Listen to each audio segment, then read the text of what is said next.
Let it run, obviously, for a little bit. Let people get in here.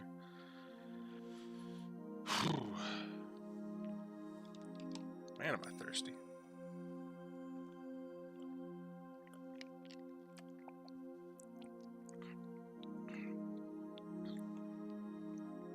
You know, all things considered, I should probably go refill my water. Yeah, I think that's what I'll do. I'm gonna let this run and I'm gonna go refill my water.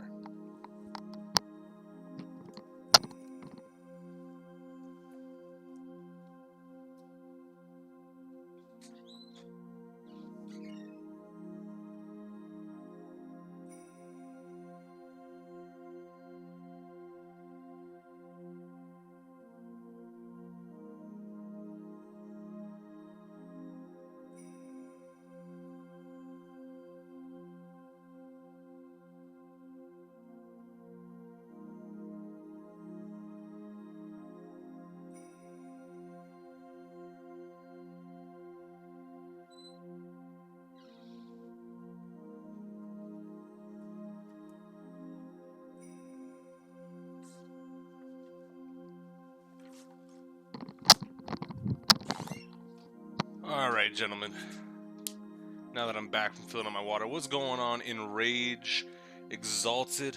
How y'all doing? Alright. Let's go ahead and get back to exactly where we are. How much am I playing today? Depending on how long this is, because some people told me, like, this is supposed to be like what's the word? This is supposed to be like a very short, like it's supposed to be just the trial, right? But what's going on, Nostalgia Ultra Bub? So if it's supposed to be just the trial, depending on how long it is, I might go and just do that, but this is like an interlude. So the entirety then maybe. But so what did we have last time? We had the dude dying face down in a cup of noodles, and now we're straight into the courtroom. Defendant lobby number 6, May 13th, 9:45 a.m. Okay, but you're not starting case 5? I do not believe so. Depending on how long this is, yes/no.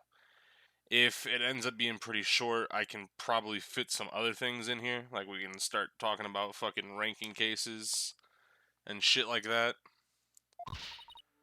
Oh, and yeah, we are Athena. We saw that from the fucking intro thing. We're not the intro thing, the save icon. What the heck? Who brings a defendant to his own trial late? Plus, the request is so last minute, I didn't have a chance to talk with my client. He's late for a very... Okay. My name is Athena Sykes, armed with analytical psychology and an arsenal of full legal know-how. I'm a fully competent defender of the Wright Anything Agency. Though I wish my client would show up already, the trial's about to start. So our fucking client is late. Is Apollo bringing him? Where have you been? Trial's about to start. Oh. Here we go. He's back. You needn't get so worked up, Athena. His baldness can wait. There's no way he'd wait for me. And besides, why would I want to start off on the wrong foot with him right out of the gate? Because I was about to say, like, why aren't we playing as Apollo right now? Because Apollo would be the you know, main person to head up any case, but if they were gonna fit Simon in, I guess they would do it now. You motherfuckers. Like, why? Why are you still around? Also, this further proves that, you know, like how I was saying, like, oh, yeah, no, Edgeworth couldn't get anybody. Very clearly, Simon is around. To be fair, Athena hasn't had a case yet. I mean, of course, but like, I kind of feel like the synergy of Athena being an assistant attorney, like not a full head, like not being able to head her own investigations, like it feels better like that when it's just like, you know, Phoenix and Apollo are the two. You have a fucking teacher and you have a student. and it kind of felt like Athena was more suited to be an assistant in court, kind of like how Maya was in the trilogy. But either way, we're Athena now, so we can't really complain too much about it. And besides, why would I want to start off on the wrong foot with him right out of the gate? Also, I'm just realizing his first spoken word in this game is heh. H-E-H. Heh.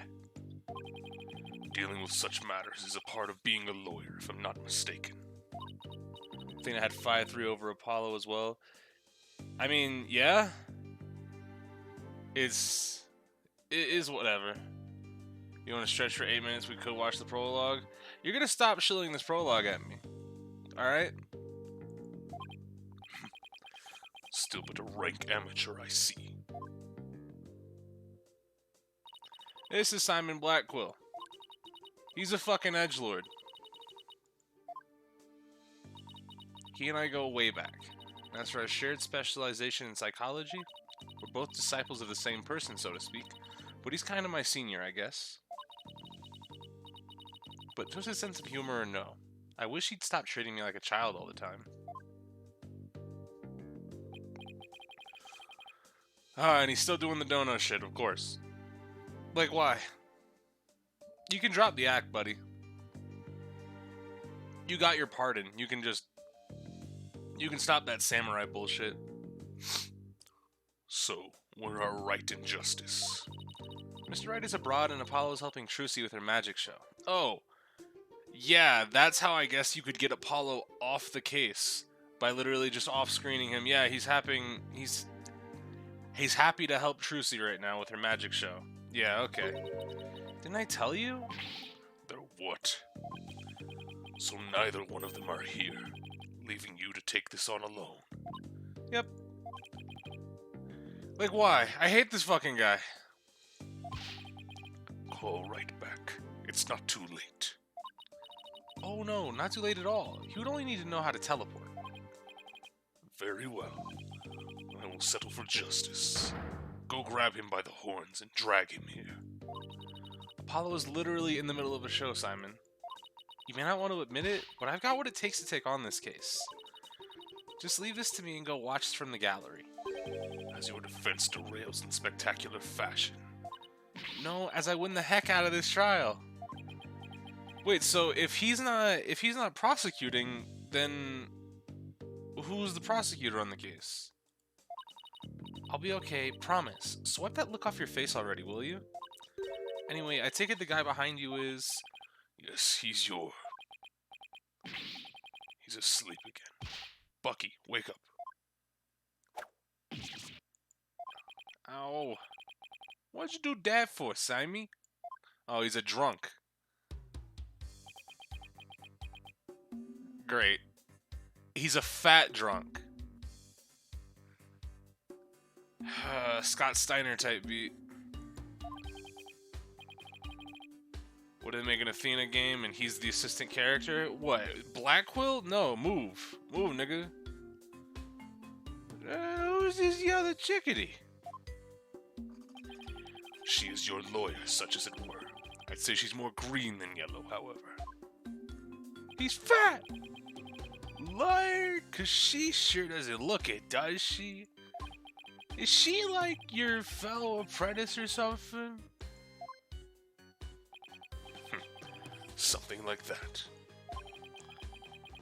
Nah, Athena with Simon riding second wheel, I'd hate that. I wouldn't buy. I would hesitate on playing that game. I do not need to see more Simon Blackquill in my life. Nigga just needs to move. Athena and Simon make the most sense.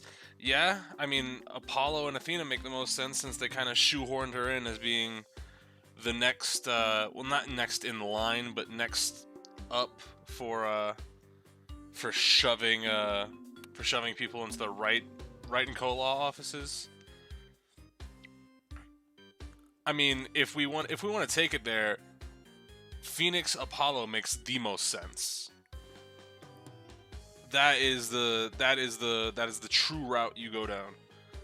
Phoenix Apollo. The only reason why I want Apollo and Athena is because they have a better dynamic than I think Phoenix and Apollo do. I think they're more enjoyable on screen together. Not to say that I hate Phoenix, but I think what's the word? I think that the other option is a little bit more enjoyable, if that makes sense. But either way, yeah, only a minor break yesterday, Duck, and we're back playing Spirit of Justice. That Phoenix time's passed. Yeah, I mean, kind of. Like, Phoenix is still around doing his shit.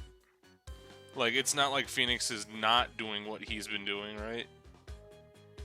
Phoenix has just kind of been bulling. People have been sending me messages all throughout today, and I don't know how to feel about it. But either way, I've known her longer than I've known you. You could say we're bound to one another. if this is Spirit of Justice by Blackwell here, excellent fucking question. Oh, okay. Well then, guess I better call her Ms. Chickadee then. He's fat!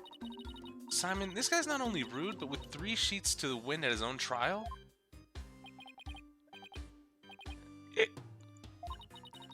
If Clavier was in Dual Destinies, we gotta bring Blackwell in this one. We could have left Simon exactly where he was. He didn't have to come here. I know we just met, but I'm ready to give him a piece of my mind.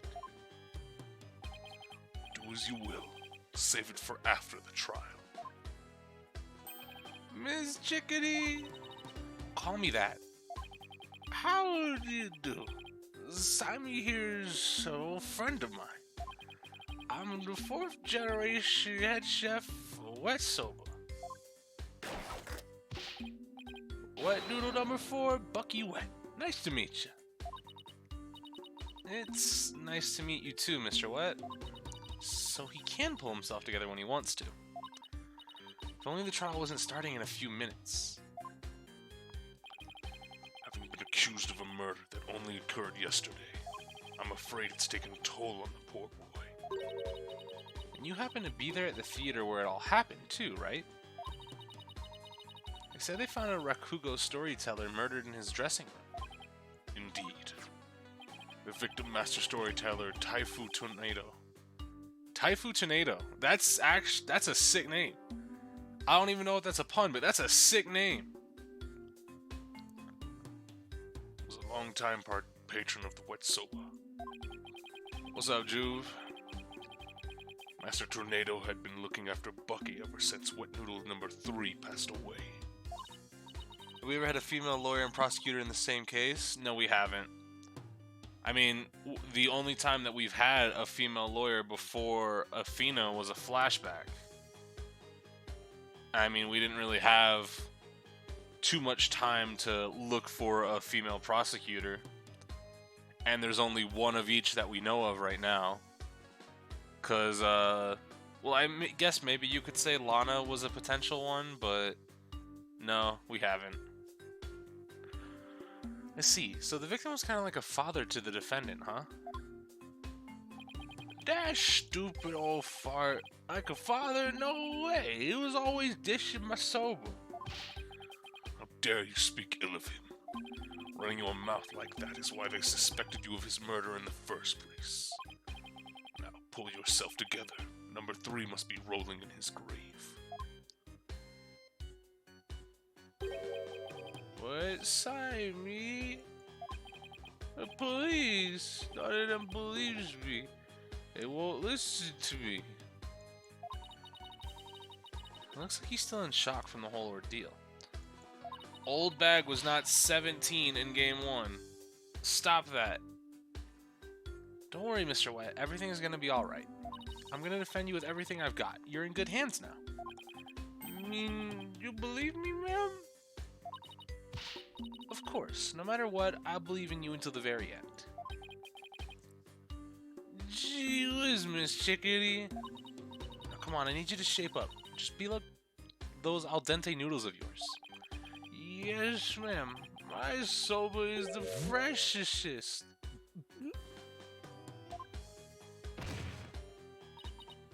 God damn it. I'm just saying the age was double question mark. She stopped counting at 17. So what proof do you have? The phrase she stopped counting at 17, implying that she could have continued counting. Your evidence speaks against you, Nostalgia. Mr. Wet. Bucky, you great big pillock. So how exactly do you know this guy? I used to frequent Wet Soba, and still do in fact. So I've known him since he was a lad. 18? You can't say definitively anything, because if she stopped counting, that means her memory's bad, which is an indicator of a senior citizen, or it's well past 18, because you wouldn't need to stop counting at 17. Your evidence is at best circumstantial and at worst dismissible. I didn't know you like soba so much, Simon. He probably likes all things Japanese. I wouldn't expect one such as you who eats meat slapped between... What's wrong with just say sandwich, you fucking loser! Are you serious? Like what? Okay. Damn, old nigga. Bucky Wet. To understand the delicate taste and the subtle texture of imparted by buckwheat flour. A burger is a sandwich. A hamburger is a sandwich. But I digress. I'm all about flavor and subtlety and stuff. If I let Wet Soba end like this, I'll never be able to face number 3 or Master Tornado in the next life. Ah, I see. And that's why you came to me. You wanted somebody you could trust. It was never my intention to ask you. I'll show him I can handle it just fine. Well, I believe it's just about time. What? But we haven't even properly discussed the case yet. What's the matter? You look nervous, Athena. Don't tell me you're chickadeeing out. Yeah, you like that one, huh? You spent a little bit thinking about that one? You heard him say chickadee for the one time and you were like, that's the one I'm gonna use? That's the joke I'm gonna fucking use? You're such a fucking loser, I hate you. I'm just trembling with the excitement of battle, that's all. Off gates, let's do this. Come on, Mr. Wet. Get up off the floor, we've got a case to win. Yeesh, Miss Chickadee. I'm gonna do my best. Wet soba, wet soba, wet soba, wet soba. Where's Apollo, by the way? I missed the last stream. He's apparently helping Trucy with a magic show right now, so he's off the clock. Hello, two bowls of noodles? Sorry, sir, no could do. Kinda busy at the courthouse. Day hung up.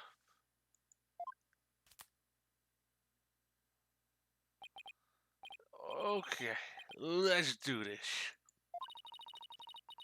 He's not gonna do himself or his case any favors like this, Simon. Maybe we should let him go get some rest somewhere. Let me rest? Ha. Maybe if I were to do a lump of regular flour dough for udon noodles. But I'm fresh, like my soba. And you don't let soba dough rest. It's all about the 3 freshes. Grind the buckwheat seeds fresh, cut the dough. Damn.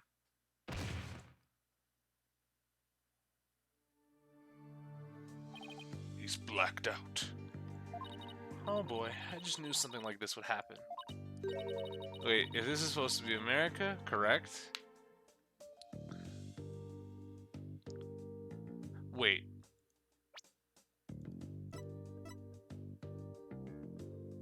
Yeah, good point. Underage drinking, we're about to go to jail, boys. Simon, what are the 3 freshes of soba he was talking about? First, buckwheat seeds, or groats, are ground to make buckwheat flour. Then dough made with this flour is cut with a large rectangular knife into noodles. And finally, the buckwheat noodles are boiled.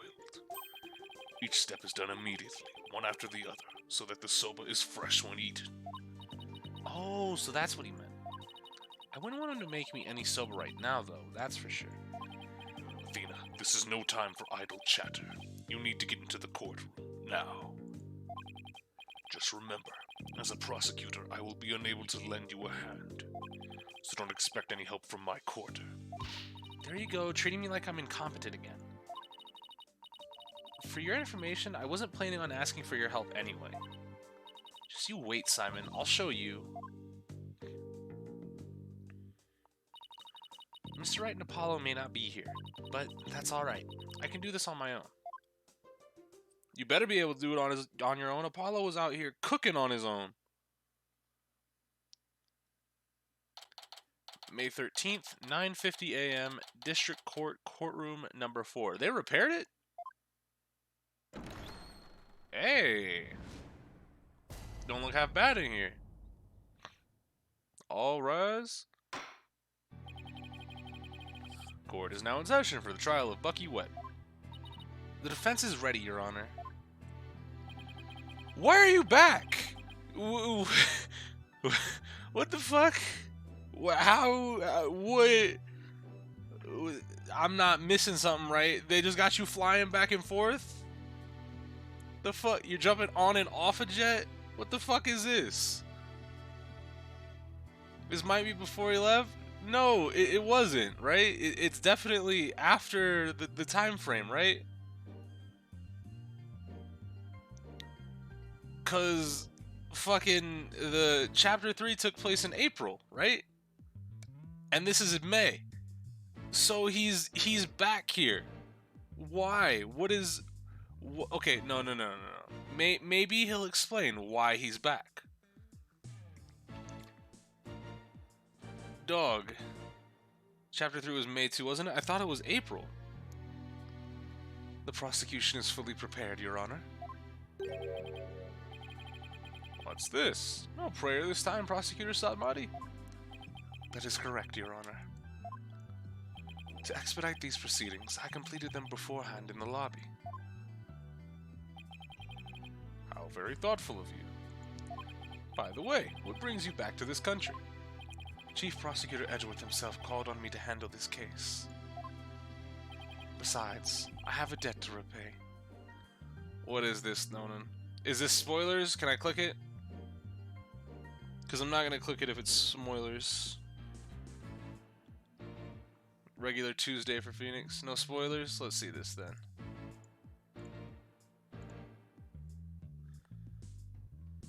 Now you're Sadmati, the prosecutor for the Kingdom of Karain. That's right.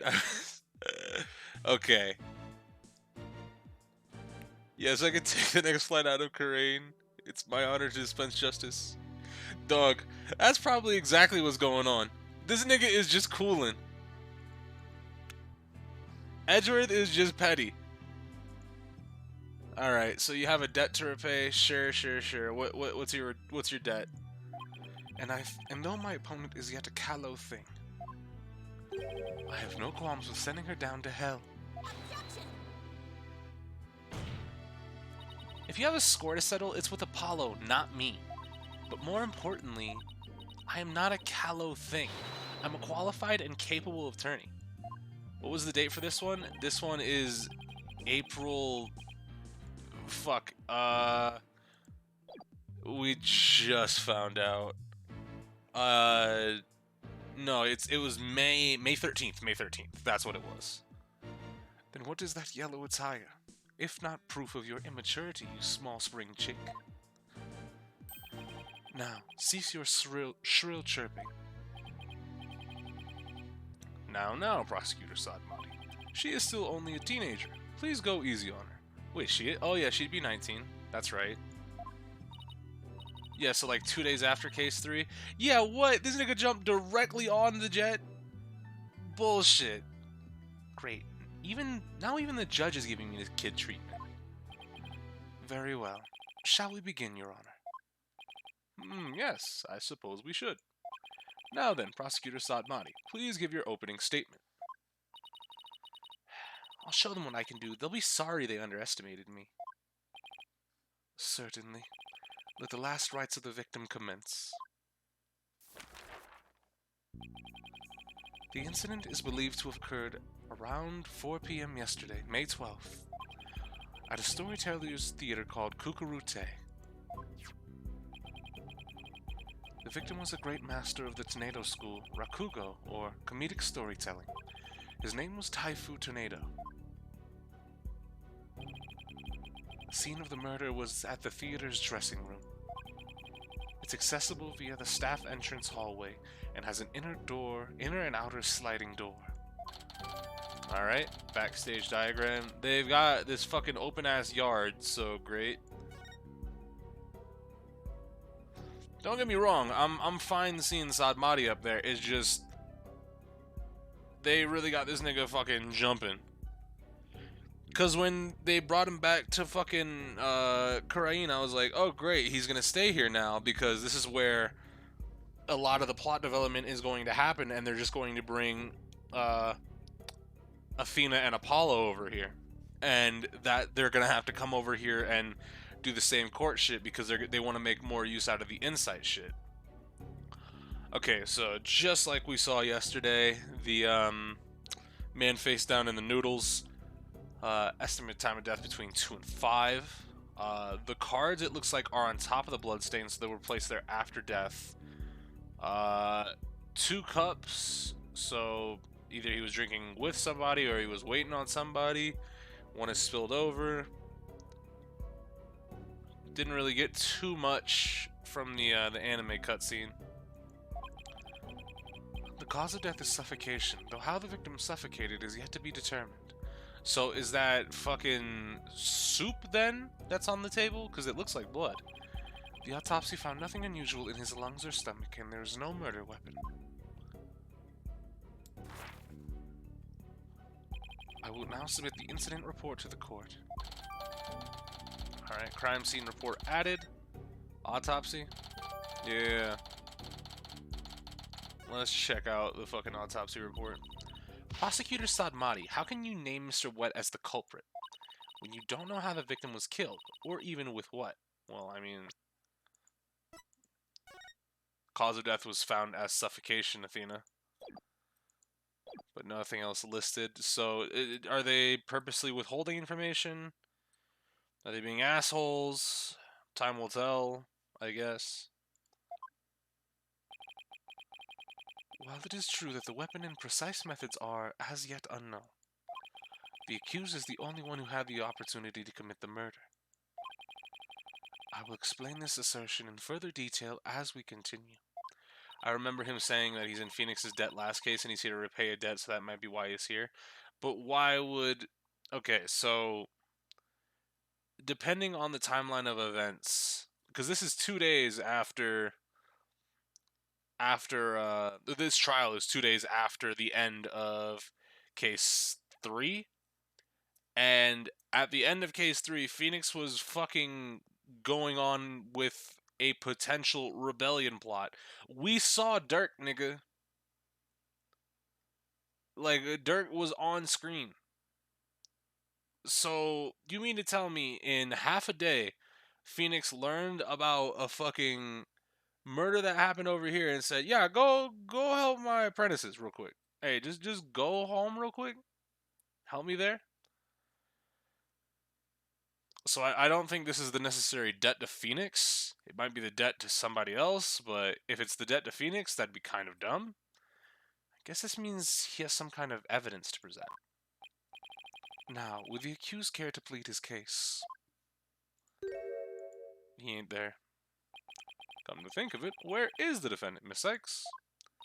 Sorry, Your Honor, but I'm afraid Mr. White isn't feeling very well and is resting in the infirmary. Surely it is the lack of a clear conscience that impedes him from facing this court. Great. Starting off on the wrong foot already. I think he heard the courtroom bombing and riots and just noped right out of there. Yeah. Potentially. Mr. Wet is a head chef of a soba shop frequented by the victim. On the day of the incident, Mr. Wet went to the theater at the victim's request. Okay, that would explain the second drink then. Taifu Tornado was a connoisseur of soba, as you can see in these photographs. He was apparently making soba himself in his dressing room that very day. Okay, yeah, that would explain all the cooking equipment on the left-hand side. The soba found at the scene is likely the soba he made there. Liking soba is one thing, but making it in the theater dressing room is a little bit much, no? Master Tornado truly had a passion for soba, didn't he? For a man like that to be murdered by a soba chef is simply unthinkable. And yet, the accused had ample motive. For in the victim's safe, we discovered the deed to the accused's shops. Mr. Wet was to inherit Wet's soba when he lost his father recently. However, it's believed the victim stole the shop's deed during the transfer process. The prosecution believes the accused killed the victim in order to get the deed back. No. And the defendant really can't fucking tell us his side of the story, but that's cap. A murder over the deed to a shop? That does sound like a plausible motive. So that's what this case is about. I wish Simon had filled me in a little better. I could have contributed more than just 1,000 buckets of cold sweat if he had. No investigation evidence will be revealed slowly, of course. Defense. From your demeanor, I gather you know very little about the details of this case. Well, you see... Oh. You are dishonoring the soul of the victim by appearing in the courtroom unprepared. It's not my fault. You are an embarrassment to your profession, you putrid egg yolk. Shit on. I'm sorry. Paula's a red pepper and now I'm an egg yolk? We've only just started and I've already been demoted from spring chick. I am ready to call my witness, Your Honor.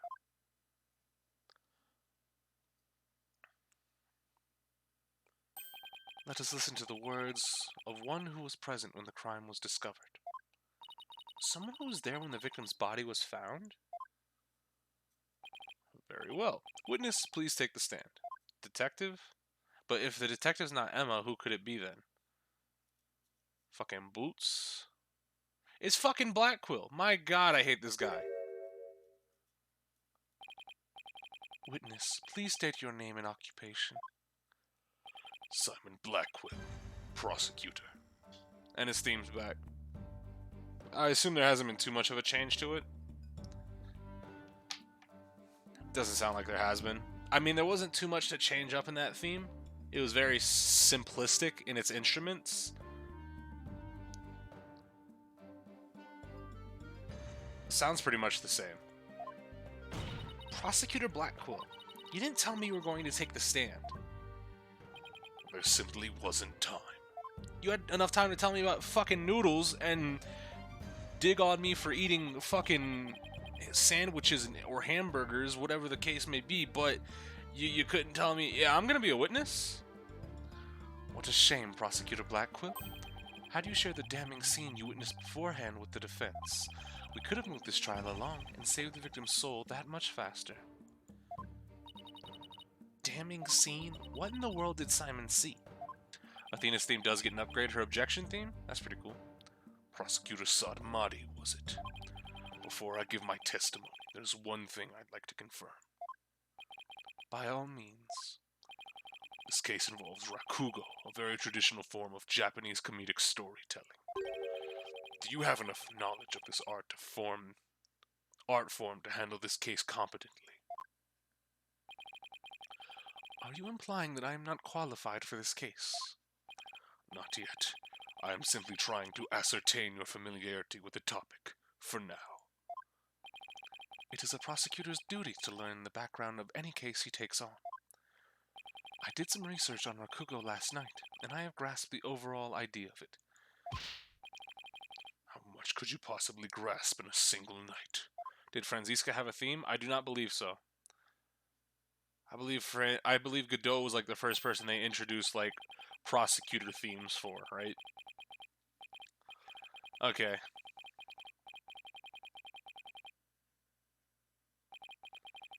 And the rakugo artist tells long, whimsical stories, giving each character a distinct voice. Oh, this traditional art was invented by monks to make sermons more interesting. It's a slight remix of Miles' theme. Miles didn't get his theme until the end of 2, right? When he showed up later. Are you satisfied? If not, I could explain the 12 types of endings to such stories. Or shall I perform the famous story of Jugemu instead? It appears you've put in a bit of study. Yeah, Miles had a theme at the end of 2, but like you barely hear it because Miles doesn't show up for very long. Like even when you see the first showing of Miles, you don't get to see it. You only get to see it when he shows, or you don't get to hear it. You only hear it when he pops up in the courtroom, right? Your acknowledgement is most welcome, Prosecutor Blackwood. I see why you're known for being quite thorough in your research, Prosecutor. Now, I would love to see you perform that story you mentioned, if you don't mind. If that is your honor's request. Jugemu. Your Honor, can we please get back to the trial? Oh, right, of course. I nearly forgot. It plays when you first see him in the precinct. Does it? Huh. Well, either way, Miles ain't here right now. Please leave a message after the time. Now then, back to the case. Prosecutor Blackwell, please tell this court what you witnessed. Simon fucking Blackwell testimony. What Simon saw. I went to the theater yesterday and arrived at approximately 4 p.m. Went straight to Master Tornado's dressing room to say hello. Bucky went into the dressing room thereafter, only to come to storming out a while later. Master Tornado's junior disciple, Uendo, apparently then entered the room soon after. That's when Uendo discovered Master Tornado's body. I mean, if you weren't there when the initial body discovery happened, I mean, that's kind of dismissible, but... Now, wait just a minute here, Prosecutor Blackwell. With testimony like that, you're practically accusing Mr. Wett of the crime. All I can do is state what I saw. I can't help how it appears. But a qualified and capable attorney such as you should be able to dispatch with it right. Well, yeah, duh. Alright, I guess I better start by getting all the info out of him that I can. When Miles Edgeworth isn't on screen, everyone's main question should be, where is Miles Edgeworth? Alright. So, this just seems like press everything. Prosecutor Blackwell, what did you go to the theater for in the first place? I went because I had received an invitation from Master Tornado. Here, see for yourself. It was a special show commemorating his junior disciple Uendo's promotion. It was also an occasion to announce the boy's succession of the staged name of Uendo 2. So what exactly does it mean to succeed a stage name? You really don't know, do you? In the performing arts, a name succession is when an artist inherits a predecessor's name. I see. So there was another Uendo Rakugo artist before, and this disciple succeeded him, huh? And what exactly did your invitation say? It contained a simple letter of salutations, and an outline of the show's program. Oh, it appears Taifu Tornado was going to perform Toki Soba, or Time Soba. He's famous for his masterful pantomime of eating soba, using only his fan as a prop. And Uendo was to perform Soba Sei, or Soba Glut. A soba-themed show, I see. It seems you know a thing or two about Rakugo yourself, your baldness. The first to perform was the senior disciple, Geiru, followed by Uendo, and lastly, Master Tornado. Okay. Succession shit. I see. So that's why you happened to be at the Storyteller's Theater yesterday. So what happened after you arrived? Yep. And how did Master Tornado appear when you said hello to him? I went with the intention of greeting him, but ultimately we didn't actually meet. What? If you didn't actually fucking... So he could have died whenever, right? Just move, nigga. Just get the fuck out the way. Like, you're not reliable right now. Geiru escorted me to the dressing room, but we heard the sound of Rakugo being performed within. Thinking the master was rehearsing, we decided to wait in the hall until he was done. You heard Rakugo being performed in the dressing room? Yes, not just me, but Geiru as well. In other words, you can confirm that the victim was still alive around 4 p.m. Correct.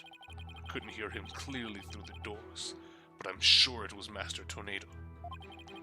I could tell because it was the time sober routine being performed in there. So that means the victim was killed sometime after that. Well, I mean, he had the TV on. Bucky went into the dressing room. Yep. Simon sucks even as a witness. It is crazy that we've never had a witness that has come as far and has made as such big strides as my nigga Will Powers, the best witness of all time. Please tell us in detail how Mr. Wet appeared at the time. Geiru and I were waiting in the hallway for Master Tornado to finish practicing, when Bucky appeared and entered the dressing room with his things. What happened after that? We heard what sounded like Bucky shouting from inside the room. About 10 minutes later, Bucky came back out of the dressing room looking rather irate. This is most likely when the murder was committed. The victim was an elderly man. It would have been entirely possible to kill him within the span of 10 minutes.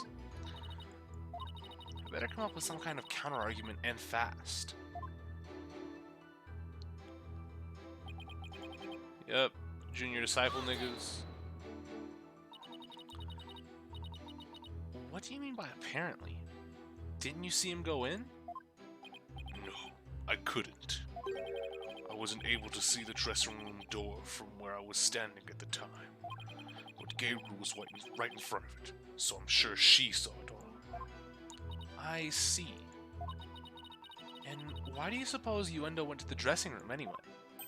He had just finished his routine, so he was making a courtesy call. A disciple is to pay their master respect right before and after each performance. And all disciples are expected to do this? Yes, it's common courtesy among Rakugo artists. I see. Could you tell us what happened after Uendo went into the dressing room? Certainly. That's when Uendo discovered Master Tornado's body. Yeah, shut up.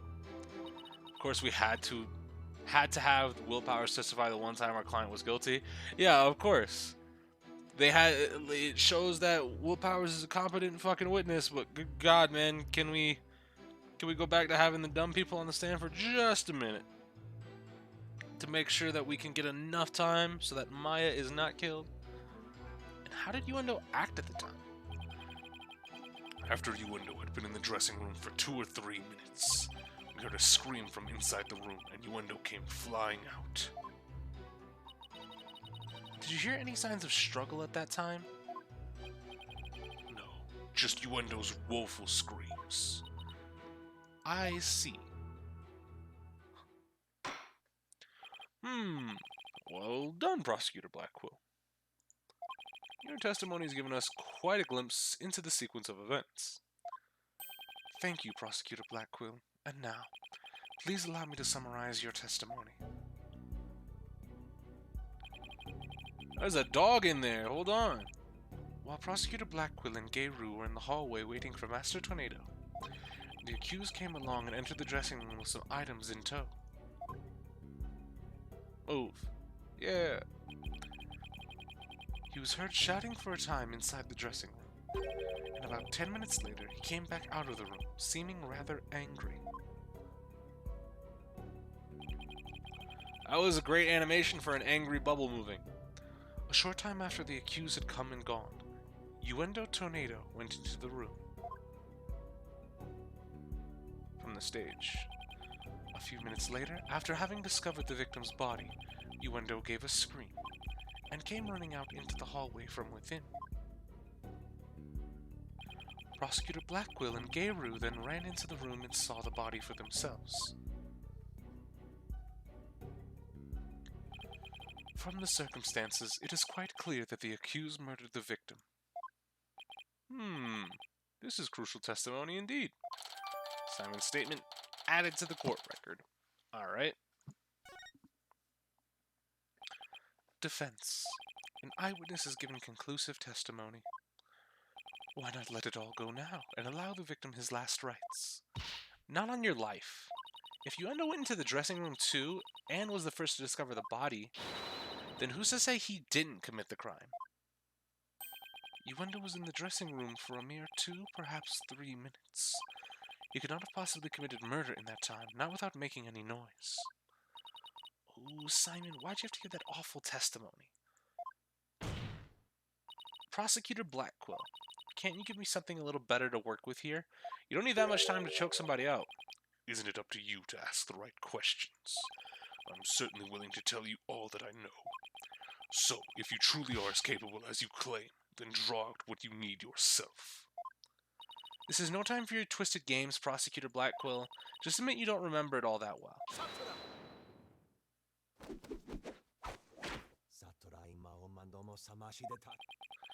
Prosecutor Blackquill, watching you collude with a defense like this, I see that you are no prosecutor. Begone, witness. You shall haunt this sacred hall no more. How dare you treat me like some evil spirit to be exorcised? I'll remember this, you blackguard. There he goes. Don't worry, Prosecutor Blackquill. I've got this. Would I have my way, he would not be the only one here to step down. You half-boiled, putrid egg yolk. Ew. I object to the notion that I'm a gooey, smelly mess. Prosecutor Blackwill's testimony was like the lowly opening act of a Rakugo show. He may hold the title of prosecutor, but this time he stood on the side of the defense. To restore balance to this trial, I would like to present an actual witness for the prosecution. Is it going to be Geiru then? And who is this witness?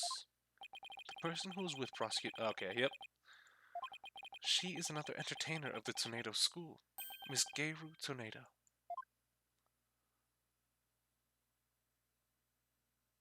Okay, heels, pink heels, wings on them.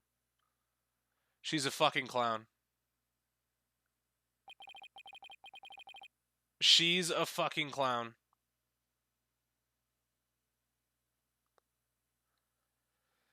I don't deserve this.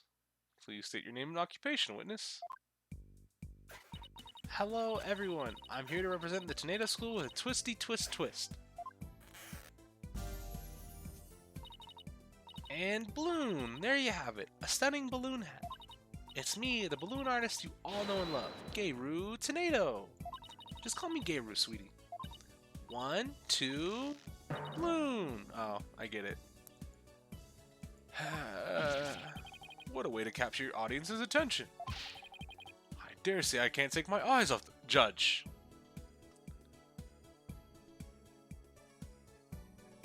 Judge. Please tell me you're talking about the hat, Your Honor. Oh, Mr. Judgy, I'm so glad you liked my performance. Would you consider joining my fan club? Pretty please. Oh, absolutely. And please save your fanboying for after the trial, Your Honor. Anyways, Geiru, I can't help but notice you seem awfully cheerful for having just lost your master. Of course I'm sad. But Shisho would scold me if I didn't put on a big smile. Never show sadness. Smile, smile, smile. With a twisty twist. It's a cake. And balloon! There you have it. One gorgeous cake. I see. I guess an entertainer's gotta do what an entertainer's gotta do. Her balloon art's worse than a Rorschach test. After all I saw was a severed monster head. Geiru, you're obviously a balloon artist. So how did you come to be a member of a Rakugo school? Well, my father, my late father that is, was a Rakugo artist, you see, so I joined the Tornado School to be just like my daddy someday. I see. My father and I owe so much to Shisho, our master, but that Bucky Webb, oh how could he? I want to see him pay for what he's done as quickly as possible. Your distress is entirely understandable, and my condolences for your loss. And not only that, but You have more to say about Mr. Wet? Every time he comes to deliver soba to us, he yells at me. He always tells me to get away. Is there any reason why he would say such a thing to you? He says the smell of my perfume will get into his soba and ruin it. Like, how can he say that? This is a great scent. How very rude of him. I don't blame you for being upset. Excuse me, Your Honor, but please don't let Geiru's balloons bias your judgment. Mr. Wood hasn't been proven guilty yet, remember? It will be interesting to see how long that fire of yours will last, defense. One day the judge's wife is going to come in and beat his ass. Her balloons, huh? Yeah, alright. Now then, Geiru, please share the truth with the court. Yes, Geiru, your testimony, please.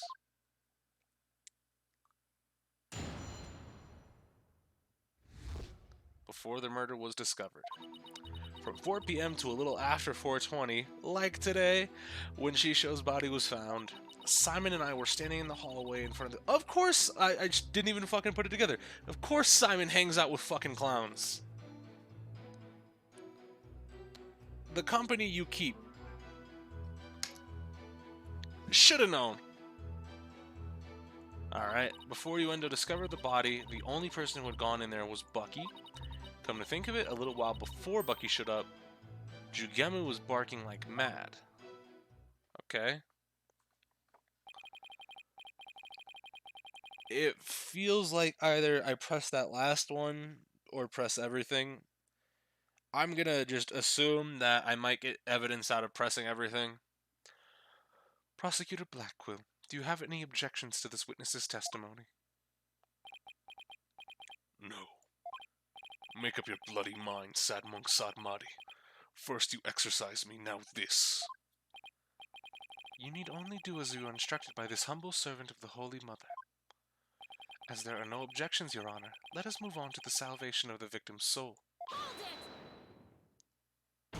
Hey, I'm the defense attorney here, Prosecutor Sadmadi, and I just might have an objection or two once I actually cross-examine the witness. So what are you asking Prosecutor Blackquill for? I'm the one you should be checking with. There is a passage in the sacred scriptures for Kurinism.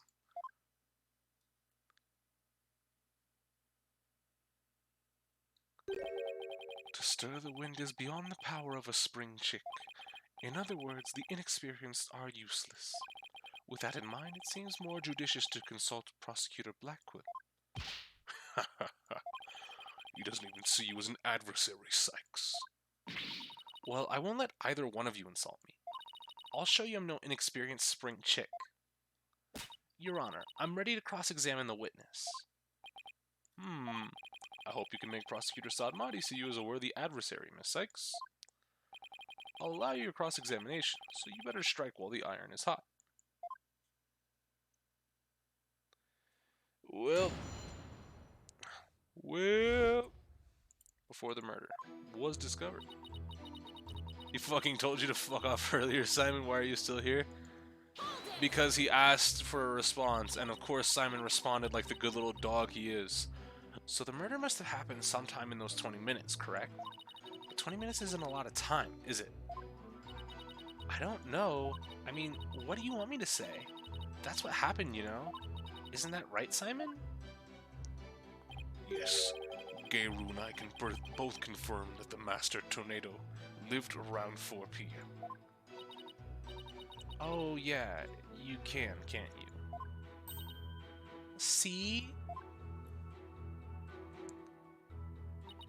Simon and I were standing in the hallway. Yep. Move. Oh fuck, I was clicking too fast because I wanted that statement to go away, or it gets to the end so I could press, but... The fact that two of you were there in front of the dressing room means you were able to see everyone who went in and out, right? Of course. Or are you insinuating that I was daydreaming or sleeping while standing up or something? No, of course not. I saw everything, I tell you. Fine, so you say anyway, but did you really?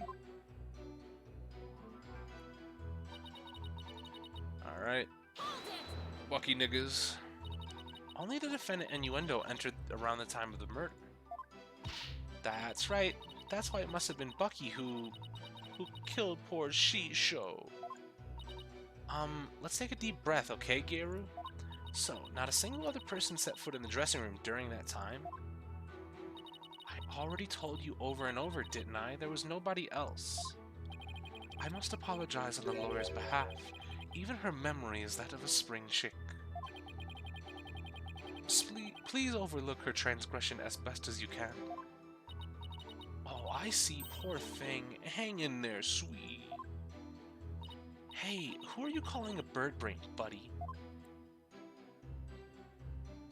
Come to think of it, a little while before Bucky showed up, Jugemu was barking like mad. Press! Jugemu? The dog? Unless you think a person was barking, Athena? That's my doggy. I keep him at the theater. Let's see. With a twisty twist. And balloon. There you have it. My cute widow Jugemu. He's kinda creepy looking. Oh, but he's a really, really good boy. And why was Jugemu barking? Whoops, clipped off the screen. Do you think it's because he saw someone suspicious? If so, then we'd have a new suspect in this case. Well, I mean, kind of? Now, why was he barking again? Oh, I remember, because it was time for me to feed him. So I went into his yard and gave him some food. Couldn't somebody have slipped into the dressing room while you were doing that? Nope, the door out into the yard was wide open. I would have seen anybody if anybody went into the dressing room. Prosecutor Blackquill, come down to the stand for a sec, please. How many times must I do this? You saw what Geiru was talking about, right? So why didn't you mention it before? I can't be expected to remember every minute detail. Well, remember them now, please? Did Geiru go out into the yard? Look at it. Yo, you're overfeeding. That dog's gonna get fat. God damn it. Yes, I remember now that she went to feed Jugemu, and I saw her looking towards the dressing room quite frequently as well. Do you recall anything else? It looked as though she were feeding the dog a great quantity of dumplings or something. Jugemu couldn't finish them all, so he buried the rest in a corner of the yard. That's about all I can remember. She looks good without the clown outfit? I mean, yeah. Are you saying you wouldn't fuck a clown, you coward? Simon's statement was updated. It looks like Geiru was telling the truth. Your Honor, I'd like Geiru's last statement added to her testimony. As you wish, defense. I was in the yard, but the door was wide open, so I could keep watch on the dressing room. I mean, let's look at the diagram.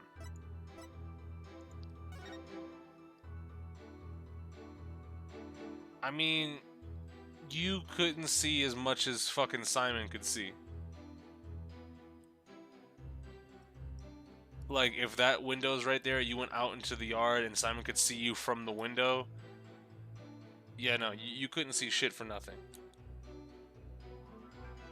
Alright.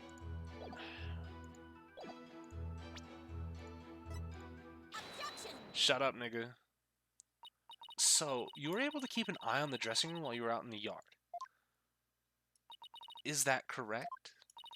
That's right. The door out into the yard was wide open. Sorry, but that makes zero sense. Take a look at this diagram of the backstage area. There's a clear contradiction between this diagram and the witness's testimony. Oh? I'm afraid I don't understand, Miss Sykes. Please point out what contradicts the witness's testimony. What? The door being open would block it so she could only see it from the same vantage point that Simon... So do I point out the door or do I point out the window? assumably the game wants me to point out the door, right? Yeah, it looks like it. Gary was in the yard near the doghouse. Prosecutor Blackwell even saw her there. And while she was out there, the door to the yard had been left open. Ah, I see.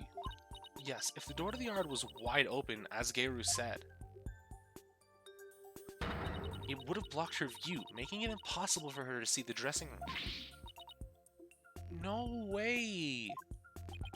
Even if there were admittedly a few moments Gabriel was not keeping watch, how much would that really affect this case? It would greatly affect the case. From the spot Prosecutor Blackwell stood, he couldn't see the dressing room door either. Anyone could have entered the dressing room during that time without being seen. Why is this nigga in America? Apparently Edgeworth called him and said, get on the next fucking flight out. Bitch ass nigga. Gayru, why did you try to hide the fact that you weren't watching the dressing room? What? Objection. Hide the fact. You speak as though you think she had something to do with the murder. Rather than deliberate deception, it was more likely a simple oversight. Right, witness? I guess Wright and Meyer are just chilling in the middle of a civil war, but yeah, no. Shit's blowing up, and they were like, hey, yo, Sadmati, we know your dad is in the middle of staging a fucking coup, but do you want to come over here and prosecute a case involving a fucking clown? That'd be pretty fun. That'd be pretty cool, right? I was so shocked by what happened, I was just confused, that's all. Even though she is trying to keep up a brave front as an entertainer, the truth is that she's being torn apart by grief. For her mind to be in turmoil is hardly unexpected. Yes, it must be very difficult indeed. To a disciple, one's master is akin to a real parent. Surely her shock is immense. The way this lawyer tries to pin the blame on this poor soul at the first opportunity. All I can say is, defense attorneys are heartless creatures indeed. But that's not what I was trying to do. Is it beyond your comprehension, defense? Your unskilled argument is scarring this witness even further. Oh, I don't know why you did it, Sosa, but I mean, I guess. You can have that.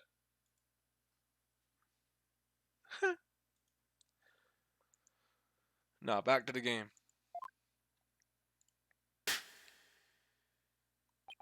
And if we ask the people of this courtroom, I'm sure they would agree. Man, I'm sad I missed me too many deaths. Let me see one from America. Yeah. Don't say not Sosa. He did it to himself. He'll be back shortly. Are you afraid to find out they think ill of you? Or perhaps you are in the wrong? Listen to them now with that keen sense of hearing you are so proud of. Yo, how about you shut your mouth over there? He's right, that was harsh. She didn't have to go that far. I feel kind of sorry for the witness. And why is the lawyer's outfit so yellow? No, I was just trying to find the truth. Why is the whole gallery siding with Prosecutor Satmati? The glare got buffed, so man's got a whole 600 seconds. Did I change it? I think I changed it, right? Oh, I did. Well, you get half the glare now, Sosa, because I forgot I changed it. Because now I forgot I changed it, actually just having me only click the fucking timeout icon in Streamlabs. It was 5 minutes before, so now it's 10. Yeah, now it's 10. The people understand. They know what is right and what is wrong. That lawyer's still in training, isn't she? Why is she all by herself? I hear the voices of the gallery. I can hear the voices of their hearts. It's so intense. I feel so alone up here fighting by myself. Are you afraid, child? It is ludicrous to come to trial with such paltry preparations of the soul.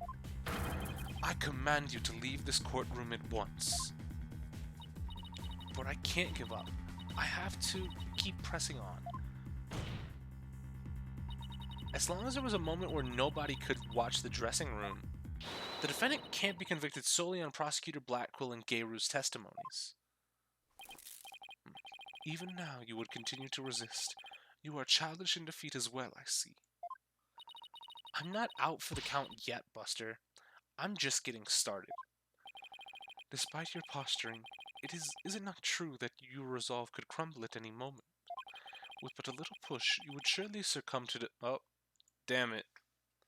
Damn it. Why are you like this? No one's succumbing to shit out here.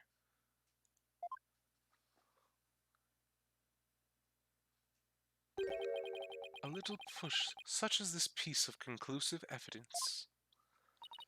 Conclusive evidence, huh? That is correct. We found a critical piece of evidence at the scene of the crime. So why are y'all really sad that Athena's getting fucking pressure applied in the courtroom? Sure, everybody can make fun of Apollo's forehead. That isn't that big all the time. But once somebody says, damn, Athena's kind of new to this and her outfit kind of yellow, y'all get on the defensive? Y'all fucking simps? That's what y'all doing? That is correct. We found a critical piece of evidence at the scene of the crime. The victim's dying message, which clearly implicates the accused, Bucky Wet.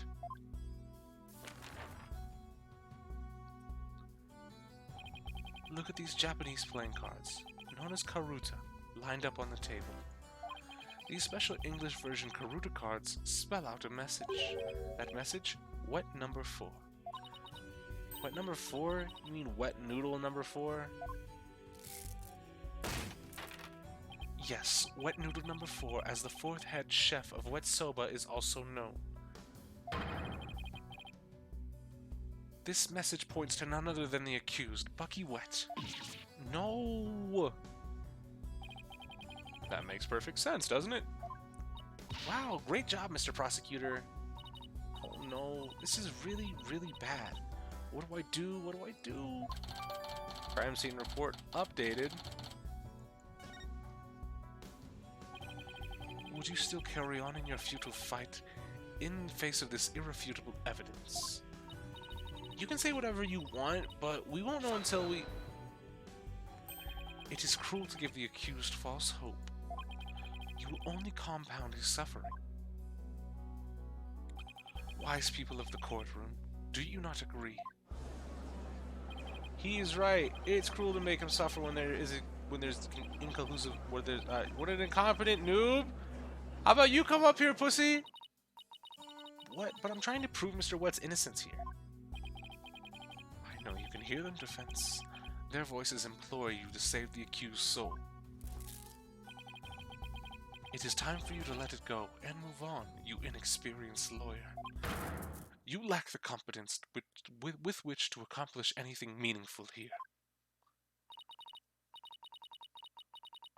Is he right? Is it too much for me to handle on my own? Well, no. Noob is just fucking stupid.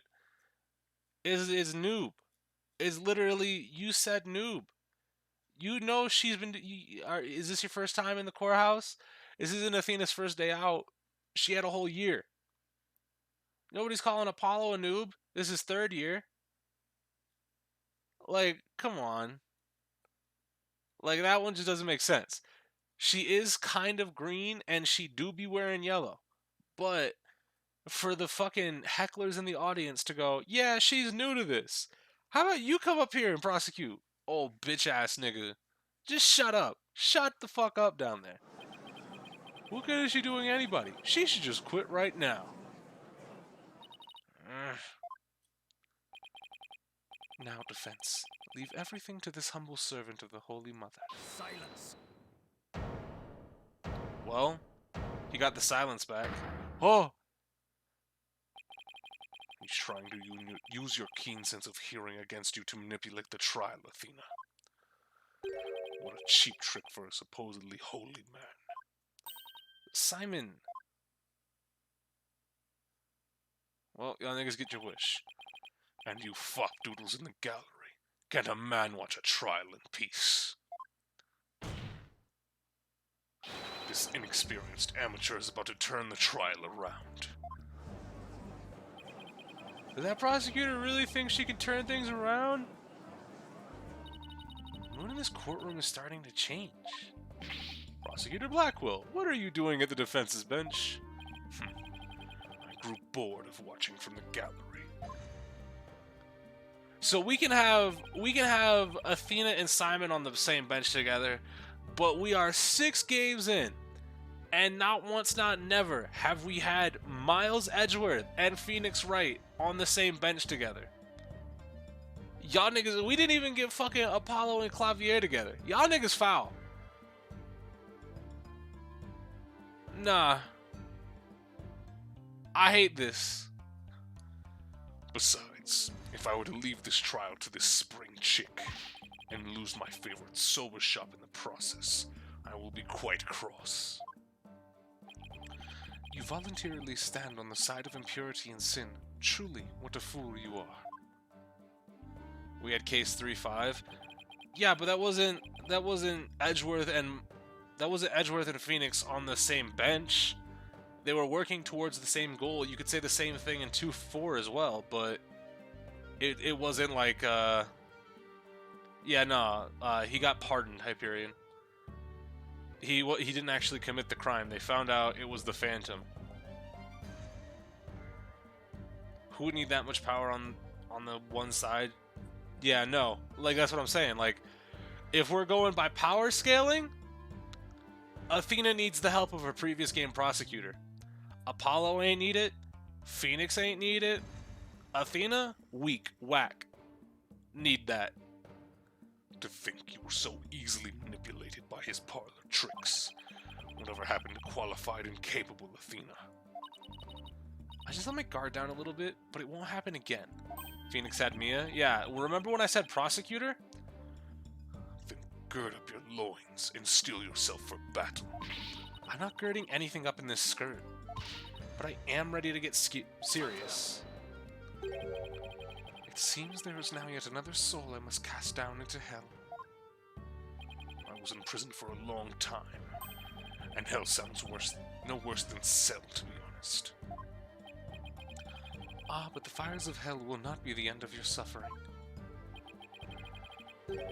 He's the worst prosecutor, though. Athena would be better off with Clavier or Apollo on the bench. Yeah, no, that's what I was saying. Like, Athena and Blackquill, trash, basura. Go ahead and get Apollo up there. Yeah, we got Athena and Apollo a lot together. That's what I'm saying. Like, we've downgraded. We went from Apollo to Blackquill. Damn it. For the sin you just committed, you shall surely be reborn as a panda in your next life. A white and black reserve panda, that is. And you shall be put in a zoo to be exposed to public ridicule. A threat like that won't work on Prosecutor Blackquill. After all, he's already used to looking like a panda this life. Who are you calling a panda? Sorry. I see that you are both prepared to face the fires of damnation. Geiru, thank you for your service. You may step down. Okie dokie. Bye-bye, balloon. Where's that nigga Apollo at anyway? He's taking part in the family business. He's performing magic right now. None of these niggas here. I mean, Franziska is ready and available. Could you imagine Franziska pulled up onto the bench? That'd be sick. She saw that fucking Miles became chief prosecutor. Alright, how you do that? Well, I had to understand both sides of the law. Alright, well, I'm going to be a defense attorney now. If I need to understand. Yeah, Franziska would have been sick on the bench. Hold on. What the fuck is Franziska? Now then. I have a witness prepared to testify about the Karuta cards. Is it Ueno? The first to discover the body, and someone who witnessed the crime scene firsthand. Mr. Uendo Tornada. The time has come for that ponytailed pair over there to finally let it all go, and move on. Blackpool doesn't have banter? Yeah. Nah, Blackpool's banter is pretty low tier if we're gonna be honest.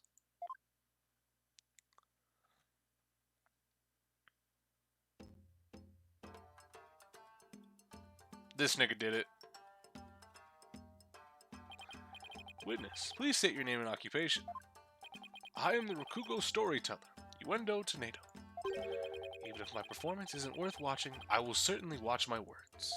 I wouldn't want to say anything thoughtless and get arrested. Oh. After all, that'd be a Rakunono. Hehe. Thank you, everybody. Good night. Where the fuck are you going? You can't leave yet. You've only just introduced yourself. Oh my. Are you a fan of mine, miss? Would you like my autograph? One moment.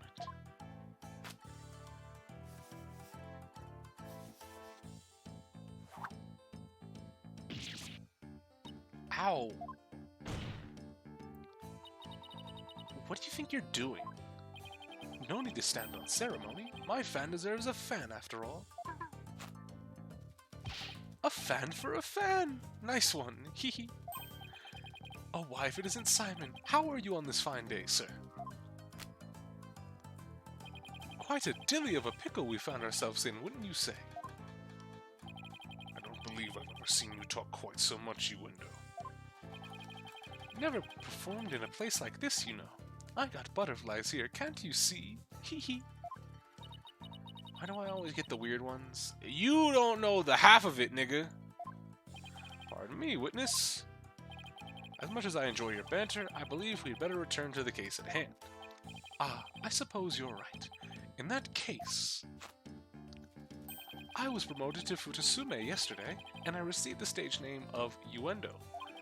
The show was our way of celebrating my new name, middle rank standing. And then that happened. Ha. I never dreamed something like that happened, not in a million years. And just as I got my chance to start repaying my debt to Shisho, too. Yeah, plus I'm worried about Geiru. The way she clung to Shisho, poor thing. I told her to keep a stiff upper lip. Stiff like rigor mortis. Keep telling those lame jokes and Shisho will come and scold you from the grave. Wait, but didn't you say that? What? Is that a typo? Did somebody else? Paula had Damien 10 pretending to be a bird. Phoenix had an actual bird on the stand and defended an orca, so I don't know if you get to claim the weird ones. Yeah, Athena actually does not have any right. I wouldn't mind getting yelled at, you know, if it meant seeing him again. Uendo, please. As charming as your various characters are, this isn't a Rakugo stage. Oh, so he's just doing split personality shit? Or he's, like, performing two characters? Let us hear your testimony now, witness. Tell the court about the evidence left at the scene, the proof of the accused guilt. Alright. Tell us about the cards. Shisho's dying message. Notice Shisho's dying message right away. The stiff cards were right next to the stiff, you see. Okay, yeah, no, I remember them saying that earlier. It was just, I didn't expect him to be doing it in the courtroom like a fucking psychopath.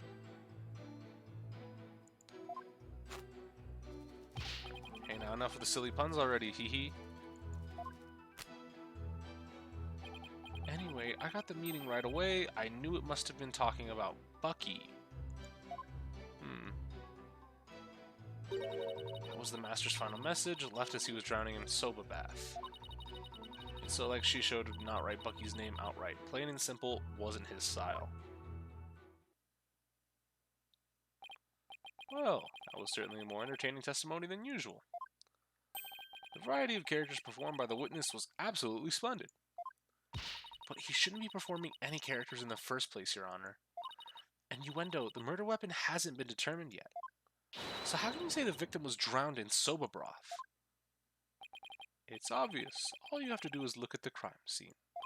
He was found with his face shoved in a bowl. It's only natural to assume that he was drowned in the broth for the noodles. Except we're not here to assume things, you wanna know, so please stick to just the facts. My, it is so like a soba chef to kill someone this way, wouldn't you say? And with the Karuta message he left behind, it's clear Bucky Wet did it. Setting aside the issue of murder weapon for now, that dying message certainly does seem to be irrefutable evidence. Indeed, it proves the absolute guilt of the accused. Even I gotta admit I can't see how that message could mean anything else. Bucky used the soba for the deed, all to get back at the soba shop deed.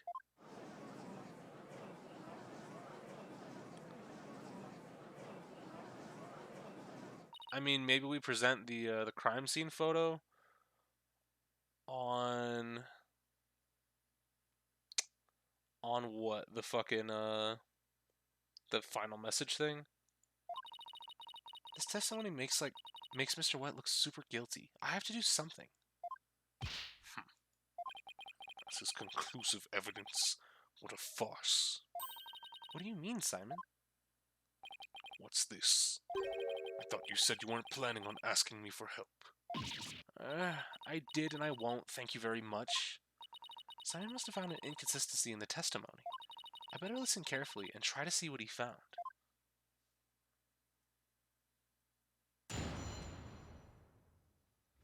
Alright.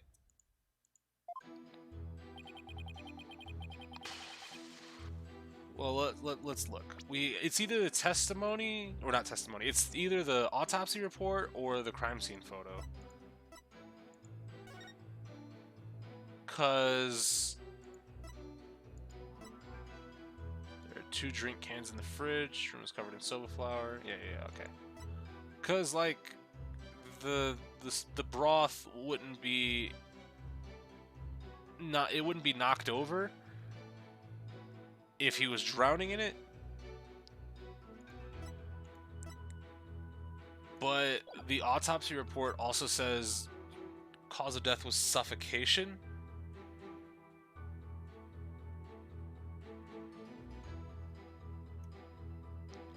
So, alright, we need to go to, what is that thing? The fucking, he was drowning in the soba broth, right? But I don't know if it's the autopsy report or the crime scene photos.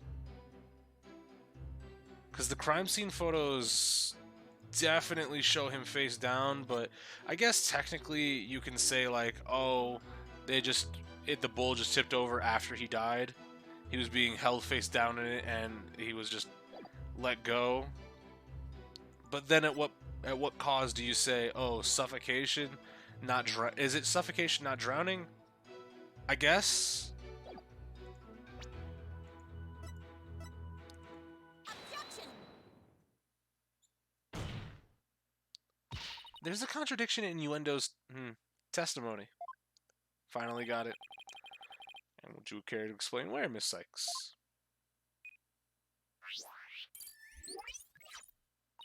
Certainly, Your Honor. Nothing found in the lungs? Is that what it said? Oh, yeah, no, I guess. Huh. According to the autopsy report, nothing unusual is found in the victim's lungs. Yes, it does say that, doesn't it? Nice sweat. If he had drowned in a bowl of soba, then there should have been soba broth in his lungs. Itchy ear. Oh, and I got a cut on the back of my fucking finger. God damn it. It's like right underneath the fingernail, too. I don't know where it came from, but it sucks. But since there wasn't any, it means the victim was suffocated in something other than soba broth. Alright, here we go. Updated theme.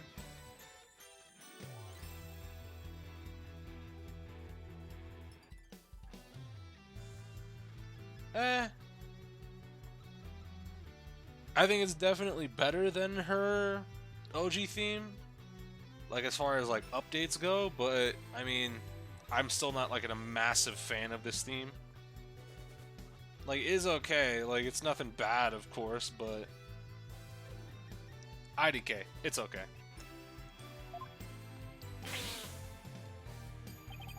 What?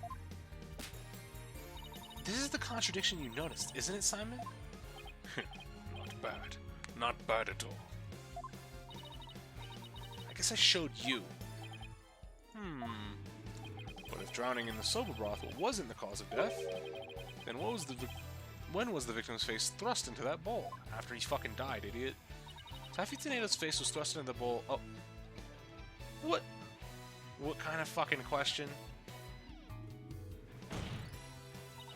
Because no soba broth was discovered in the victim's lungs, his head must have been placed into the bowl after he was killed. And that's when the soba broth must have spilled onto the Karuta cards. In other words, the victim could not have lined the cards up as he was drowning.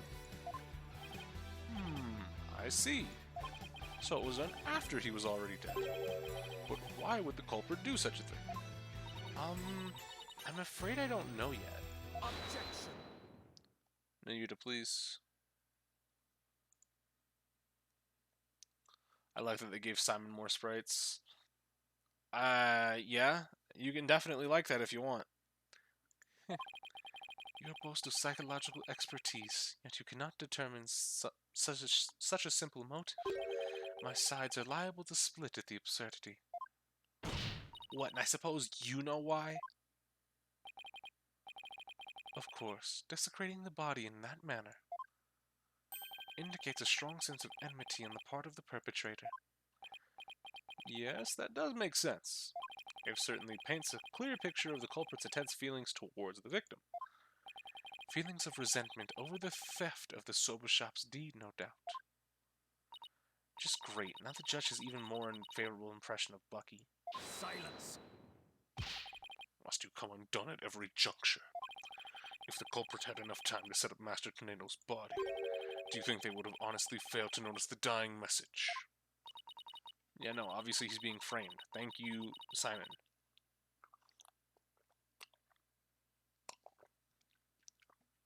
Apollo would have figured it out. He would have figured it out by now.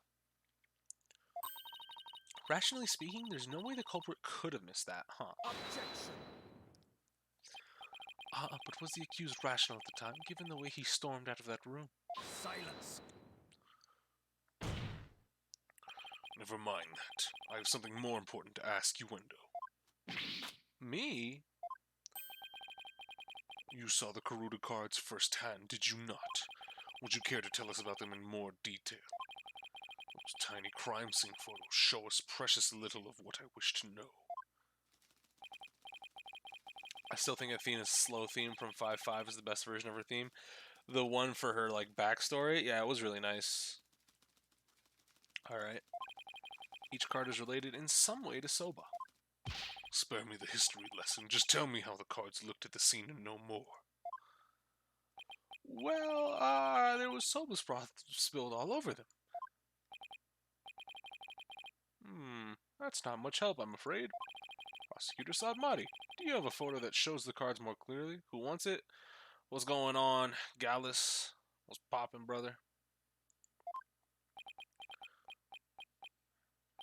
I do. Please accept this meager offering, Your Honor.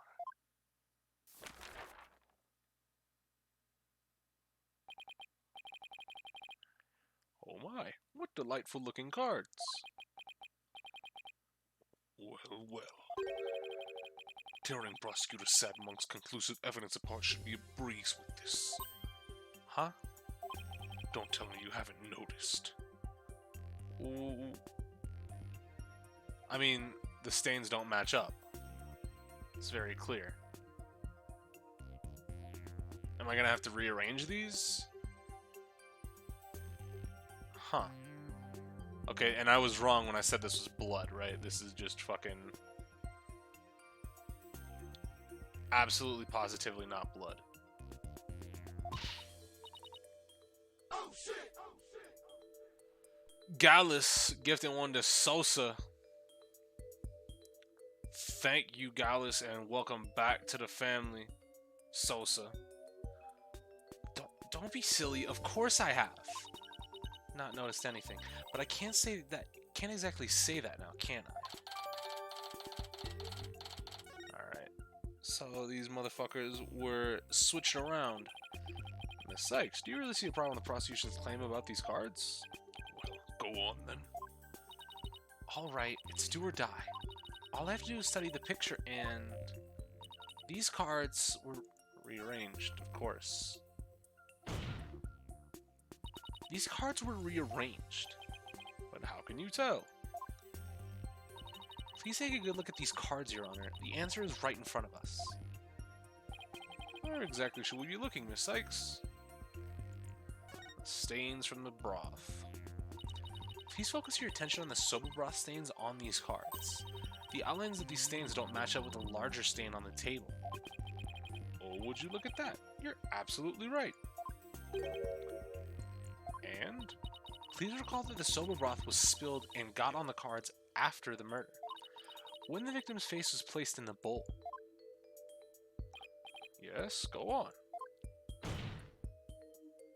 By the stains, we can see that the culprit deliberately rearranged the cards after that.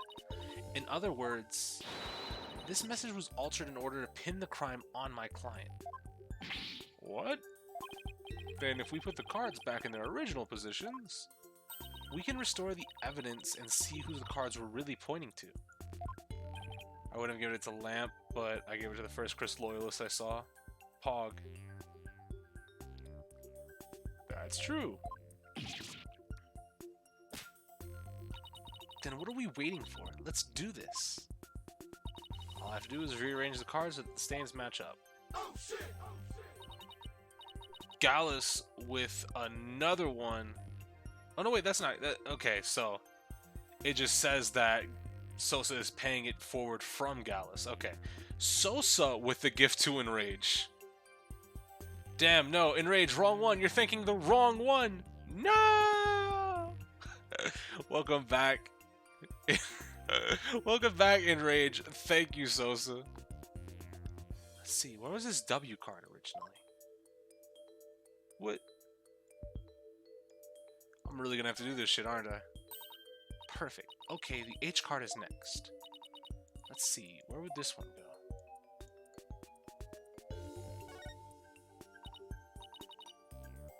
The E card. Yeah. Perfect match. T.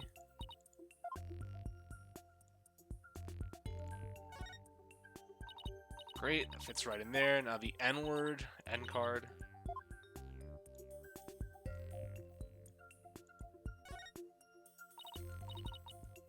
O. Is it gonna say O in fourth? Nice, almost done now. The last card is 4. I wonder where it could go. Is there any particular place that a card could have gone? Where could it possibly go? There was no need for a take that there, Athena. You put the square peg into the square hole. So the message wet number 4 was originally supposed to say Owen 4th. And this original message is our clue to the identity of the true culprit. I did not click up that. Wait, what? Okay, so I need to show y'all where my mouse is when I'm clicking on this. My mouse is... This is how lenient the touchscreen control is.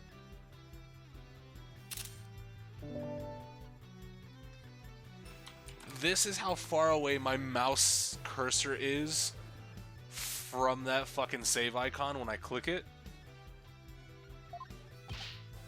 That indignant look on Prosecutor Sadmonk's face is positively priceless. This is absurd. So it was originally 0 and 4th? It wasn't wet number 4? Maybe the lawyer is smarter than we thought.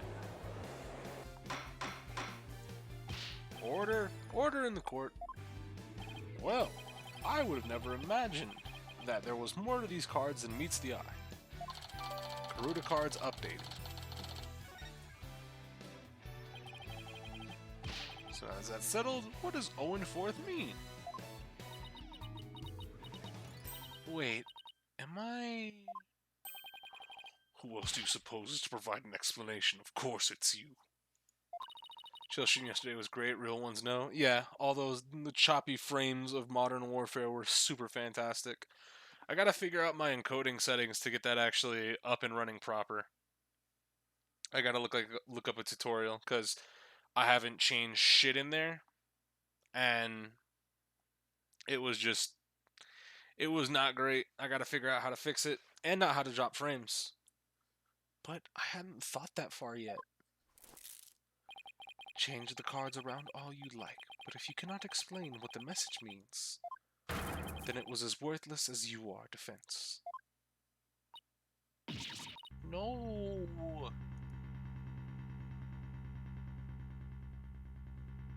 I mean, it proves that our fucking client isn't the culprit. I mean, that's fair enough. And so the spring chick that fancies itself a graceful swan is brought back down to earth. I have to do something, but what? Still your thoughts for a second. There's a perfectly good witness question over there. Time for improved Hangman's Gambit. So, at least it wasn't tuck stream, that shit was a slideshow. Oh my god. So, one thing about the Danganronpa mobile games that I want to check out, I want to see it improved Hangman's Gambit in the touchscreen controls. I want to see that happen. I want to see what they do. Because they're saying that they're changing the controls around for the mobile variation, or the mobile versions, excuse me. But I want to see how specifically improved Hangman's Gambit changes. Yeah, mobile games. The 3 Danganronpa games are coming to mobile for the 10th anniversary. That was what they revealed on the 18th. Oh, right. That's a good idea. Come on, Athena. Get a hold of yourself. Yuendo, does the phrase Owen 4th mean anything to you?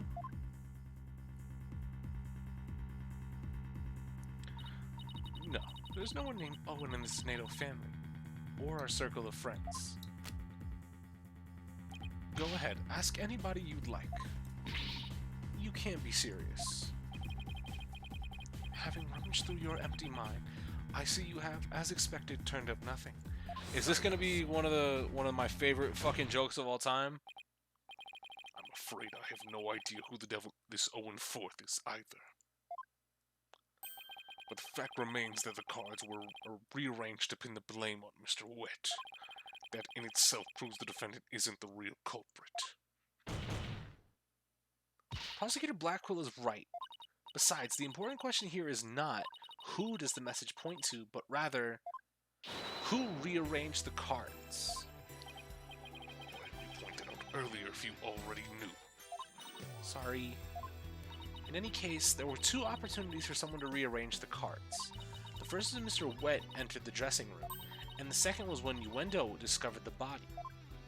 Are you accusing me of rearranging the cards? Me, who came to testify out of the goodness of my heart. Well, you didn't exactly come running out screaming straight away, did you? Even a mere 2 or 3 minutes is more than enough to get up to some devilry. I'm sorry, it's just listening to fucking Simon speak is really tiring. So what exactly were you doing in there, Yuendo? Big sips.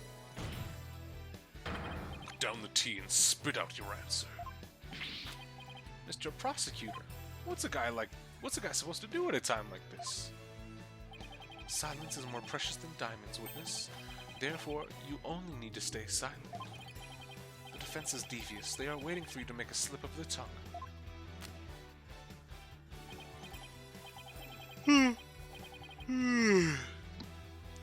Oh, I see. So that's what they're after, is it? In that case, Your Honor, I've decided not to say another word. Very good. After all, your right to remain silent is protected by law. Well, Prosecutor Blackquill, any other brilliant ideas you'd like to share?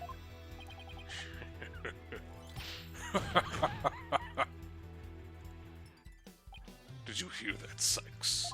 A Rakugo artist who's afraid to speak. Who's ever heard of such a thing? Are you trying to taunt him into talking? Such a petty trick will never work. That's right. I'm not going to fall for it. I'm only asking to hear your story. Besides, is it not your job to tell tales if there is an audience to listen? Even so, I have the right to refuse to answer. The more you keep quiet, the more we want you to talk. That's simply human nature. Isn't that right, people of the gallery?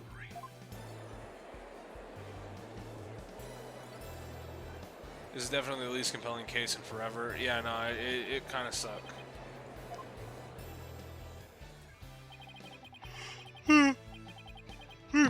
Which is really weird because case 3 was fan-fucking-tastic.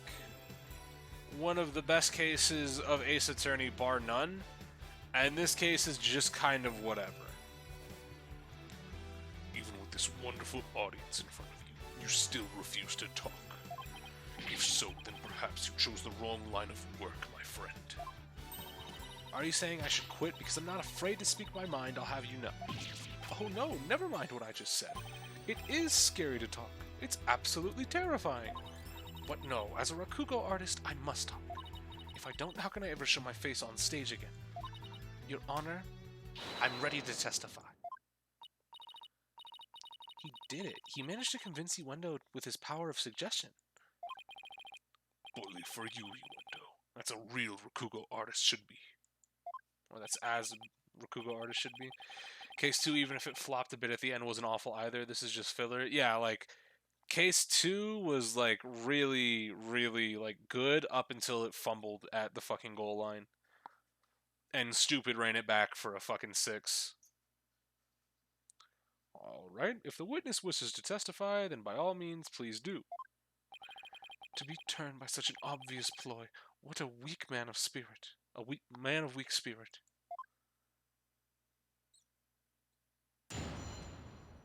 Witness testimony. In the dressing room. Alright.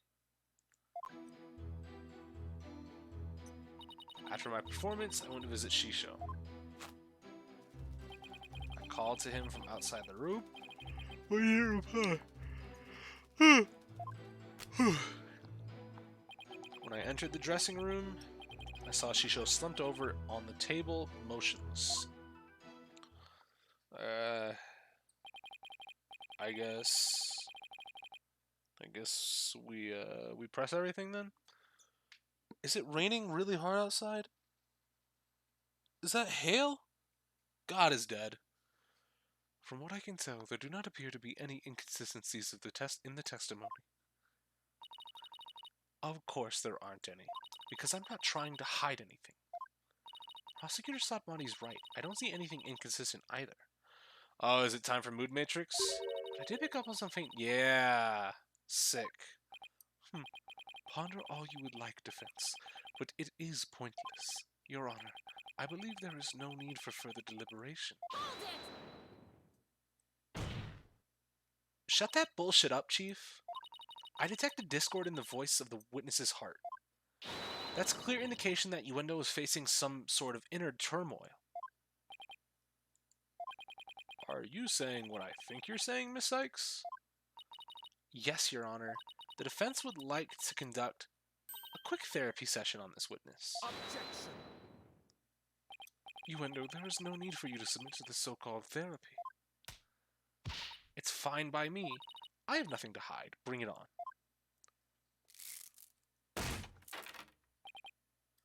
Impetus fool. Why will you not listen to the guidance of this humble servant of the Holy Mother? If the witness wishes to proceed, I see no problem, prosecutor. In one ear and out the other. It seems this performer has no need for your so-called guidance, Prosecutor Sadmonk. Just know this, Uendo. Your folly will surely earn you divine retribution. Thanks, Simon. I'm going to make the most of this opportunity you created for me. Just keep your wits about you. I will. Uendo, could you tell us again about what happened in the dressing room?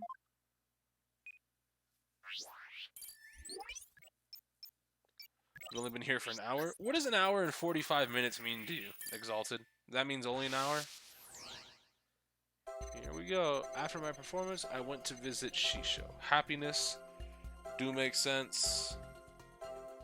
Alright. Called to him from outside the room, but he didn't reply. So what's here? When I entered the dressing room, I saw Shisho slumped over on the table, motionless. Why are you sad?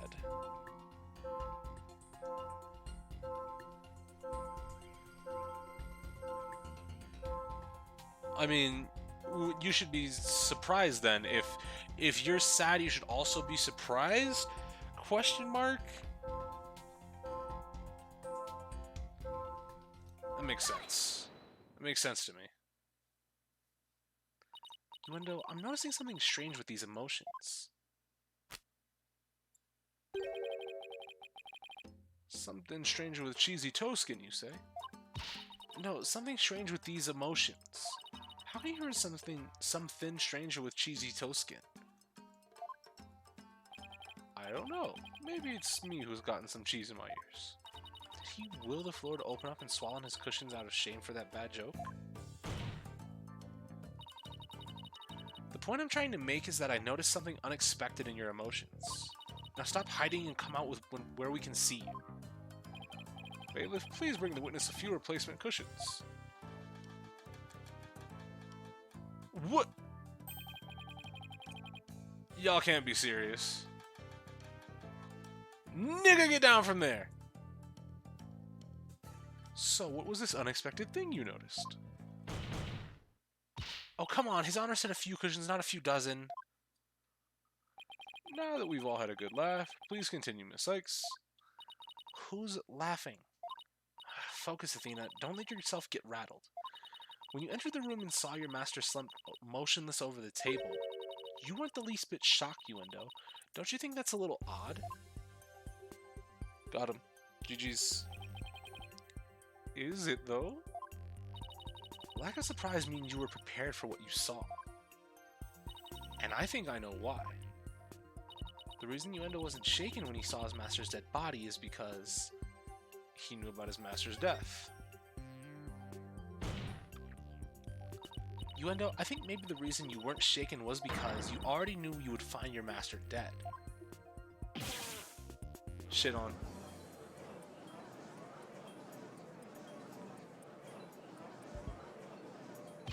What? What kind of thing is that to say? You've got it all wrong. Oh, right, I just remembered something. I thought Shisho was just sleeping when I first saw him. Hee hee. Then why were you sad, nigga? Move. Just move, okay? Okay.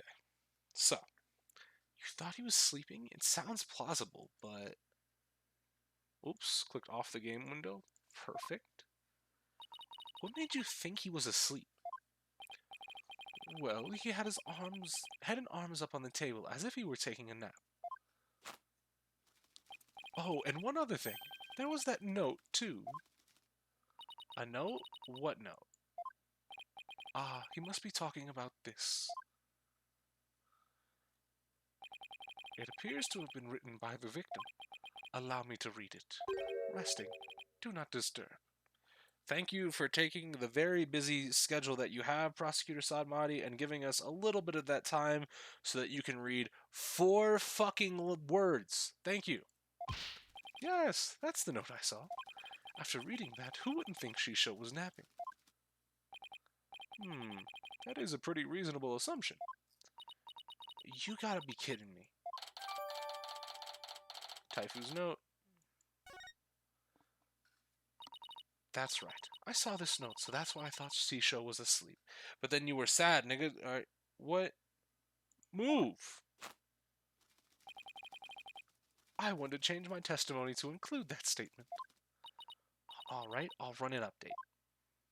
Do we lose any bit of Discord? Noise level go down? Nope.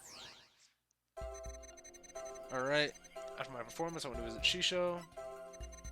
Called him from outside the room. Same, but he didn't reply. Same. Alright, new shit. Info update.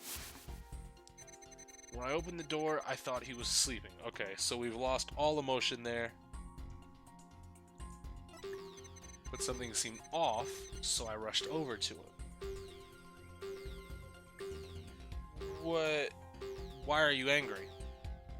What's the last one? Okay, yeah, no, this makes sense. Why are you angry? You know, I noticed something funny in your emotions again. Funny, you say? I guess an entertainer of my caliber can make people laugh, even with my emotions. I didn't mean that kind of funny. Quite the opposite, actually. When you entered the dressing room, I see that you suddenly felt anger.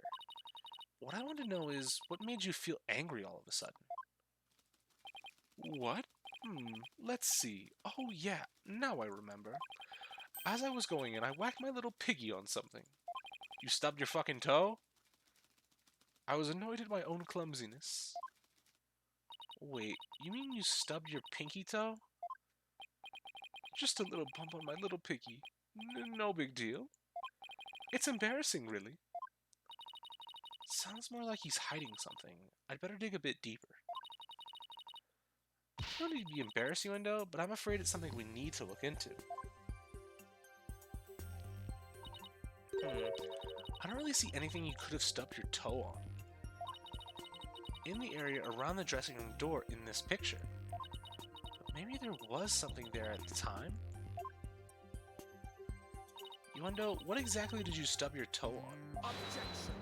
No, it matters, Sadmari. What an irrelevant question. You dishonor the soul of the victim with these unnecessary delays.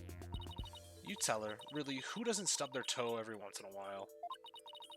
You really gotta fuss over every small detail like this? Well, the thing is... Thank you, Simon, for your input. Even the most subtle fluctuations in a person's psyche can clue us in to the truth. That's why it's important to get to the bottom of this question. Well, I mean, yeah. Plus, if I back down now, who knows what new insult Simon will hurl my way. Is there really no trace left of what Yuendo stubbed his toe on by the door? What in the world might have been there then that is not there now? The table, you can see the indentations. On the floor, the little squares. So do I select the squares, or do I select the fucking, what's the, Oh, no, wait. The TV that's not plugged in because it's been dragged through the soba noodles, right? Or soba flour, excuse me. Not noodles. Please take a good look at this photo of the crime scene. Do you see it? This long track that goes from the door all the way across the room? Now that you mention it, I do see traces of something getting dragged. Whereas talk, if we can't use Apollo's bracelet, we should be able to send the bird after people. Exactly. And that drag mark ends there at the TV. This implies that the TV was originally by the door. I'm convinced that this TV is the object the witness stubbed his toe on. Well, Yuendo, how about it? Yes, you're right. It was the TV. Damn, okay. Jesus fuck. 10% Pog. There, the noise level dropped again. Yes, I stubbed my pinky toe on the TV. But what of it? Why is this so important to you? So the noise went down, but it hasn't completely disappeared yet. Which means he's still hiding something. Okay, then let's try this tactic instead. Yuendo, why was the TV moved there? Shisho must have moved it so he could watch my routine. But what a place to put it, right in the middle of the doorway like that. I didn't want to bump into it again, so I put it back where it belonged. Performances on stage can be viewed in the dressing room using that TV? That's right, it is a closed-circuit monitor that shows the stage. Thank you. I see. Now what? I can't find anything else out of place. I still haven't gotten the noise level down to 0 yet. Simon, I'm still getting noise here, but I don't see anything else fishy. This is precisely why amateurs are such a bother. Sorry. I'm in no mood to play nursemaid here, but if that's what it takes to save the soba shop. Hoy, Uendo. Here's a curiosity for you. This table Master Tornado is slumped over looks like it was moved. Did you happen to bump into it while you were moving the TV back? Oh my! Yes, you're right. The TV hit the table and Shisho's body moved with a jolt. That's when I first realized that Shisho was dead. Oh, but how scared I was. I see. Thank you. We're finally getting a more precise picture of how the body was discovered. But I'd wager you need to put the spurs to Uendo just a trifle longer. Right. I can't keep asking Simon to bail me out like this. It's time for me to regain my footing and really stand on my own. Uendo, what you said just now about discovering your master's death? Could you please describe all of that again for the court in detail? All right. But before you do, let me just plug in the latest information. Oh, boy. Okay, so you want to visit Shisho? Yep, I really hate that that's 2. Open the door, no emotion. Angry that you stubbed your toe on the TV. Yep. The TV back to its normal spot. I realized that Shisho was dead. New info. Seeing him slumped over on that cluttered table. Oh, Shisho. But why are you still surprised? Wait, hold on. Let's... Did I not click the back arrow? Let's go again. I want to see the difference between the two surprised. But I thought I had clicked the back arrow, but I guess I didn't. Alright. About, I would say, midway on both? Maybe the surprise is a little bit stronger? But now the surprise is like fucking maxing out. So why are you hyper surprised here? That's odd. After the initial shock of finding the victim dead, you reacted with surprise again. What was it that surprised you, Uendo, besides your master's death? What do you mean? What's more, you were even more surprised the second time than the first. What could have surprised you more than finding your late master? Search me. Your little thingy must have made a mistake. Silence. The girl is as sharp as a trout, to be sure. But her ability to hear people's emotions is absolute. Now get to remembering, Uendo. What was it that surprised you? That was a compliment, right? Well, What? How did this happen to me? No, we pushed him too hard, and now he's mentally all over the place. His emotions are completely out of control. Out of control? Care to explain how that's relevant? You know how normally I listen for the hidden emotions in a witness's voice, right? From there, I look for inconsistencies between their testimony and these emotions. But sometimes a person's feelings can run too high, making it hard to get proper readings. So that's how your Matrix program works. Fascinating. Ordinarily, it's just one emotion that runs out of control, but it seems there's nothing ordinary about it this time.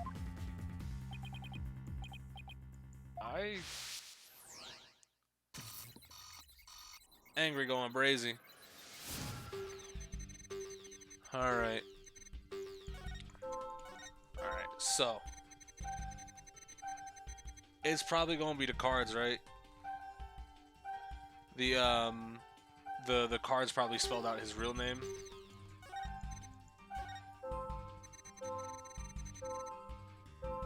Alright. What is my... Do I just click on the emotion for probe? Oh, I guess it will give me a probe button. I knew it. It's got your knickers all in a bunch now. Yono has multiple emotions running out of control at the same time. I've never seen anything like this, ever. So how does one bring a situation like this back under control? I'll have to find the root cause of this tangled mess before I can treat him. Yeah, pro button. Move, nigga. And that will help bring his emotions back under control. In that case, let's get started, shall we? Alright, I can't guarantee success, but it's definitely worth a shot. Time to look for the root cause of Yuendo's rampaging emotions.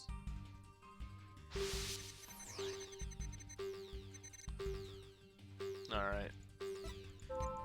So the cards spell out Yuendo's real name or some shit like that. Karuta cards. Fuck it. I get it now. The cards are the root of it all.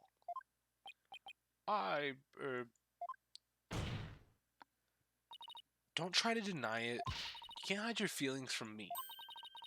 The dying message left at the scene of the crime was what was causing you distress. And if the dying message was the cause of all those feelings, that means that the phrase Owen Forth must mean something to you.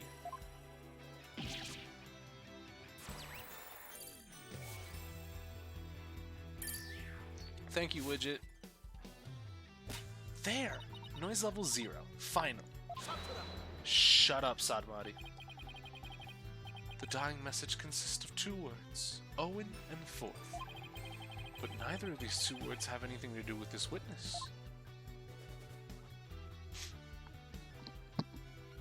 Is one of his characters? This topic warrants no further argument. Sure, there may not seem to be any direct connection between Yuendo and the message, for now. But why don't you wait and decide what's necessary after you hear my theory? I trust you've hit upon something, Athena. Yep, if my theory is right, we can finally solve the case of Yuendo and the mysterious Owen Forth. Go on, then. I can already tell this promises to be interesting. Now, please share your theory with the court, Miss Sykes. There was something puzzling to me about Yuendo's out-of-control emotions just now. Namely, that there were 3 distinct reactions present. I've never seen that before, and I wondered how it could be possible. Is there a conclusion to this meandering musing of yours? Hold your horses, I'm getting there. So, could a person flip between 3 distinct emotions of such intensity like a switch? In the end, I concluded that it just wasn't possible.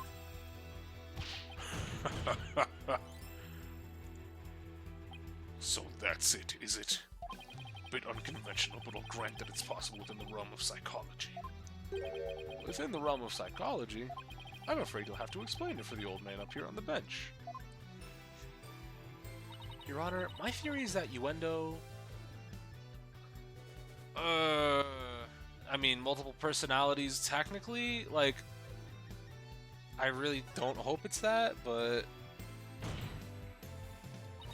So many distinct personas, it's clear to me that Yuendo has dissociative identity disorder. Man, fuck.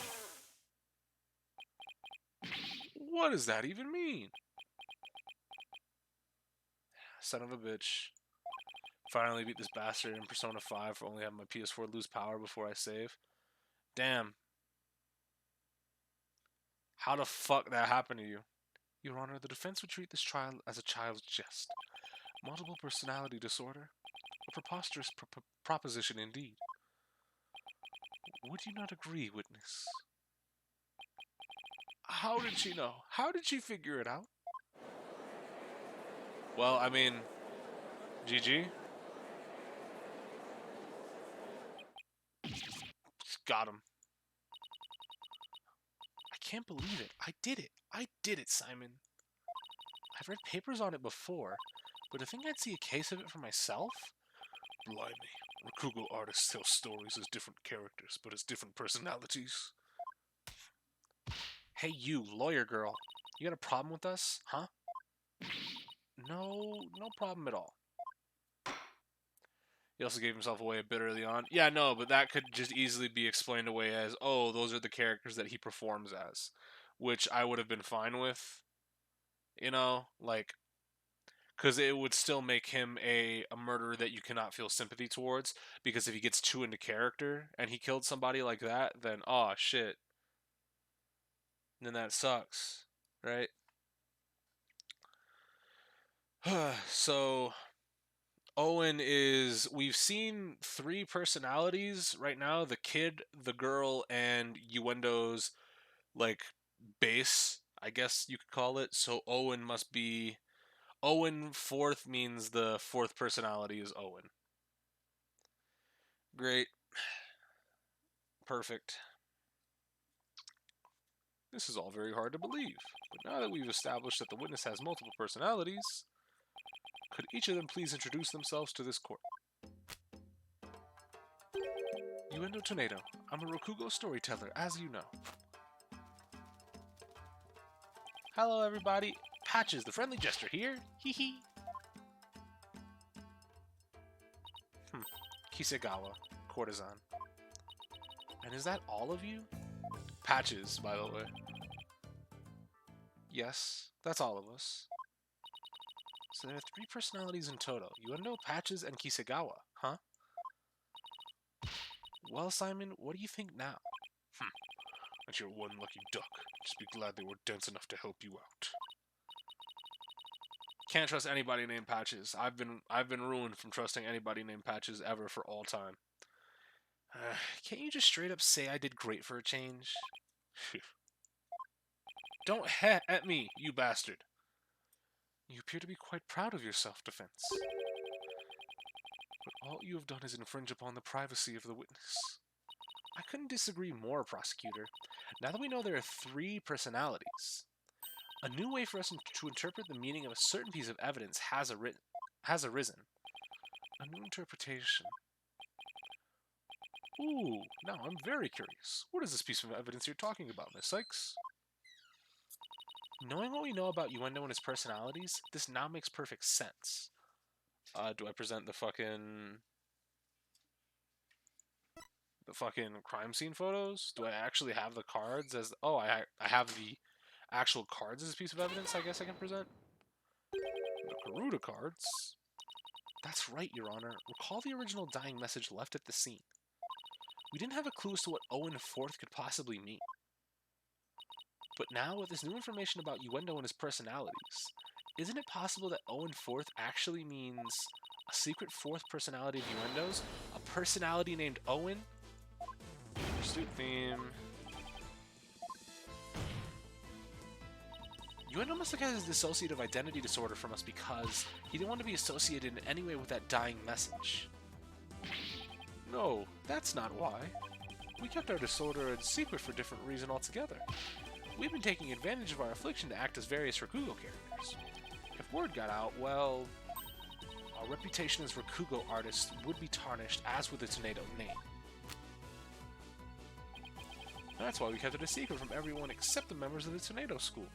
Also, 4 personalities for the 4 fans that he has on him. I get it.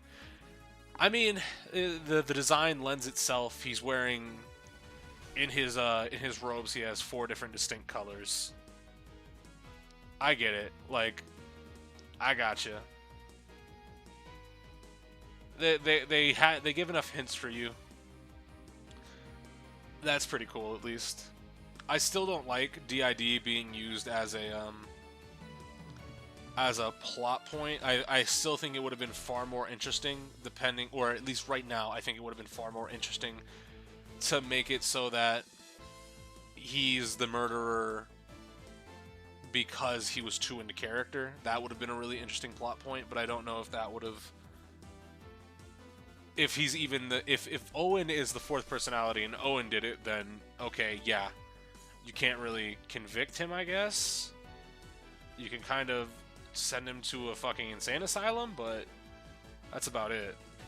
Also, fucking DID means there's nefarious shit involved, usually is a common trope in a lot of media, and it's kind of boring, so I would really hope that's not the case either. But really, there is no 4th personality. There's just the 3 of us in here. A plausible enough sounding story. But it doesn't prove you didn't rearrange the cards, does it? But Talk to them. I will concede that it's highly likely that the witness rearranged the cards.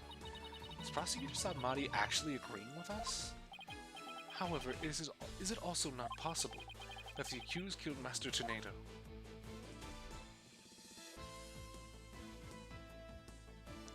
And then left that message in order to frame the witness? And upon noticing the cards when he found the victim's body, Uendo rearranged them. Silence. A fantastic tale, but a tale nonetheless. No one outside the Tornado school knew about Uendo's multiple personalities. Uendo just finished saying so himself. Ah, that is true, but an ultimately meaningless point. The witness was only in the dressing room for 2 to 3 minutes. That's far too little time to commit murder, wouldn't you say? It's also far too little time to drag a fucking TV across the floor, but, you know, discretion. Objection! And who's to say you couldn't have done it before his discovery? Objection. Why is Edgelord back? Because fuck me, I guess. Ah, that spring chick memory of yours. Have you already forgotten Prosecutor Blackwell's testimony? Simon's testimony? Oh.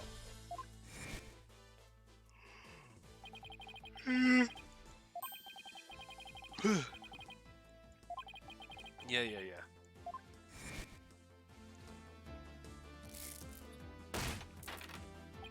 That's right. Until just a few moments before Uendo entered the dressing room, Taifu Tornado was confirmed to still be alive. I mean, the TV was literally just presented less than 5 minutes ago. Right? So you could have heard the Rakugo from the stage on the TV. Like, I don't know what it is. When fucking this game does this, I'm gonna bring something up and it's just very blatant. Like, at least when it happened in Danganronpa, it was like, oh, it's just this one minor thing that will lead to, you know, something bigger. But now it's just like, okay, we know what it could have been. What else it could have been? The sound of Rakugo was, you know, doing something else, or it was making you think that Rakugo was being performed in the dressing room, then it could have been the TV. It could have literally just been the TV. And then you're just like, okay, well, now I gotta prove that it could have been the TV. And that's probably gonna happen in like fucking 7 or 8 fucking things, right? Like 7 or 8 like decisions from now. A bulletproof alibi that I've already confirmed with several audience members. Oh no! I also heard that his Rakugo performance that day was a steaming pile of... well, you get the picture. Yes, I'm afraid so. Really stunk up the stage, I did. Hee hee. And yet, I have a perfect alibi. Indeed. Why not let... oh, there it is! There the word is! There it is! Why not land the coup de grace on the defense by describing your alibi, witness? What is that, 3 games in a row where we have coup de grace mentioned? Okie dokie, Smokey.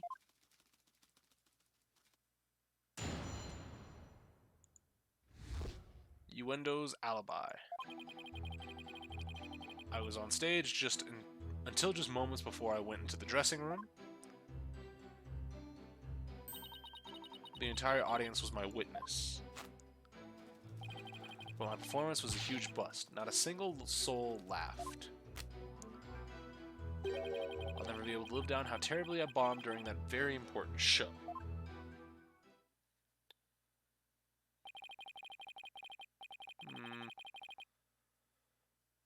So, why didn't they laugh? Were you trying to be funny and you just sucked? Uendo was on stage before he found the body, so he could not have committed the crime. It is time to let it all go, defense, and move on. Oh, NGR again. Well, get this, Prosecutor Sadmati. The Wright Anything Agency never gives up. We fight to the bitter end. Feh. Allow me to say this once more. Let it go and move on. And allow me to say once more, I'm never giving up. Let it go and never. This is pointless. You should not have taken advantage of this opportunity while you could, you foolish child. Your worthless convictions only serve to prolong the accused's suffering. If words will not sway you, then perhaps pain will.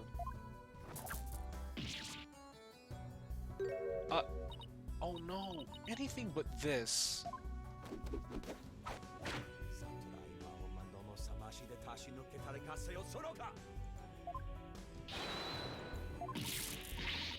Squeezed. What's the big idea, Prosecutor Sanmari? That was but a small dose of punishment for your misguided convictions. Are you now a bit more inclined to give up as instructed? As if. How'd you get another one? In that case, you must require another dose. Sniped. Not bloody likely. I don't give two flips about your beliefs, but if Sykes were to submit to you here, I won't be able to eat good soba anymore. That's right. For Mr. What's future and Prosecutor Blackwell's stomach, I will never give up. You will rue those words, defense. Of that I can assure you. Mischance for Taka to snatch the beads. Yeah. Windows alibi. Alright. So. Why weren't these niggas laughing? Do you have any idea what went wrong? I'm not sure if it was my performance, or if that was just that particular audience. Maybe it was the story I picked. But every entertainer knows that this kind of thing happens from time to time. I guess that makes sense. Yeah, no, you will bomb. There will be an audience that does not fuck with you. No matter what you're doing. Performing music, telling jokes, storytelling. There's gonna be one time where everybody in that room does not fuck with you. Still, I wonder how he could have flopped at his own commemorative show. Maybe I should dig into things a bit more.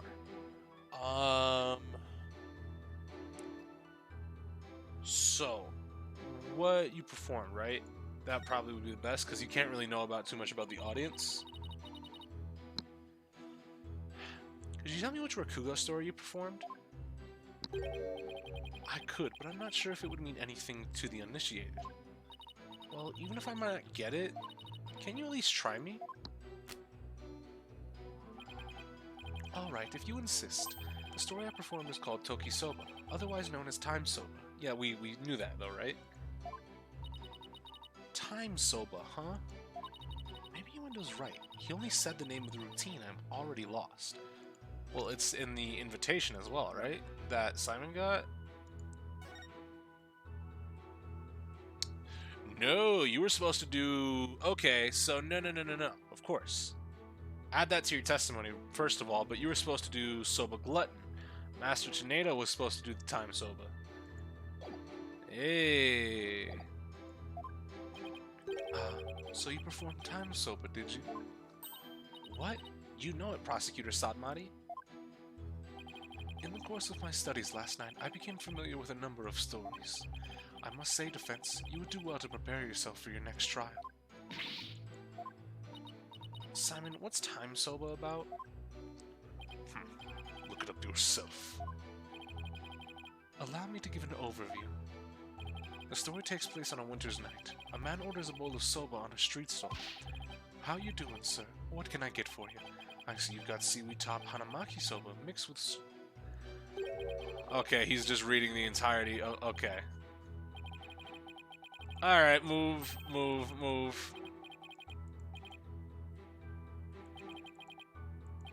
Wow, prosecutor. The customer talks on and on like this. Finally, when he is done eating, he goes to pay for his soba. So how much do I owe you? That'll be 16 mon, sir. I see. Sorry, but I only have small change on me. I'll count the coins in your palm, so could you hold out your hand for me? 1, 2, 3, 4, 5, 6, 7, 8. Hey, what time is it? It's 9, sir. 10, 11, 12, 13, 14, 15, 16. Thanks and bye. Very well done, Prosecutor Sadmati. That was excellent. Huh? I don't get it. What's so funny about that? Because he stops counting at 8 and then gets him to say the time and then counts the coins again? Don't you see? The customer paid with coins, counting them out one by one. Then just after counting 8, he asked about the time. And the soba vendor answered with 9. Oh, now I get it. Made the vendor say 9 and then he continued counting from 10. Exactly. He cheated the soba vendor out of exactly 1 mon with his smooth talking. The story continues with another man who saw the whole thing and tries to do the same. But he bungles the trick and ends up paying for more than 16 mon for his soba. The story ends on that as the punchline. You can look up the details. You can look up the rest of the details yourself. Or I'm sure Prosecutor Sadmonk over there would love to perform for you after court. So basically, it's a story about a man who cheated on his soba bill. That's kind of petty, isn't it? Is that really all you have to say about this classic story? Time soba is such a well-known staple of the Rakugo that it is... Okay. So this is, this works better as misdirection. I'm gonna say it. It's crazy how the magic case did not have great misdirection. So hilarious. Yeah, no, I know. I see why nobody laughed. We don't have time for a lecture detour right now, Prosecutor Sadmonk. Aw, I wanted to hear a little bit more. But I suppose it is off topic. Getting back to the matter at hand, Miss Sykes, the witness stated that the story I performed is called Toki Soba, otherwise known as Time Soba. Would you like to add this statement to his testimony? Should I have that statement added? Yeah.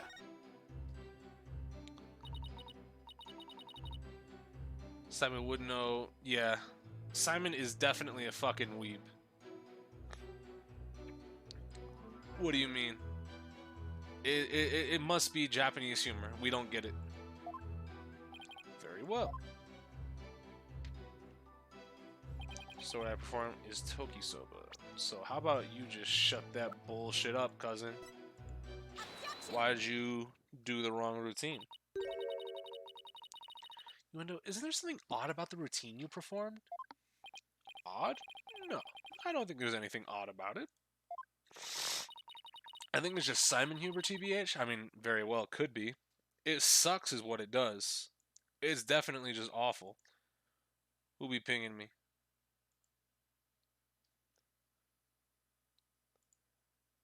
No, you can't just spy on us and outrun our missiles at the same time. No, haha, Blackbird goes zoom. It's a good picture. Objection. Oh. We're discussing the witness's alibi at the moment, defense. The show's program is completely irrelevant. Objection! That's where you're wrong, Prosecutor Sadmati. The reason being, it contradicts the statement the witness just made. Uendo, do you know what this is? No, what is it? This is an invitation to the show, sent from Master Tornado to Prosecutor Blackwell. Included in the invitation is a rundown of the show's program, which clearly states that Time Soma was to be performed by Master Tornado himself. No. Uendo, why did you perform the routine your master was scheduled to do? Well, you see, the reason for that is... How do I say this? You see, let's say it was a prank. That's right, it was just a little joke, you see? Hee hee. I was trying to surprise Shisho by performing his routine before he did. I don't know if I buy that. Was doing the victim's routine really just for laughs, or... Hey, didn't Simon happen to hear Time Soba coming from the dressing room during Uendo's performance on stage? Wow! What could that have meant? Could you imagine that something could have been mixed up? It seems like too much of a coincidence. Wait, can it be? What's the matter? You look like a hen with a dozen eggs to lay. Stop comparing me to birds. cease this bird-brain timidity. Something has occurred to you, then lay it out for us already. Don't breed resentment in those watching your performance. Okay, okay. I don't have a ton of confidence in this theory, but here goes. It looks like Yuendo's alibi checks out, Your Honor, but even though he was on stage at the time, he may have been trying to obfuscate a crucial detail about this case. Are you referring to the Soba bill the man tried to skimp on in the witness's story? I'm not talking about the Rakugo story, Your Honor. Oh, I'm sorry, but then what are you talking about, Miss Sykes? What Yuendo may have been trying to deceive us about was... the time of the victim's death. He could have died well before 4 p.m. because he wasn't actually reciting, or he wasn't actually rehearsing his his shit. Big stretchy. So time of death. Yuendo tried to deceive us about the time of the victim's death. What? Eek. Objection. What gibberish. Prosecutor Blackwell even testified to the time of the victim's death. I know. But he only testified that way because he and Geiru had to be completely taken in. You mean by the Soba bill thing? Would you please forget about the story for a second, Your Honor? I was deceived. Pray tell, how did Yuendo manage to deceive 2 people while he was performing on stage? That's easy. All he had to do was use a certain prop in the dressing room. Oh, and what might that be? The fucking television, guy. See what I mean? That's exactly what I'm talking about. How long ago was it that I said, oh, I'm gonna have to try to prove that the TV was used? That was at least like fucking 10 minutes ago, right? This TV was used to view what was happening on the stage. Prosecutor Blackwell, when you came to the dressing room, what was Yuendo doing? He was performing time soba. Blast, could it be? Yes, it could and it was. What you and Geiru heard was not Master Tornado practicing his routine. It was Yuendo's performance, as heard through the TV monitor speakers.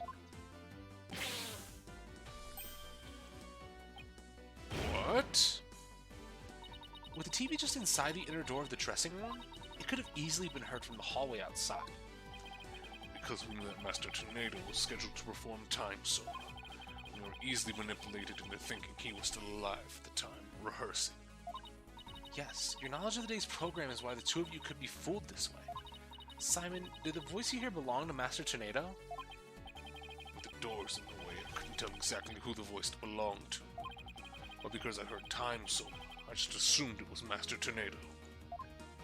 I can't believe I was taken in by such a simple mind game. Objection.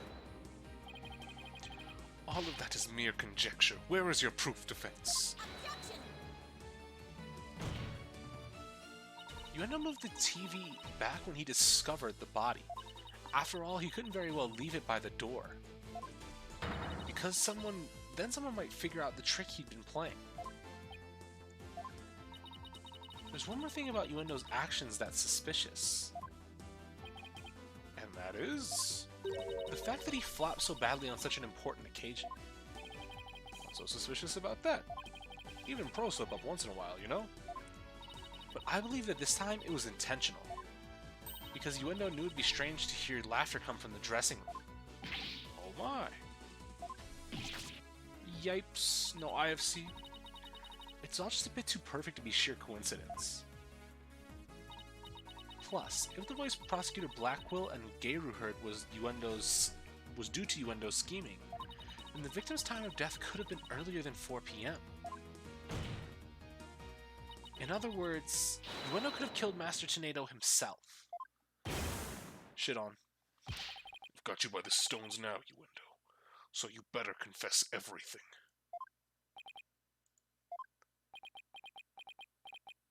Not by the stones. Well, witness, what do you have to say for yourself? We demand an explanation. Yuendo, I confess. I tampered with the crime scene. We knew you did. What? Am I going crazy? No, you're out of order. This whole court is out of order. Is it the defense's claim that Yuendo Tsuneda was the true murderer in this case? If he tampered with the crime scene, then we have to at least consider him a suspect. Now wait just a minute. Yes, I admit to messing with the dressing room, but I didn't kill Shisho. Then why did you tamper with the crime scene? I refuse to answer that question. What? If you suspect this witness, then I have a question for you. What could it be this time? Yuendo had absolutely no reason to murder Taifu Tsuneda. After all, why would Yuendo kill the man who recognized his skills and promoted him? Oh, well, his motive was, I can't think of a single thing. It appears you are also not aware of one other fact. And that is that the accused visited the dressing room before 4 p.m. as well. Is it not natural, then, to suppose that the accused killed the victim at that time? What? Nobody told me Mr. Wet had also gone there before 4 p.m. We were only discussing the time frame after 4 p.m., so I didn't think to mention it. But now that you have made the time period before 4 p.m. relevant... Uh-oh. I don't like where this is going. So, you really do not know what your client was doing during that time frame, do you?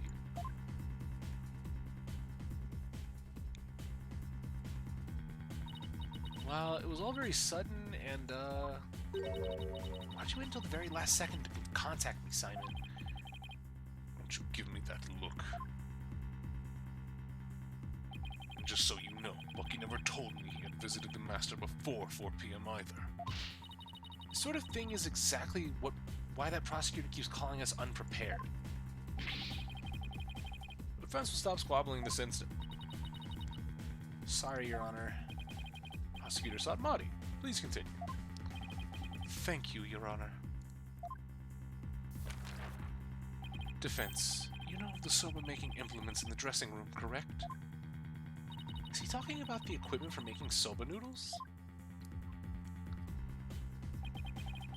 You speak of the large bowl that's used to mix buckwheat flour and water, the rolling pin and the special knife that is used to cut the dough into noodles.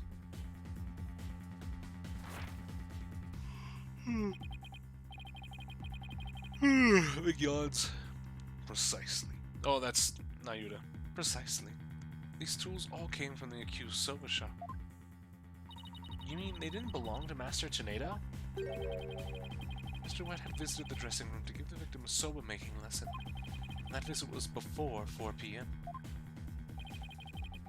I'm afraid that after the accused kneaded the dough and made those noodles,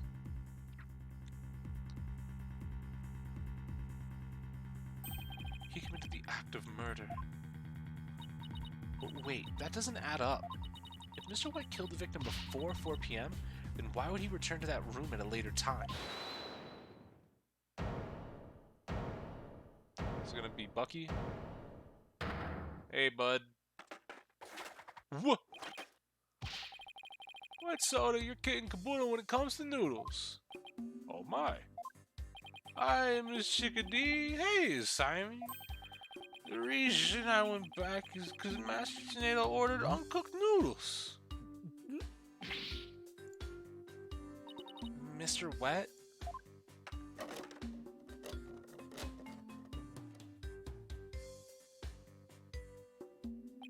Yesterday I brought noodle making tools to the dressing room at around 2 p.m.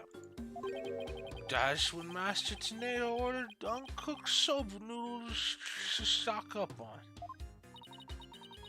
Uncooked noodles to stock up on? Yes, ma'am.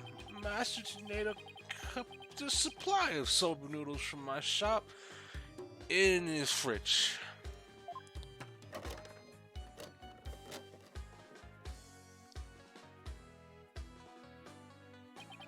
He only had one serving left, so I went back to my shop to get some more. not serving him noodles in the fridge, but I thought the fridge was practically empty. Anyway, the whereabouts of the missing noodles isn't all that important now. Okay. You ran into me and Geiru and you came back to deliver the uncooked soba, correct? That is right, Simon. I made time out of my busy day to deliver him the noodles. And you know what? He ignored me when I called to him from the dinner doorway. He just kept mumbling Rakugo lies for ages, so I got mad and went back to my soba shop. Ah, so that's why you got mad. If what he's saying is true, then there's no way he could be the murderer. Boy, I swear I'm telling the truth, Mr. Bailiff, quick, get this man to the infirmary. Well, I dare say he's quite the handful. Your Honor, please accept the statements Mr. Wet just made now into evidence. Objection. I believe the accused's statement about going to the room around 2 p.m. is true. However, he's fucking drunk.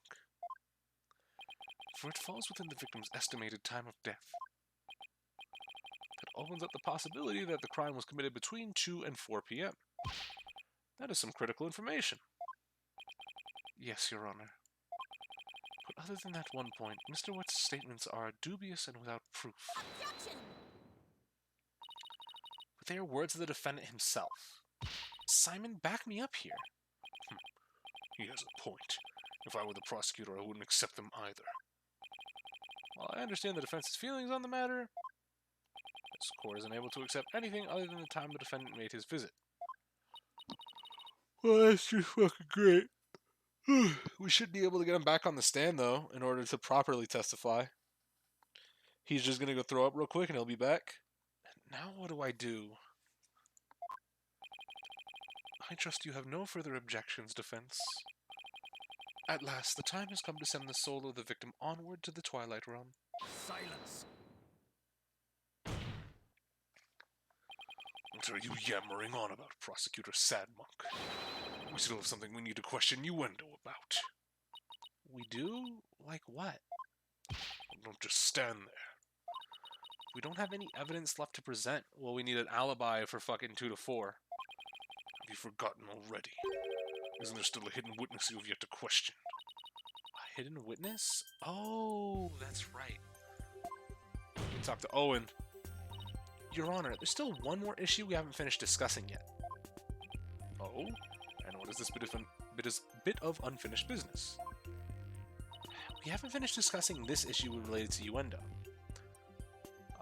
Owen. We still have to discuss the possibility of a fourth personality. The one named Owen. Are you suggesting that this fourth personality of Uendo's might be the true culprit? Jeez, not that again. I told you we don't know anything about this Owen. Look, Uendo, I know you don't have any motive to kill your master, but this Owen may have one for all we know. Come clean now, Uendo. You've got another personality stashed away, haven't you? Please tell us everything you know about Owen. That's enough. This witness has already stated that he knows not of any Owen character. Bravo, you tell him, Mr. Prosecutor? Hee hee. Hey, Patches. If you claim you don't know Owen when you really do, that's tantamount to perjury. If you want to exercise your right to remain silent, however, well, that's a different story. Do not listen to the depraved prosecutor, witness. You will be tainted with his evil. It's reverse psychology time. Do you have any idea how dark and cold a prison cell is? I exercise my right to remain silent. What's this now? Changing horses midstream, are you? Shut up. I will remain silent, and that's it. Patches, you fool. You stay out of this.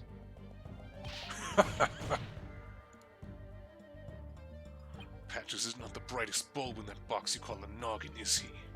The fact that he switched from I don't know any Owen to I will remain silent is proof that he does know about Owen. There it is again. Simon Formidable psychological manipulation tactic. I'm sure glad he's on my side today. Objection. Really force that fucking dumbass personality to hit him with the whole blue tracksuit once again. You dirty, despicable, depraved prosecutor. You were leading the witness. Witness, there is no need for you to submit yourself to the defense's questioning.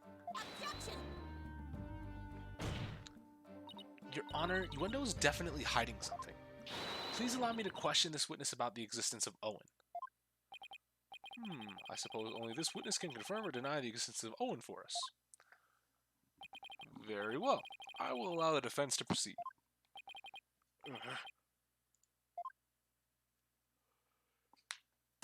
Gotcha.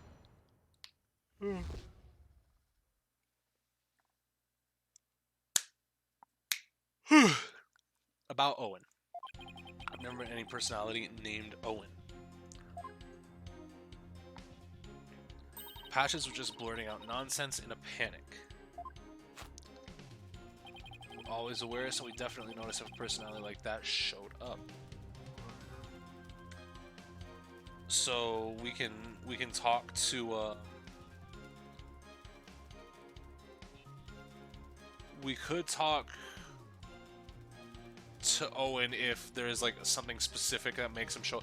Like if you all go unconscious, does Owen come out?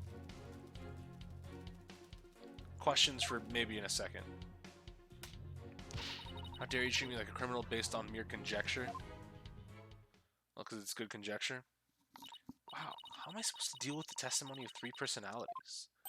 Unless you can prove the existence of Owen here, it's all over. You best screw your courage to the sticking place and attach their testimony head on. Alright, I will. Stop piling the pressure on me. I have to draw out some info. Anything to drag Owen out into the open.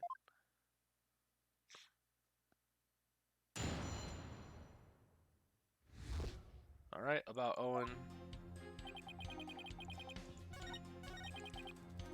So, does he come out when y'all are asleep? Unconscious? What if for some reason you 3 were unconscious at the time of the incident? If the 3 of you were alert and aware, what would have happened? What would happen? I'm not even sure what you mean. I mean, you 3 share the same memories, right? But what if Owen is different? What if he has memories separate from yours? Maybe Owen emerges when the 3 of you are unaware or unconscious. Objection. Instead of speaking as if this 4th personality is a foregone conclusion, I suggest you prove his existence first. Well, we've already seen 3 personalities, a 4th wouldn't be a stretch. Since this is going on a pretty long time, we're already approaching the 3-hour mark, I'm probably going to end after this first part of the trial. We'll split this one up into its 2 trial parts, depending on how much longer we have for this. Because we're kind of just going on for a little bit here, right? You dishonor the victim in this court by jumping to such conclusions without proof. Have you ever heard of these old sayings, Prosecutor Salmati? What happens twice will happen thrice. If you see 1, there are likely 30 in your home. I'm basing my theory on such premises. Comparing us to cockroaches, do we bug you that much, girly? How do you intend to prove it?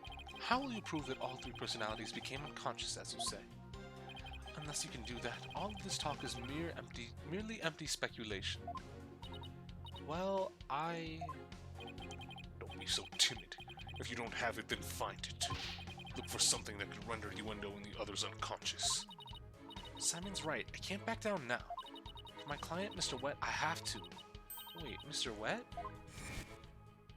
Oh, don't tell me they were all drunk. There was that bottle of sake with 2 cups. Right. Yep. Yep. Move.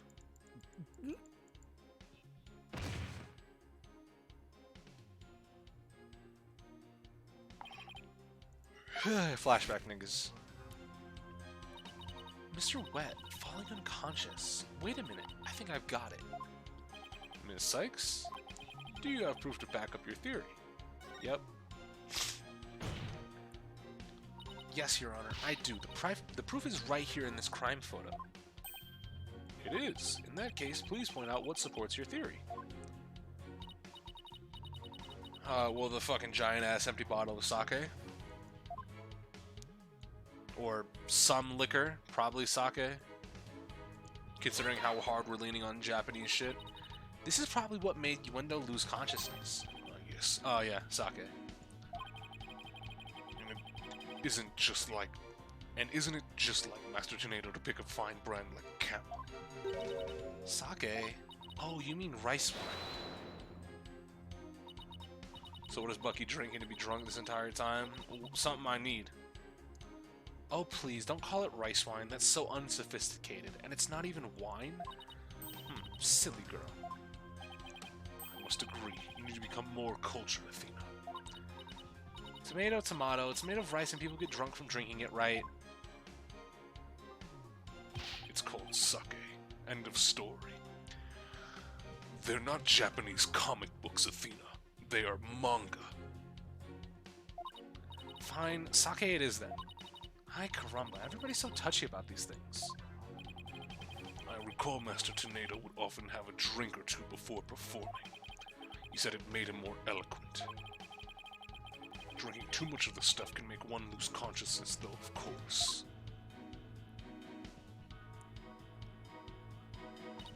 And look, there were 2 glasses on the table. Yuendo, I believe your master offered you some rice, sake. And then you must have drank too much and passed out. That's when your 4th personality, Owen, emerged.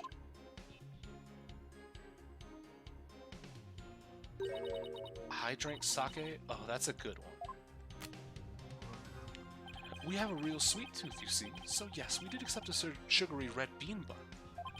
But since we really dislike sake, we said no. We said no, thank you to that. Believe it or not, we're real weak when it comes to booze. Hee hee. Even a tiny drop can knock us right out. So, you see, I had a sweet manju bun, but I didn't drink any sake. What? But that can't be right. The defense demands that the glasses be examined right away. You amateur, did you really think I had not already done so? Your foolishness is beyond the pale. Don't tell me. There was no trace of the witness having touched either of the glasses, naturally. Right, of course. Sykes, would you like the witness's statement to be added to his testimony? Yes, please, Your Honor. Alright, so... What do we have? Can we I assume that we're supposed to be presenting here just because it's going to be a new statement that we can add to, or we could probably press on that too, never mind. Bun laced with wine, potentially. Let's press and see what we get. So if you had even a tiny sip of sake, you'd conk right out, huh? That's why you didn't touch the glass that Master Tornado offered, correct? Yes, that's right. Then maybe you ate something that had sake in it as an ingredient. I don't recall doing anything like that. He doesn't recall doing it, but that doesn't necessarily mean he didn't. He just might not have known that he did. I better take another good look at the evidence. Yeah, we're gonna have to present something. So we didn't drink any sake, huh? Oh boy, now we're in trouble. That kind of answer is exactly why Sadmonk keeps insulting you. Now use your head. There are countless ways Yuendo could have gotten sake into his mouth besides drinking it. Well, I don't know about the countless part. But nothing. Give it some thought, and you'll figure something out. So the witness must have had something that contained sake. Is there anything in the court record that hints at something like that?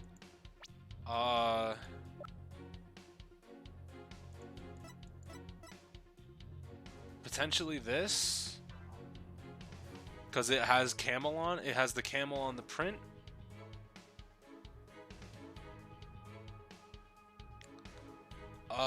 But how does it relate to him eating or ingesting sake?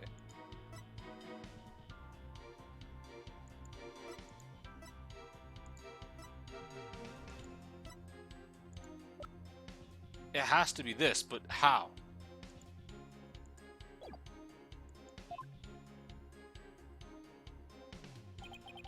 let's look at the crime scene again.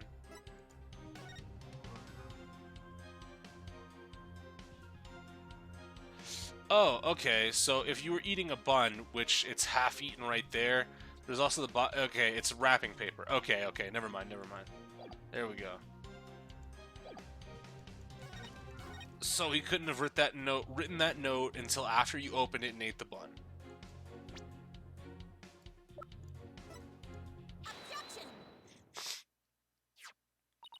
This shows what most likely made Yuendo lose consciousness. That note.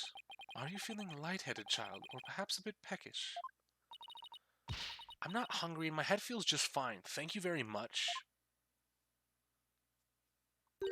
Look at the paper this note is written on. Isn't there something familiar about it? I'll have to catch you again for an actual good case, Chris. It's getting late and since I have work tomorrow. Alright, Nostalgia, take it easy. Depending on how much longer we're going, I'm probably going to be ending soon either way. But it feels like if this is going to be a part 2, the second part should be coming up relatively soon. So we're probably going to be ending here and then picking up part 2 of this tomorrow. What exactly is your point, Defense? This faint design here reminds me of the paper from... Yup, it's a piece of the wrapping paper on the box of manju buns by the victim on the floor. Yuendo, you may not have drunk any sake, but you did eat a sweet red bun, right? Sweet red bean bun, right? Well, yes, that's right. I don't know if you are aware of it or not, Yuendo, but I believe the manju you ate caused you to fall unconscious. The bean bun? But how? Because those buns contain a secret ingredient. A very punchy secret ingredient at that.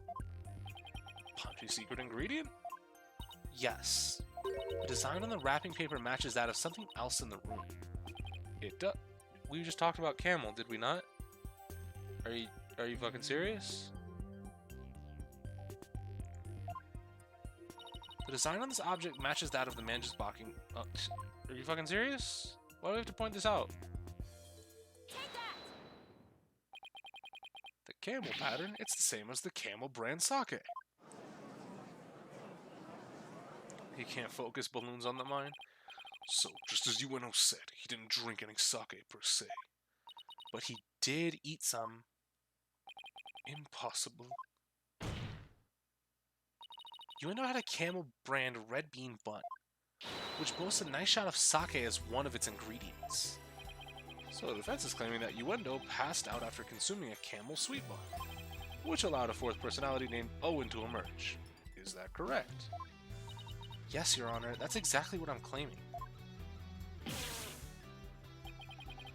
there's one thing that bothers me. Wouldn't the alcoholic content of the buns evaporate as they are steamed?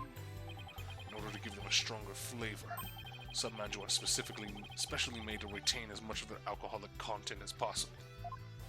Oh, it's this key, or is this case? What's going on, Kay? But yeah, it is this case. Even I wouldn't pass out from eating a simple manju. And how about we test that theory? What do you say, Your Honor? Seeing is believing, as they say. Very well. I will allow a test. Oh, thanks, Your Honor. Simon, go buy us some camel manju on the double. And don't forget to give me one too, okay? Why must I? I love this case so dang much. I'm a little bit lukewarm on it right now. It feels very filler. A lot of cases where I don't get to do proper investigation beforehand kind of end up being very neutral cases to me. And this one I don't feel any particular way one way or another. I'm not the courthouse stable boy, you know. Taka! Yeah! Bird niggas. But just this once. I'll acquiesce. Taka, I'm counting on you. Let him go! And all of you had better pay me back. Aw, but I thought it would be your treat, Prosecutor Blackquill. What a shame. Now then, let us adjourn to the manju arrive by Carrier Hawk. Court will reconvene as soon as Taka returns.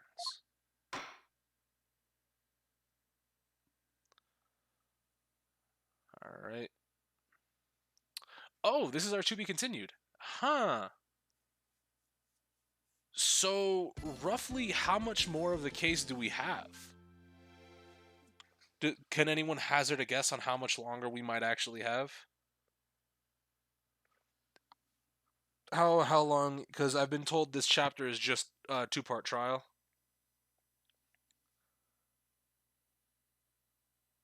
Less than half? Because we've been live for roughly about 3 hours right now. And if there's less than half, I might just go ahead and finish up this chapter. You know, here's a good idea.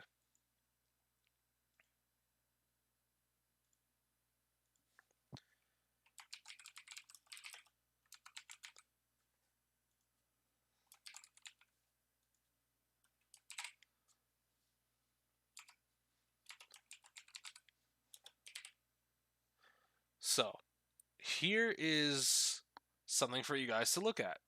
If you'll notice at the top of the stream, there is a poll for finish the case or save it for tomorrow. Go ahead and vote on which ones you want. Just know, what am I knowing?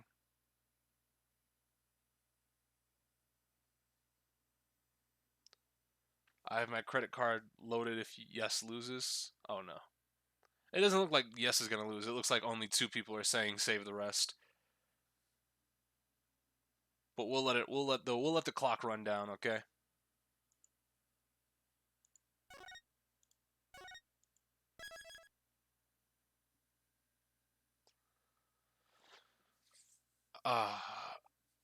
Yeah, it looks like we're going to be continuing on. Fuck it.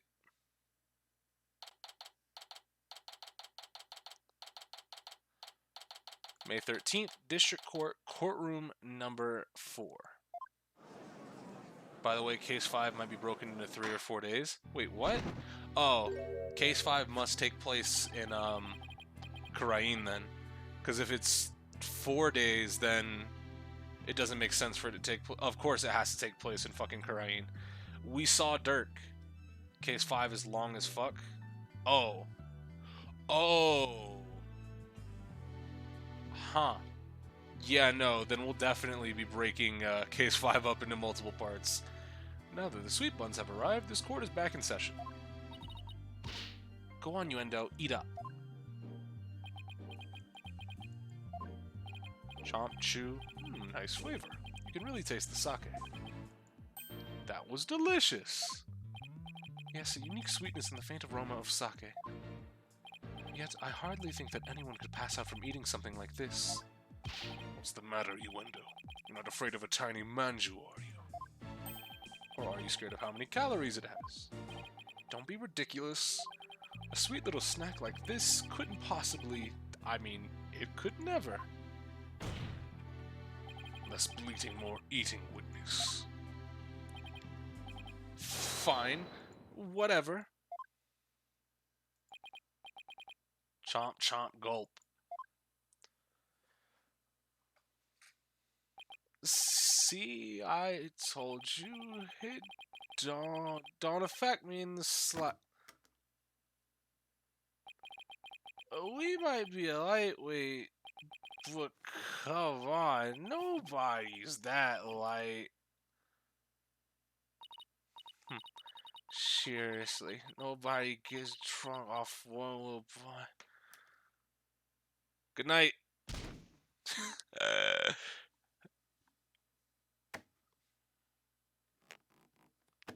What's up, nigga?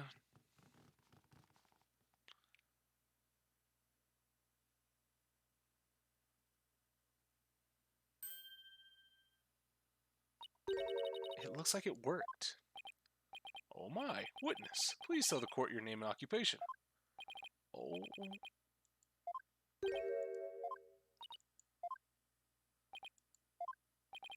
Oh. My name is Owen.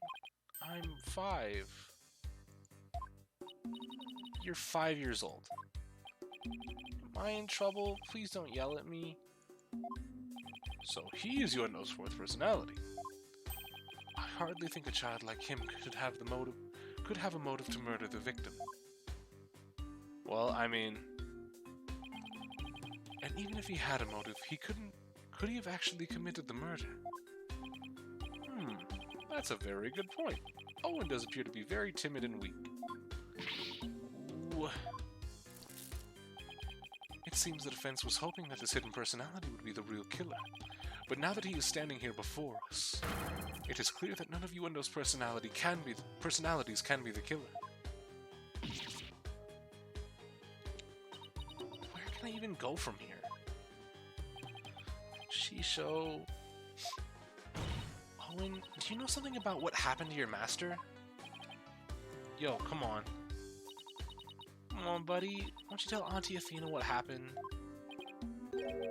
What a scary lady. I'm not scary. Look at Auntie's big smile. Tell me about your master, please. Pretty please with sugar on top. Okay. Shisho was super nice. He always played with me. Just like a real grandpa. I love Shisho. Athena, do you sense anything behind his words?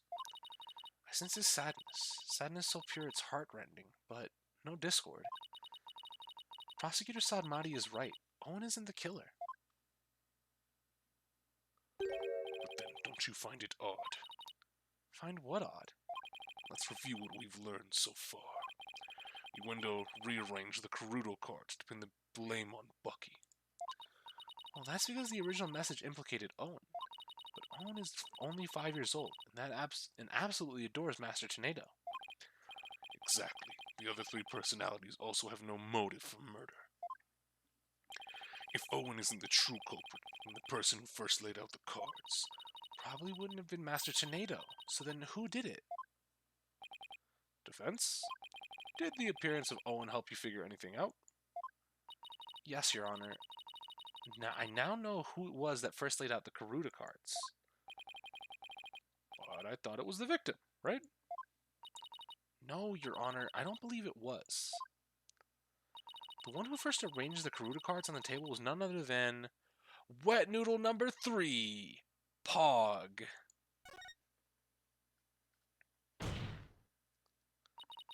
I believe the person who laid the cards out was the very person who killed Taifu Taneda. How quickly move on to a new target when your Owen theory proves false? I mean, if it doesn't work, then why would we keep continuing going down that path? Yeah, it proved false, so we're gonna change. Are you stupid? Are you dumb? You can pick one. I don't know what a Polukanan is, but I'm definitely not one. And before you start with the sermons, why don't you hear me out? Yes, let's hear the defense's reasoning. Please proceed, Miss Sykes. But if you are bluffing, I won't go easy on you. I understand, Your Honor. Now then, please recall the original crime scene. Who did the Karuta cards name when the scene was discovered? Let's see. Yeah. I believe they implicated the defendant, Bucky Wet. That's right, but when we found out that the message originally read Owen 4th...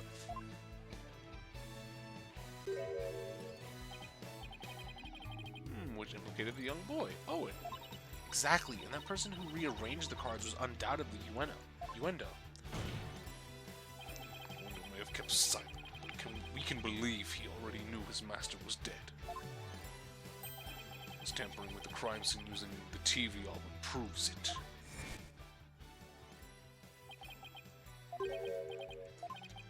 So were you just being led to do this?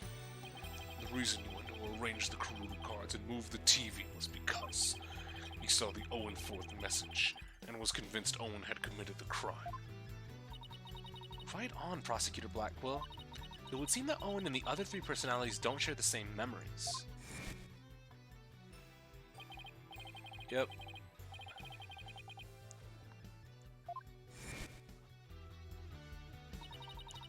Yuendo feared that Owen had killed Master Tornado, so he tried to hide Owen from us.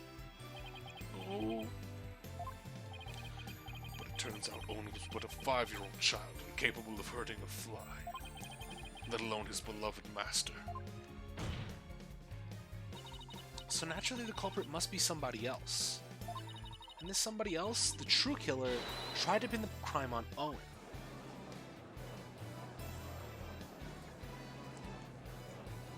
Alright, well, we're kind of running out of options here, so... Clown? Is somebody else going to present themselves?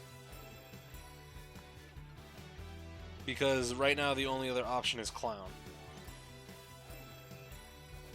Objection. This is not but conjecture, composed of half-truths and fantasy. Who then do you maintain murdered the victim? I believe Owen might know something about that. Objection. I refuse to allow such impromptu testimony, and from a 5-year-old, no less. Such a young child is incapable of producing anything coherent. Objection! But your separation is disgraceful. You should realize what it is to... I saw Shisho getting... Owen, you do know something, don't you? Yeah. Oh my, is this true? If so, we must have Owen testify immediately. Don't you agree, Prosecutor Sadmati? It's alright, Owen. Go ahead and tell us what you know. What Owen knows? I saw it, okay. Shisho was standing with a knife in his hand. Yeah, for the soba. Blood was dripping onto Shisho's face, getting it all red. I couldn't move at all. I was so scared, I passed out.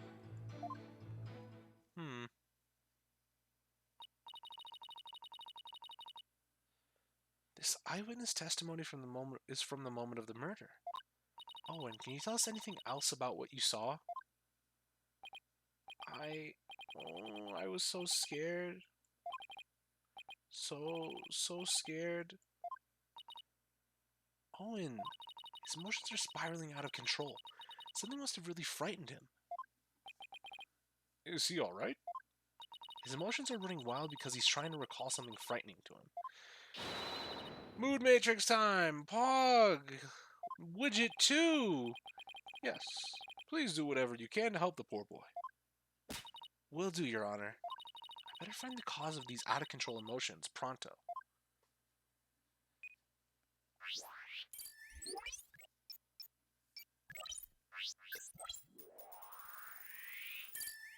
Yeah. Yep, big sad. Shisha was standing with a knife in his hand. Right. Blood was dripping onto Shisho's face and getting it all red. But we didn't see... There was no blood at the crime, unless he saw fucking sauce, which I initially thought was blood. Which, yeah, he could have seen broth on his face.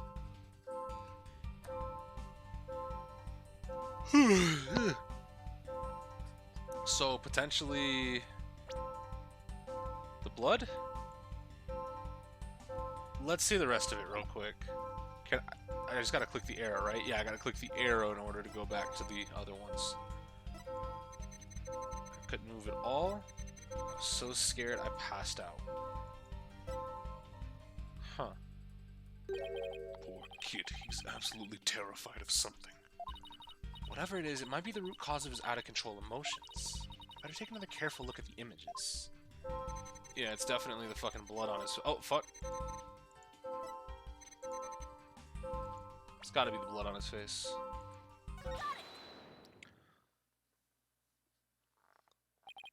Yeah, blood was dripping down onto Shisho's face. Blood?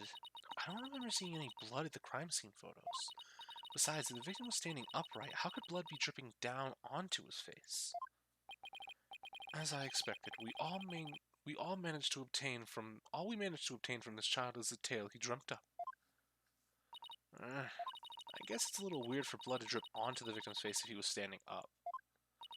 Unless it dripped down from the ceiling or something? What do you think, Simon? I don't know. Owen's one confused and upset kid right now. So who knows how accurate his memory is. Maybe it's time for that thing instead. Huh? What thing?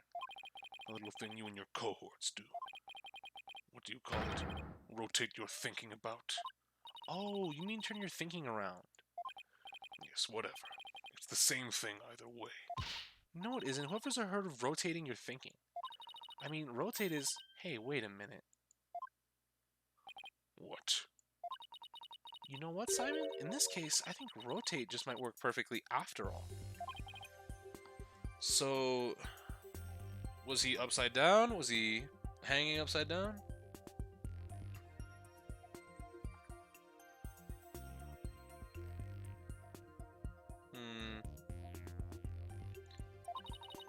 All I have to do is rotate things by 90 degrees. Wait, 90 degrees, not 180? When he saw his master, Owen must have been... lying down? Technically? I mean... Oh, fuck, I didn't mean to click that. I was putting my hand back on my mouse. That one's wrong. He's lying down, but... Yeah. Or maybe not? I mean, it's not a big deal, right? What do you think, you big drip? Big drip? Alright. This time I promise to rotate my thinking by 90 degrees. When he saw his master, Owen must have been lying on the floor. Big drip. Big body, big whip. Owen must have been lying on the floor when he witnessed his master's murder. What? That's the conclusion I arrived at when I rotated my thinking by 90 degrees. Which means that all of the visuals in my matrix were off by 90 degrees. And... this means Master Tornado is also lying on the floor, which solves another mystery. And which mystery is that? The mystery of how blood could have been dripping onto the victim's face. It becomes much easier to imagine how that could have happened if he was lying down. Like someone bleeding onto Master Tornado from somewhere up above him. I remember now. Somebody was sitting up on top of Shisho. Yeah, damage from me re-gripping my mouse. I'm a big idiot. The blood that stained the victim's face red came from the person sitting on top of him. The victim was holding a knife, so he likely nicked his attacker as he was fighting back. This means his assailant was injured on their face somewhere, like the forehead, perhaps. Or like the nose. It was worth it for Big Drip. Hey. I mean, yeah. It's a happy accident. Bob Ross type beat. Assuming the victim and his attacker were face to face, then yes. I see. So that is what happened. But if I recall correctly, the accused has a fresh bandage on his forehead, does he not? Ooh.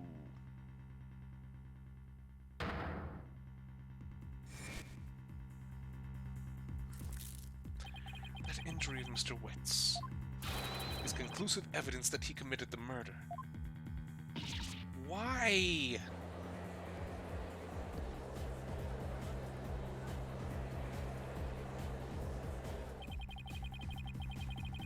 Okay.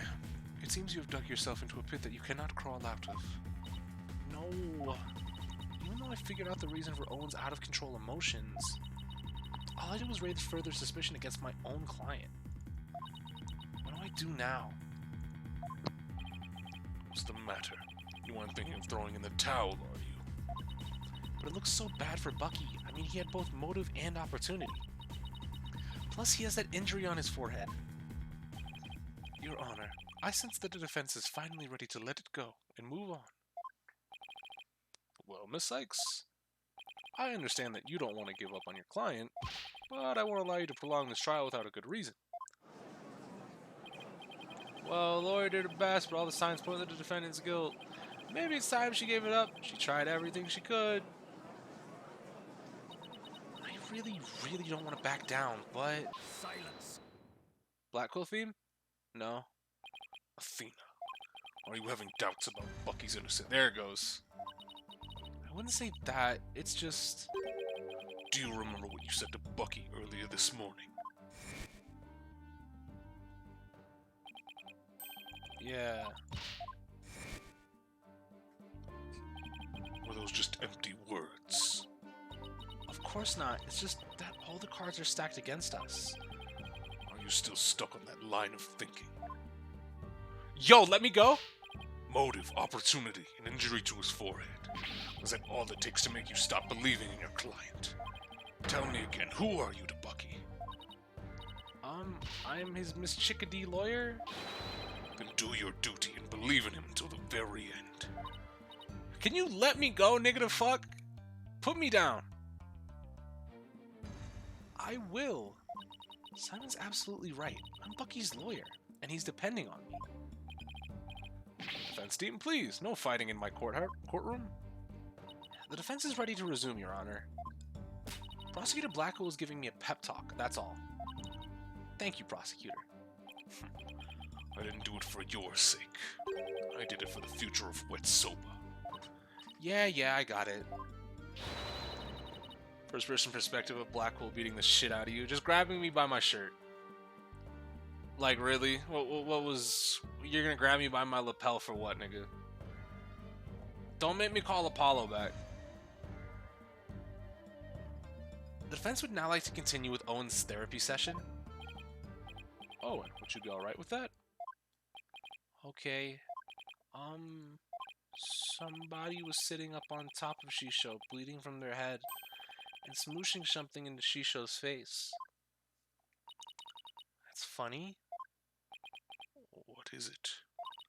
I still hear discord in Owen's voice, but I don't sense any inconsistencies between his statements and his emotions.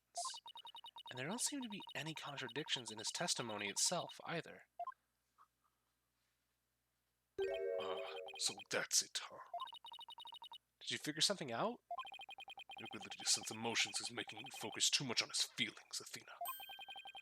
But there is actually something he's being very vague about in his testimony. You can clarify what he's feeling uncertain about with some evidence. You should be able to move forward from there.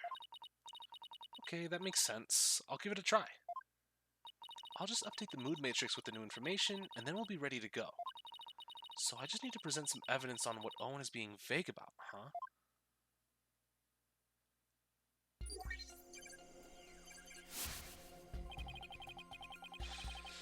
Okay.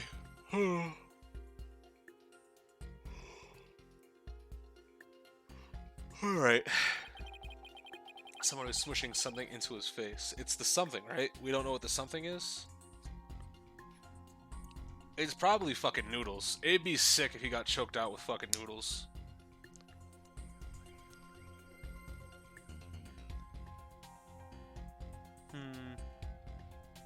This is what he got. This is where he got choked, right? So this would be his. Would this be the crime scene photos, or would it be the autopsy report?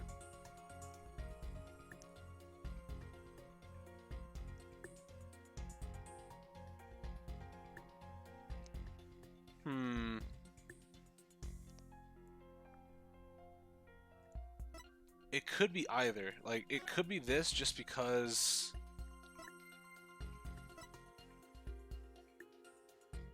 Okay, no, I gotta remember, this isn't just crime scene photos. It's a crime scene report, right? So this could end up being the Sobel. It has to be this then. Objection! Badges went away.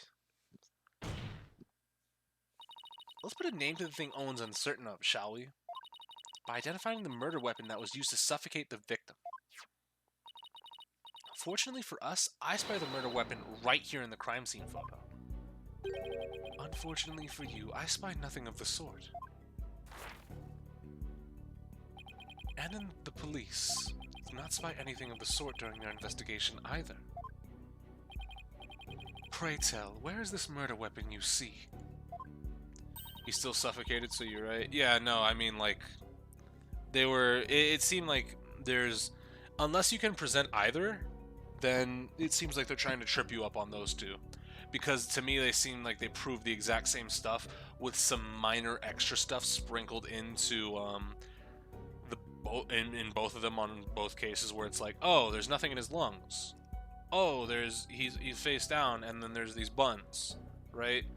And he was making noodles by hand, and there was 2 drinks in the fridge. Like there's some minor extra information, but the general gist of both of them seem right to me.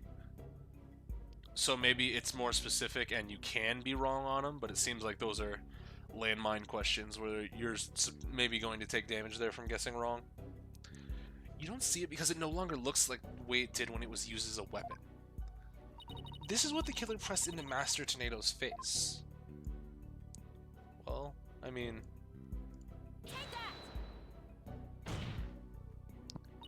The mystery person that Owen saw pressed Soba into the victim's face, thereby suffocating him. I grow weary of your tasteless jokes. How could anyone commit murder with soft, delicate Soba? The noodles would instantly fall apart if they were pressed into someone's face. Yes, I agree. Well, I disagree. There is a way the Soba could have been used to suffocate the victim. If it wasn't cooked. What? You'll explain your theory at once, Miss Sykes. To kill Master Tornado, the culprit must have smothered him with uncooked Soba noodles. Wait, what?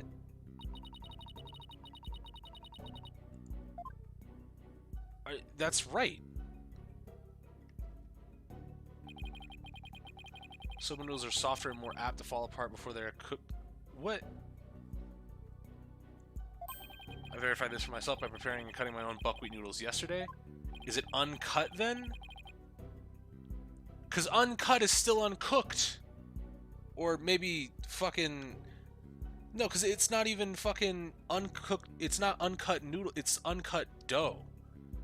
It's still uncooked noodles. You motherfuckers. These is the same answer. They're the same fucking answer. Yeah, uncut soba dough. It's uncooked noodles.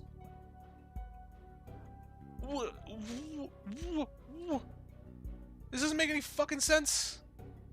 They're the same fucking answer.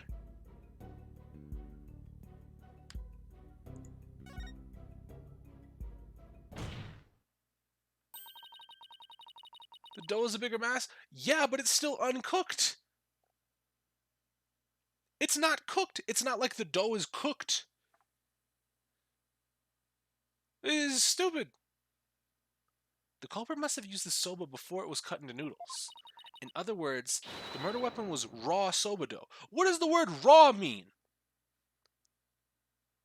What are we saying here? Raw doesn't mean uncooked?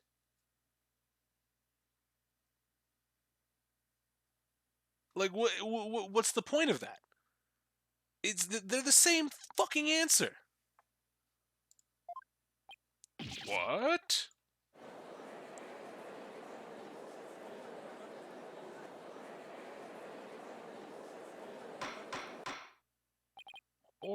Order in the court.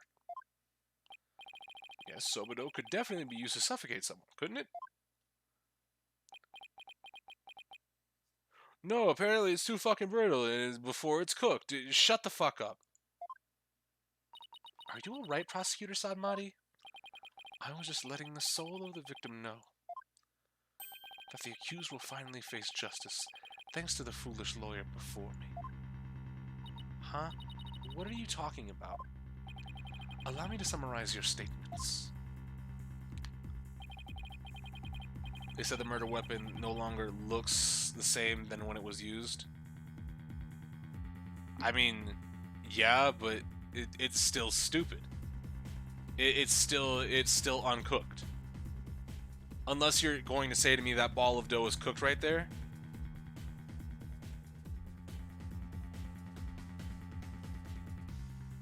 Uncooked and uncut. Still uncooked is still a modifier. It's not cooked. You're telling me that ball of dough is cooked? Is that what you're saying, Going Hobo? That ball right there is cooked. Because that's my entire beef. Is that I selected based on the word uncooked, and uncooked is technically still correct. As the accused was killing the victim, he was slashed in the face by the victim's knife. No, I was saying they just said it didn't look the same. Yeah, but I mean, that doesn't matter. Cooked and uncooked look similar. What does it mean? They're still noodles? Of course. But what this is uncooked noodles right here. What he's pressing against his face is uncooked noodles. It's just in a bigger form. It's not cut into noodles yet? Fuck off, it's not cooked. My point of contention was cooked. The weapon he used to suffocate the victim was the dough in the dressing room. He then disposed of the murder weapon by cutting the soba dough into noodles.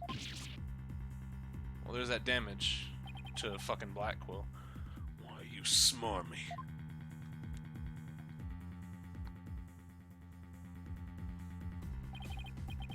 Afterwards, the accused put the victim's face into the bowl of soba noodles and broth to wash off the blood that had dripped off onto the victim's face from his own.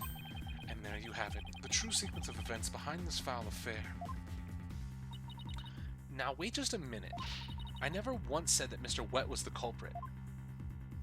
Who but the accused knows how to cut dough into noodles? Defense?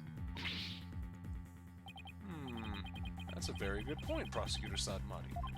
I hear that cutting soba dough into a uniform noodle requires considerable training. But then what about the dying message? How do you explain that? The defendant wouldn't have known about Wendo's Odin personality. Perhaps the victim was simply playing with the cards, as they hold no other meaning. Perhaps he spelled out Owen's name in jest, sometime before his murder. That's true. From Owen's testimony, it's clear that Master Tornado cared for the boy. It appears we've arrived at a compelling conclusion. Taken together, all of these points paint a convincing picture of the defendant's guilt. Owen, is there anything else you can tell us? It doesn't matter how small of a detail, anything will do. Ooh, you're scaring me. Oh, I'm sorry, Owen. Auntie Athena didn't mean to raise her voice. I have to be gentler with him. I can't forget he's only 5 years old. No need to be scared, okay, sweetie? Just tell us anything you can remember. Well, when I woke up, the person who killed Shisho was standing over me, bleeding from their head. Owen, you saw the killer's face? Oops, I did it again. So, who was it, Owen? Do you remember? Ooh, I don't know who it was. Painting up some noise. Means there's still something to uncover in Owen's testimony. I don't know what Owen saw, but suffice it to say, we're analyzing the dreams of a child. You've wasted enough of our time, defense. Let it go and move on. No, there's still discord in Owen's heart that needs to be addressed. Therefore, I can't give in here. Owen, do you think you can continue your testimony for us? Okay. I'll enter the new info and run an update then.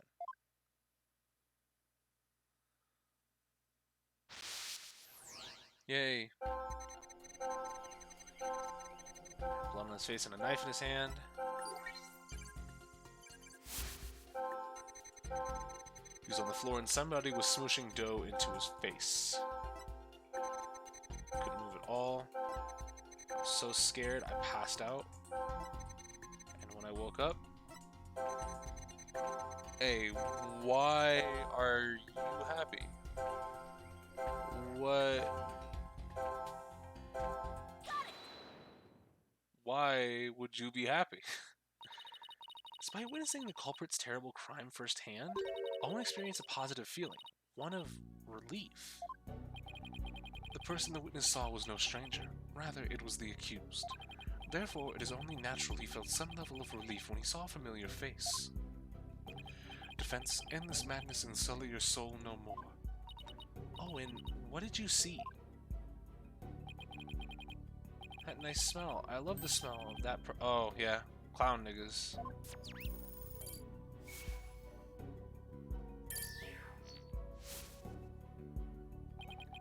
It's the smell of. You can do it. Try to remember, Owen. Oh, the smell of. Oh. Gone. Owen.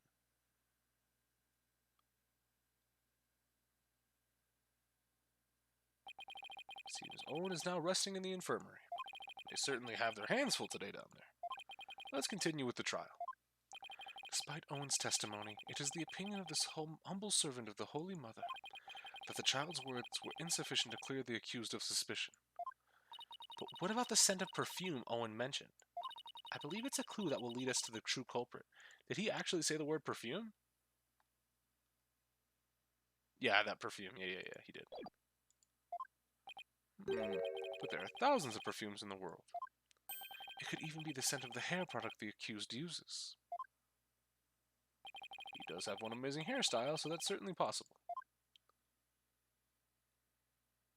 Also, let me see something in the court record under profiles real quick. The witness is a 5-year-old boy. I want to see if they split the personalities up between different profiles. Also, we have Nayuta back, Geiru, and Uendo. Okay. So no, they didn't. That would have been actually pretty neat if they split all the personalities up into different profiles.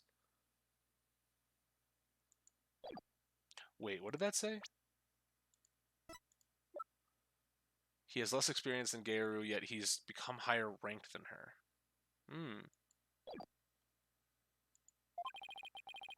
He could not tell the difference between conventional perfumes and hair products. Why couldn't you have gone for a crew cut or something, Bucky? What's more, the only person who can cut soba noodles with such precision is the accused, and no other. Oh man, how am I supposed to argue with that? And so, the person Owen saw at the scene of the crime can only be the accused, Bucky Wet. Is he back? What the? He's back. Hey. I never used hair products or anything with a smell. If I were something like that, the smell get into the soba. Boom, check it.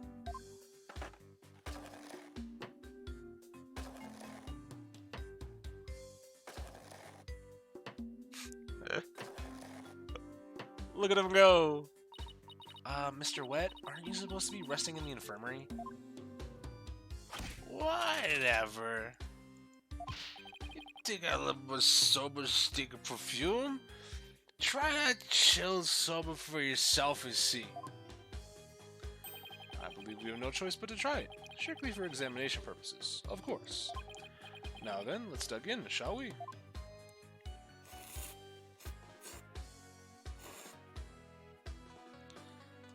He's skating around delivering noodles. This is a cool drunk. Not your average drunk. That was delightful. Well, I'm satisfied that there are no traces of hair products or perfume in Mr. Wet's soba. First, sweet bean buns, and now savory soba. What a delectable trial this has been. This texture is different from the soba I had the other day. It reminds me of a dish we have in Karain called banupun. What you think, Miss Chickadee? My soba's pretty good, isn't it? Motherfucker built like Taro. Honestly, a little bit. It's delicious, don't you think so, Simon? Still pales in comparison to his late father's cuisine. Simon, why you always gotta be so hard on me? There he goes. Bailiff, take the defendant back to the infirmary at once for some rest. Rest? Hey, I ain't up playing old weedy udon noodles, you know. I'm fresh like my soap. Yo, let soba dough rest. It's about the 3 freshes of soap. Grind the seeds fresh, cut the dough fresh, boil the noodle fresh.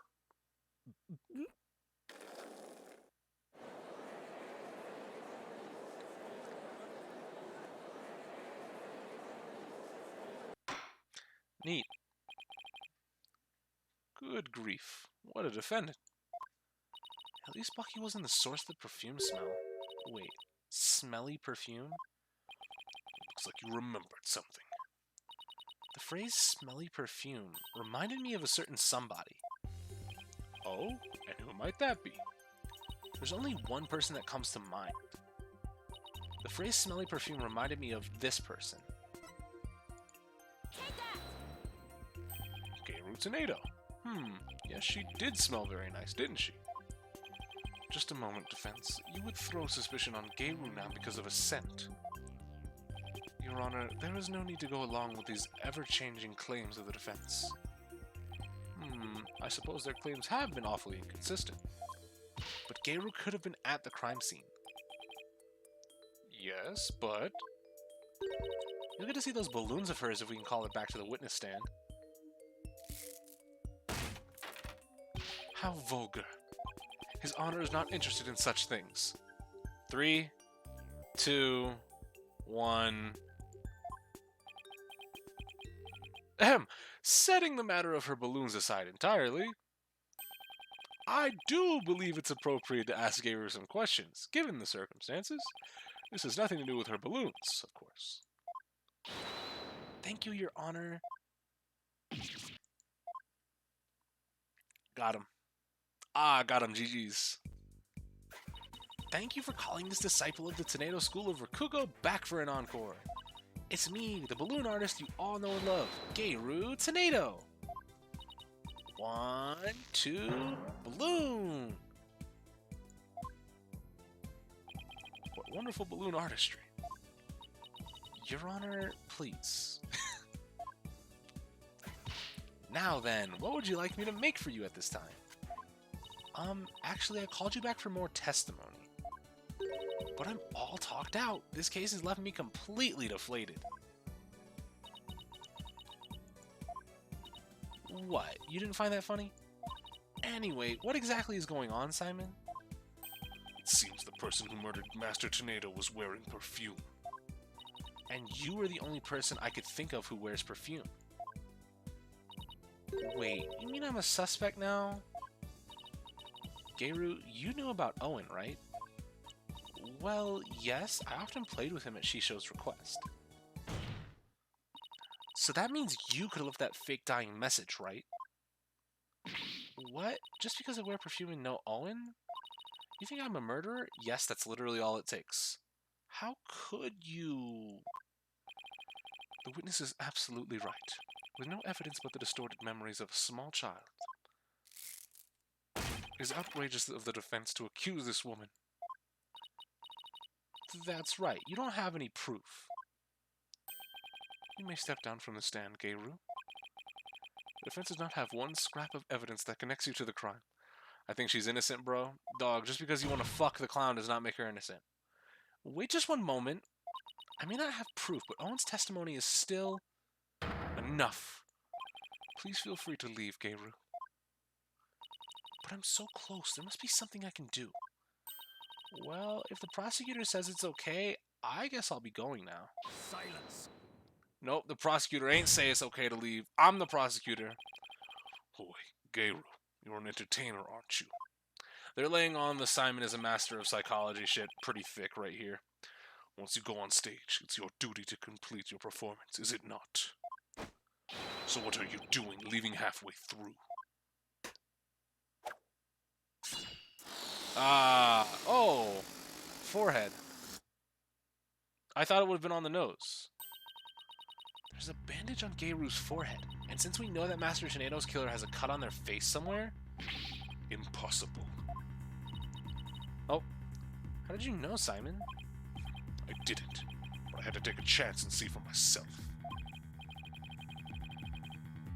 Otherwise, your theory would remain a groundless accusation. Your Honor, Prosecutor Sadmati, the scent of perfume and an injury on the forehead, these things are completely consistent with Owen's testimony. In short, the mysterious individual who Owen saw in the dressing room could have been Gayru.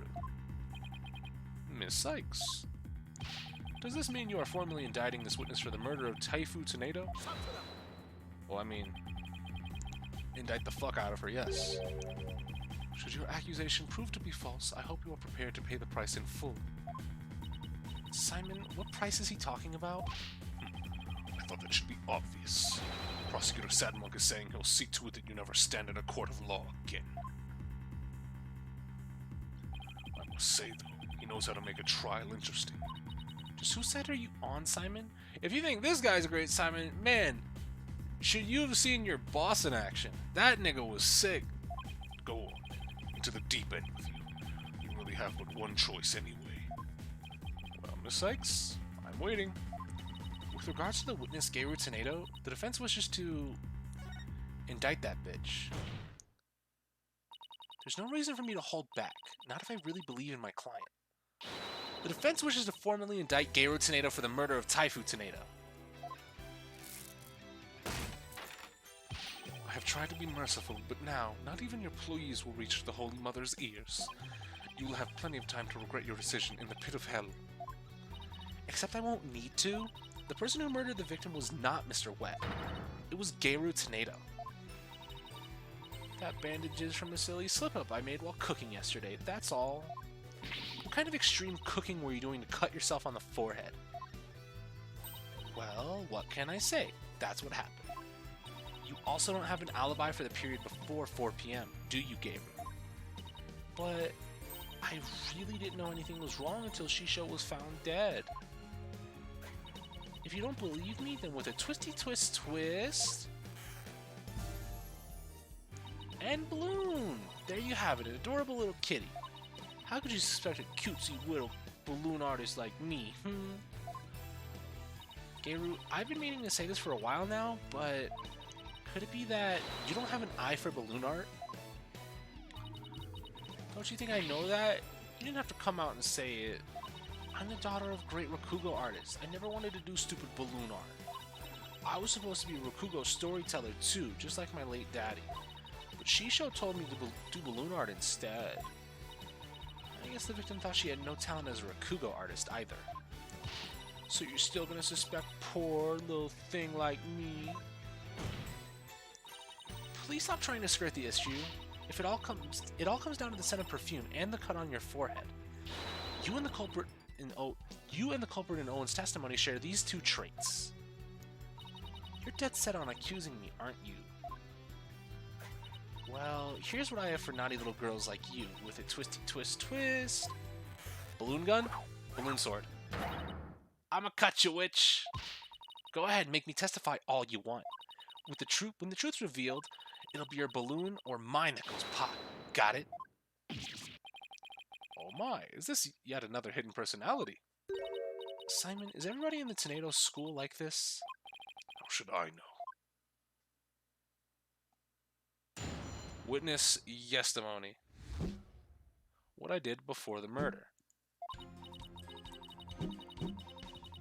It's the fucking balloon noises that are getting me.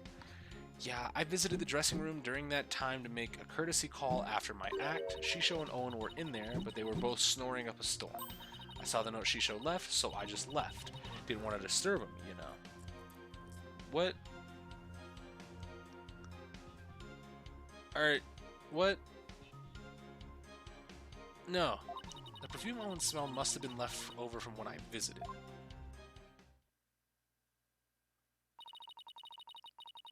What's going on, Solaris? Sugeiru's saying she went into the dressing room, but then left right away. Don't take her at her word. Come on, do you really think I would? I'm just trying to figure out how to get her to talk about what really happened. Now then, Miss Sykes, you may proceed with your cross-examination. Well, you saw the note, right? Huh? That's kind of funny.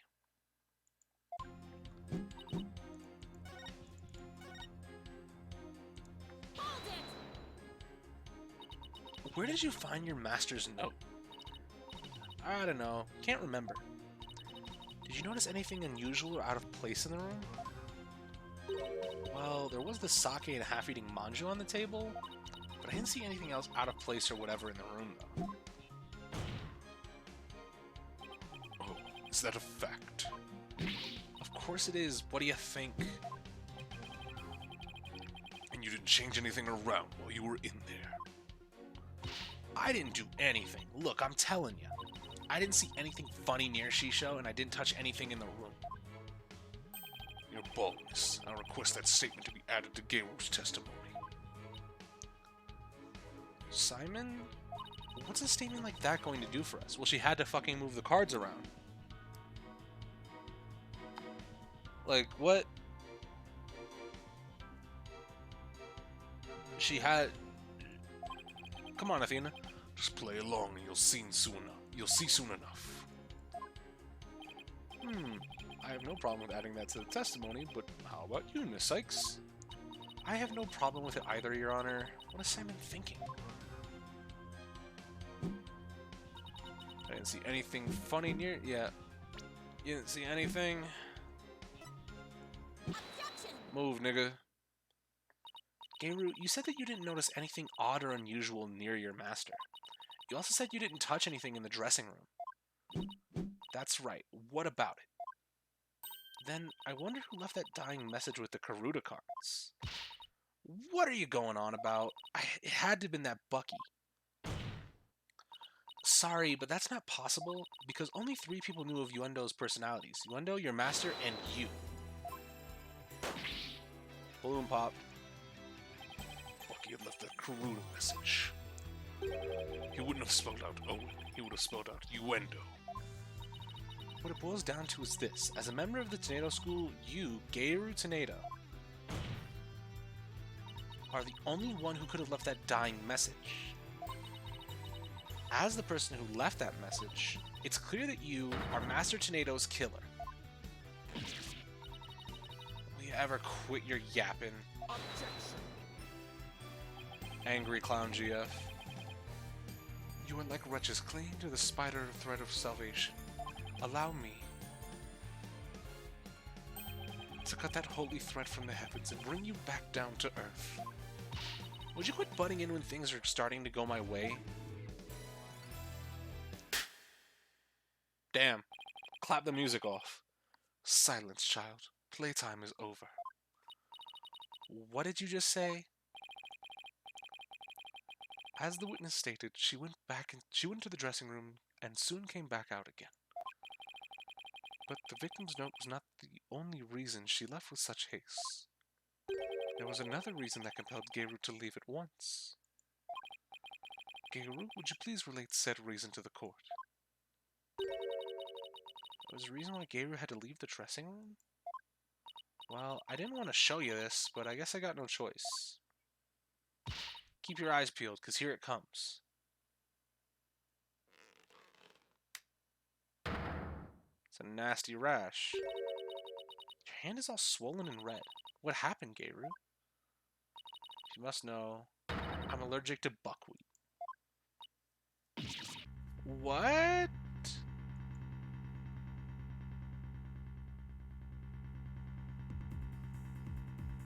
Allergic reactions to buckwheat can vary, though they're usually on the severe side.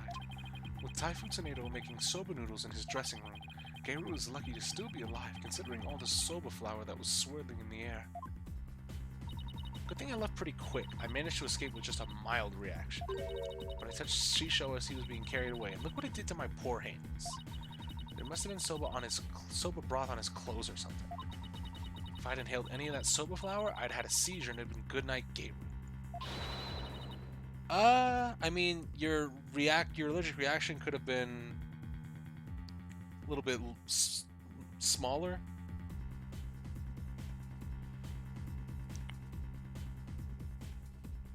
Or he could have been using a different type of flour.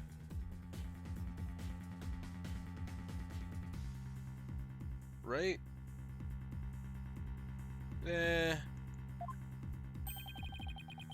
He could have been making fucking udon, right?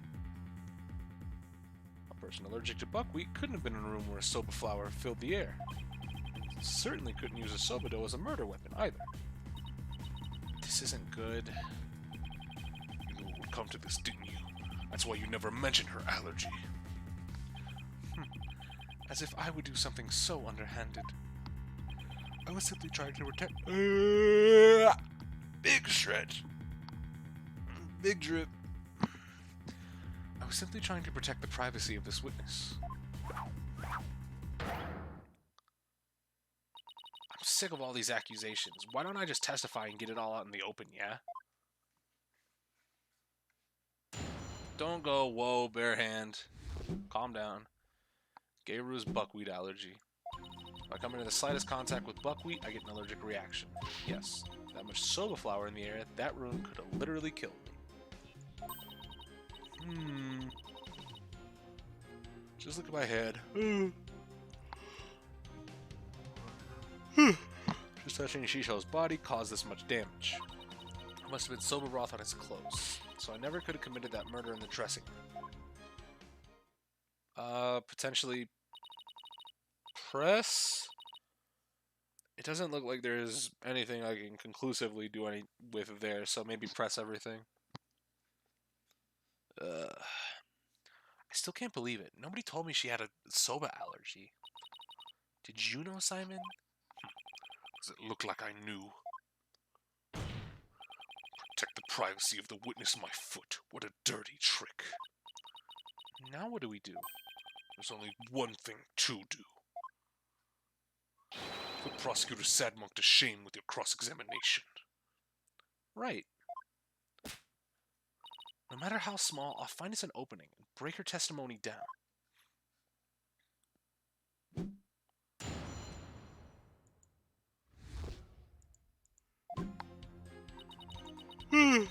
It's press time. You're not lying about the soba allergy of yours, right? Of course not. I swear on the grave of my father up in heaven. I even get you a doctor's certificate if you want. She seems to be telling the truth. I've had this allergy for as long as I can remember, but I never dreamt in a million years it'd clear me of murder. I'll come out of this smelling like a delicate buckwheat flour to boot. Well said, Your Honor.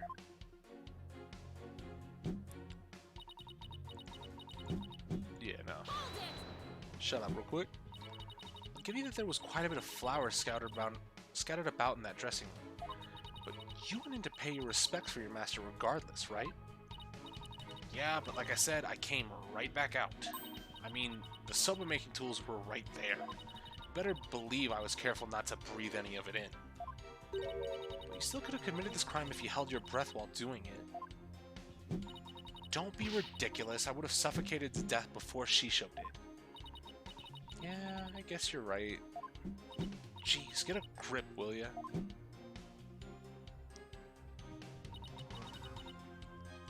Yep.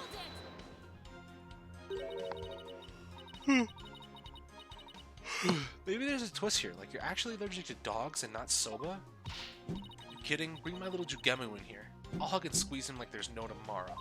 I'm telling you, I have a genuine, honest-to-goodness soba allergy. Defense, the witness clearly has an authentic allergy to buckwheat. Any further deliberation on the matter would be meaningless, pointless, worthless. You heard the man, lawyer girl. Alright, fine. I was just starting to think that same thing myself. Doesn't mean I have to like it, though. I probably got this allergic reaction on my hand here because I touched Shisho. Must have been some soba broth on his clothes. Yeah. What else is new? I have a question about that, actually. If you're allergic to soba, does that mean you're allergic to the noodle broth, too? Well, the buckwheat from the noodles can dissolve in the broth, so duh. Touching soba broth can be just as deadly for me. Don't you know anything? What an amateur. I'm sorry, do I look like a doctor to you? Look. Anything that has soba in it, or anything that has touched soba, is like poison. So I never could commit that murder in the dressing room. Big yawns. so I just want to cover all my bases, but could the murder have possibly occurred somewhere other than the dressing room? Objection. That is out of the question. By even asking, you show your complete disregard for all we have discussed until now. Yes, I have to agree. The defense can't go around suggesting new premises without basis. Unfortunately for you, Shisho didn't take a single step from his dressing room around the time of the murder. Well, that is unfortunate for everyone. Yay, press everything works. When in doubt, press it out. Geiru could not have possibly committed this crime in a room where soba was being made.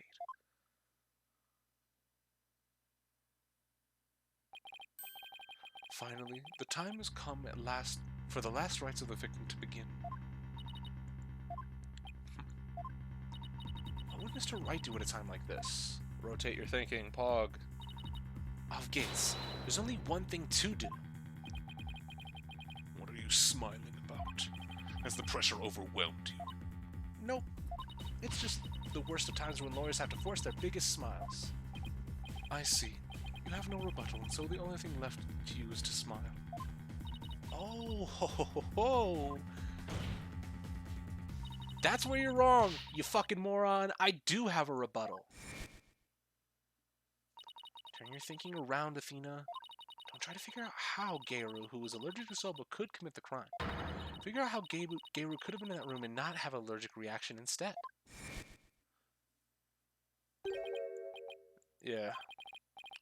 Udon niggas. Has to be fresh. The 3 freshes was important.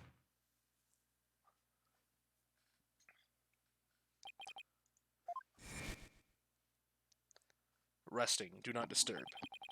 Oh, could that have been in reference to the fucking noodles? Hey, hold on.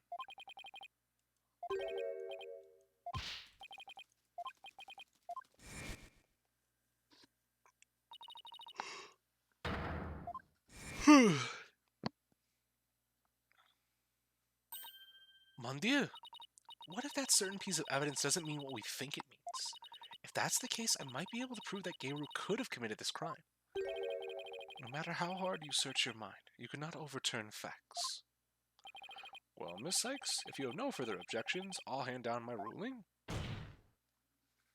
True, I can't overturn facts, but what if we got our facts about a piece of evidence wrong?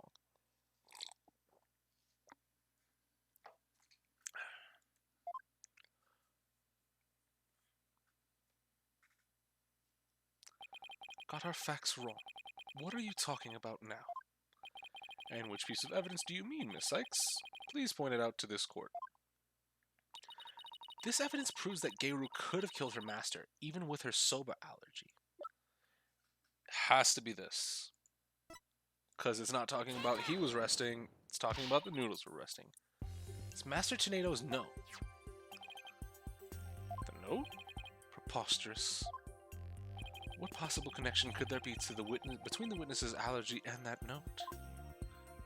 The answer lies in the heart of battle. Its true meaning? This note does not mean I am resting, do not disturb, as we had assumed, but rather it actually means that this dough is resting, do not disturb it. Wait a minute, Athena. That doesn't make any sense. You're right, it doesn't. After all, as Bucky told us many a time, you don't let soba dough rest. What's all this jibber-jatter got to do with anything? This is it, the home stretch. This note and Mr. What's words have led me to the conclusion that Mr. Tornado was making udon noodles. The victim, Taifu Tornado, was not making buckwheat noodles. He was making ordinary udon noodles instead. Pursuit time. That layer of flour in the dressing room wasn't soba flour, but plain old wheat flour for udon. So actually, it was totally possible for Geiru to be in that room and kill her master.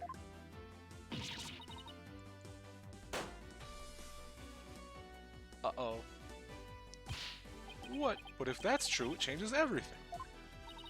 Your Honor, the defense requested the flour in the room be tested immediately. But soba noodles were found in the bowl, and Geiru did have a reaction on her hand. How do you explain those things? Well... Even were it udon flour instead of soba, you still cannot prove Geiru committed the crime. But... Don't lose your nerve now. Keep charging forward, or you'll feel my blade at your back. Enough with the threats already, I got it. Talk about pressure. Alright, Athena? Take a deep breath and go over everything again. Thinking time! I'm going to revisualize the case from start to finish. I have to find conclusive evidence that Geiru committed this murder. What was Master Tornado making in his dressing room? He was making udon.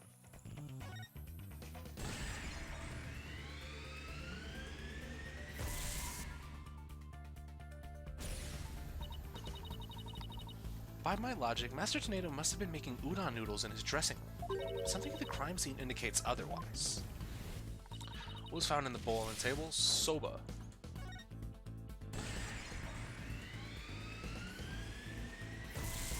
He did have one last fucking serving ready, right?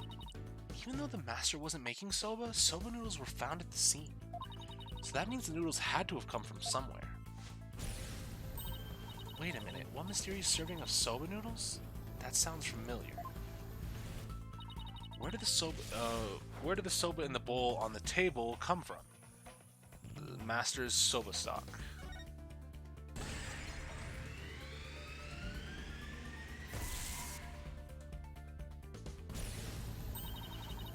The soba noodles found at the scene were from the master's stock of uncooked noodles. But why would the culprit go out of her way to cook that soba and put it in the bowl? So she could hide the dough elsewhere? Yeah. It also explains it with the fucking, with the dog and dumplings. Why would you give the dog that many dumplings? So the dog could bury it for you? Soba was found at the scene. So that means the culprit must have taken the udon with her to hide it.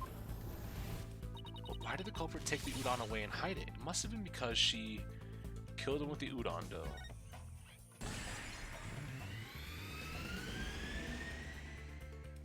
Evangelion font. Yeah.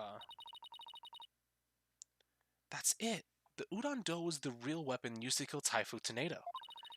And the reason why no weapon was found is because Geiru got rid of the dough somehow.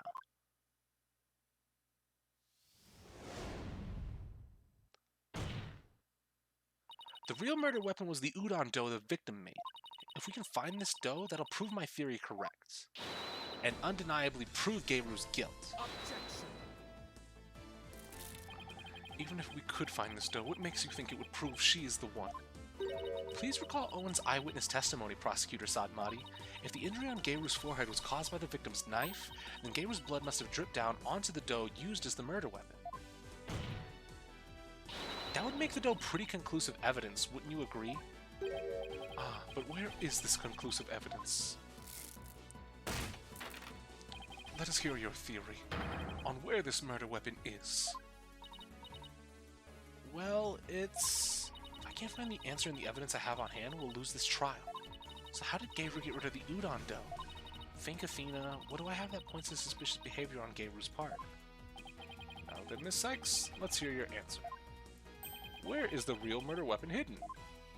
Nice bargain you did there. I assume you have the bite to back it up. Stop distracting me, especially not right now. This piece of evidence can point us to the location of the hidden murder weapon. It's gotta be the diagram. Or Simon telling us about the dog burying the shit, right?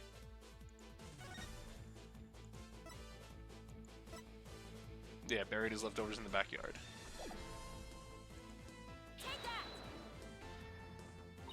Geiru. Huh? What is it? I'm just an innocent girl. I didn't know anything about a murder. Stuff that cute act in your balloon hat. Geiru got rid of the dough she used to kill Master Tornado in a bold and daring way. She did it right in front of Prosecutor Blackwell's nose, by feeding it to her dog. No,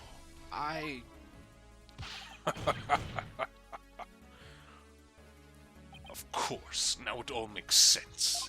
I was puzzled as to why Geiru, who should know her own dog's eating habits, would feed Jugemu more than he could possibly finish. Your Honor, please order an investigation of the yard right now. What should the police at the theater be looking for, exactly? Jugemu must have buried his leftover dumplings somewhere around his doghouse. Dumplings that Geiru made out of the udon dough with her blood in it.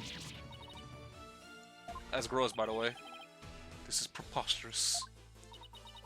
I want to thank you, Simon. If you hadn't kept me going, I might have given up along the way. What are you blathering on about? You still have work to do. Don't tell me we have to prove motive. Now, by your hand, finish this wretched case off, Athena. You got it. Geiru, do you remember what you said would happen when the truth is finally revealed?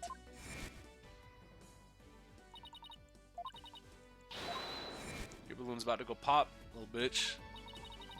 Well, now the truth is out, and it looks like to me, it's your balloon that goes pop. There it goes. It popped again. No, he's taking more damage. No!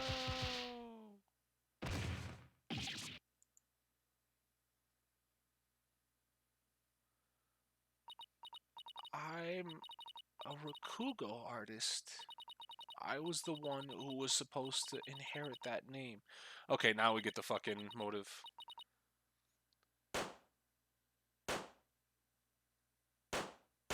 Not balloon cocky. No. Why are my balloons bursting? Daddy, are you mad at me? Let's see how this plays out.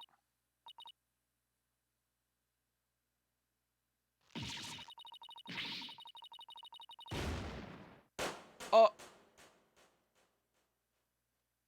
Damn.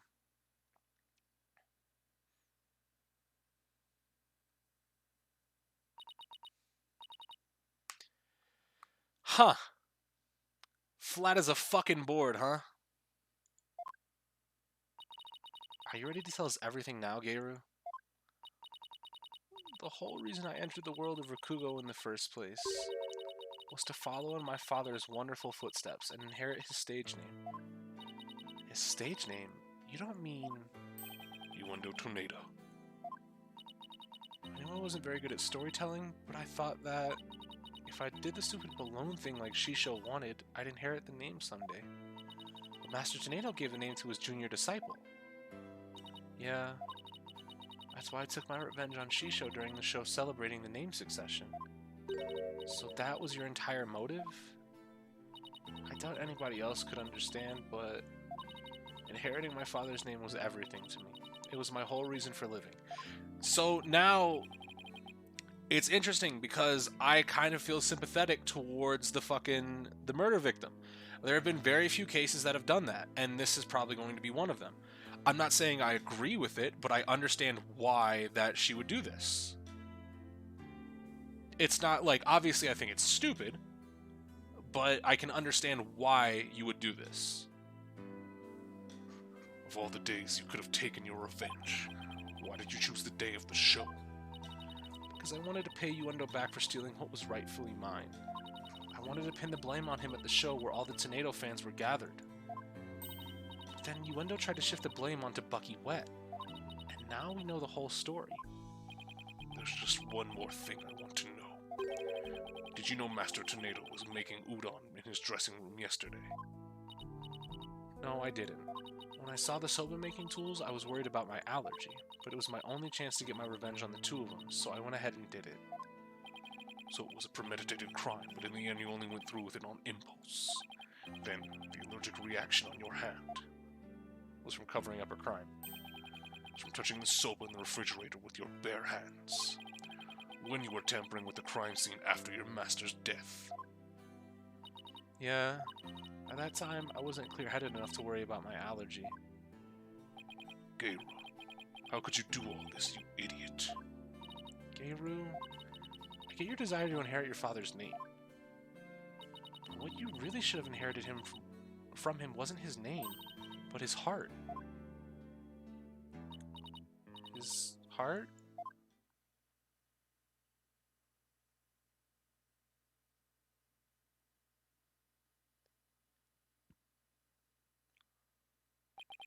Do you have anything to add, Prosecutor Sadmati? Any objections? No, Your Honor. Miss Athena Sykes. Yes? That's the first time he's used my name.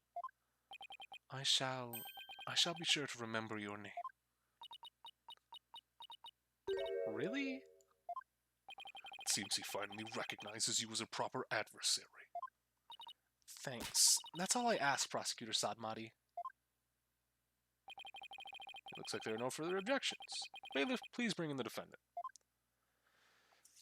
Let's go.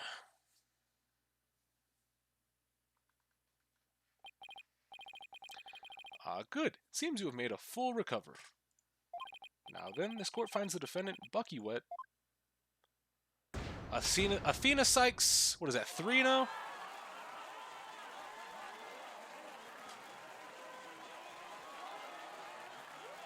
It's good shit. Real good shit.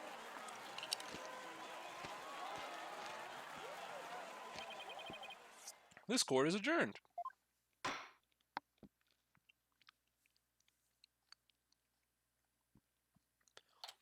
May 13th, 11:55 a.m., District Court, Defendant Lobby, number 6.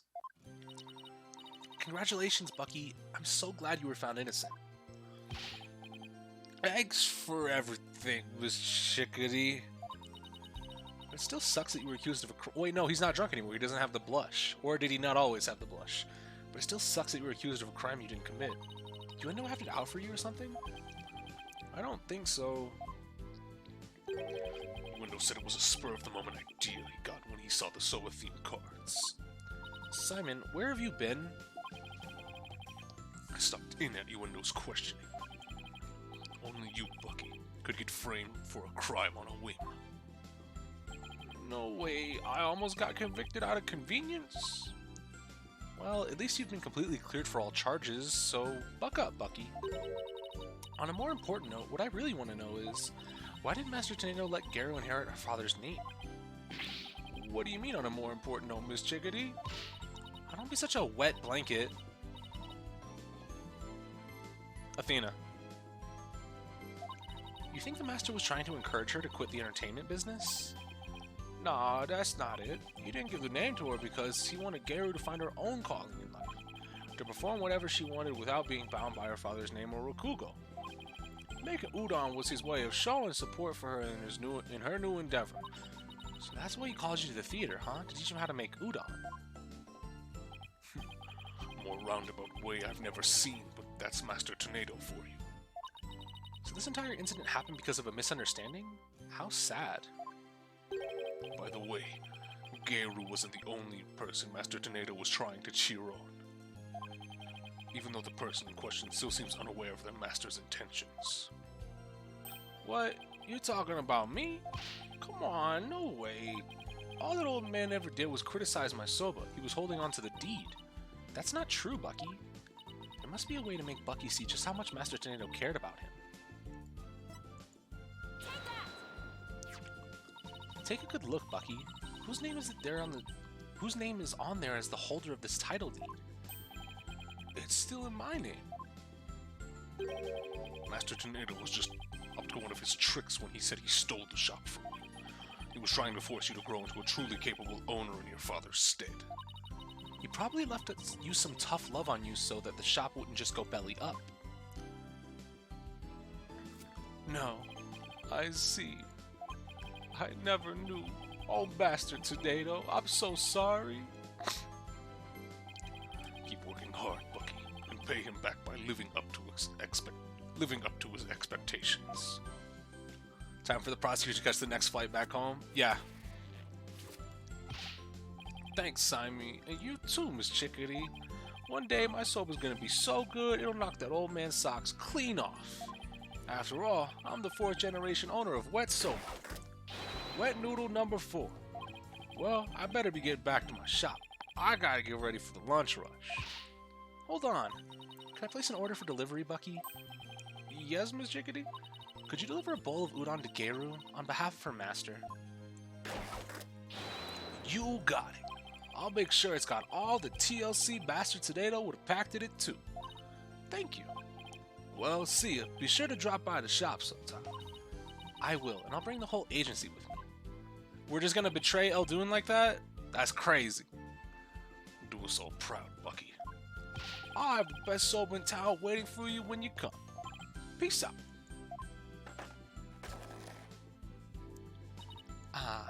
It's nice to see somebody giving it their all, isn't it? I wonder if I leveled up any thanks to this case. Don't kid yourself. The trial would have been a spectacle and a half had I not been on your side.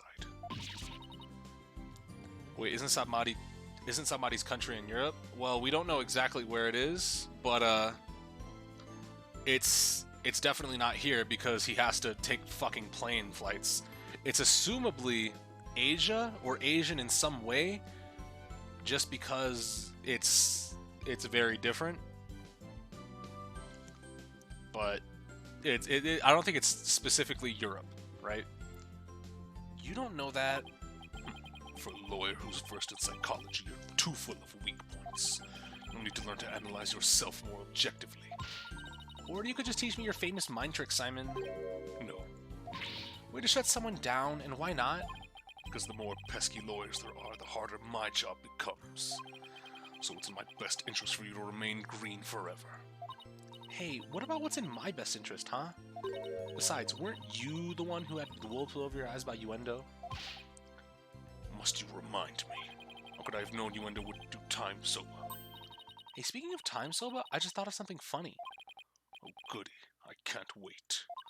Okay, here it is. In time soba, why didn't Moan number 9 get counted? Come on, do you know, Simon?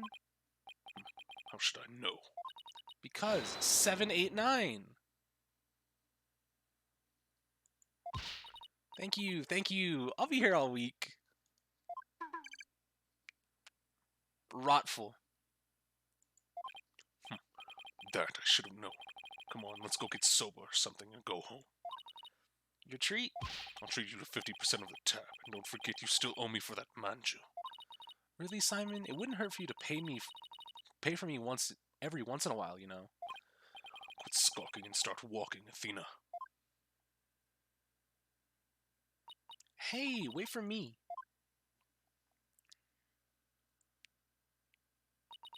I may still have a ways to go as a lawyer, but just like Mr. Wright, Apollo, and Simon before me, I'm going to get there someday. After all, I've inherited their passion for our courts and the law. Je peux le faire. I can do this.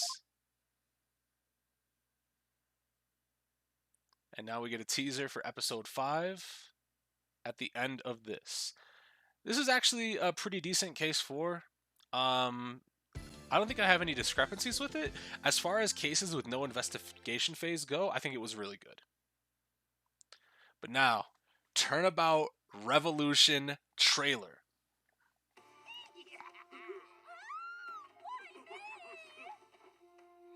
Oh, it's a stage play. Or a TV show.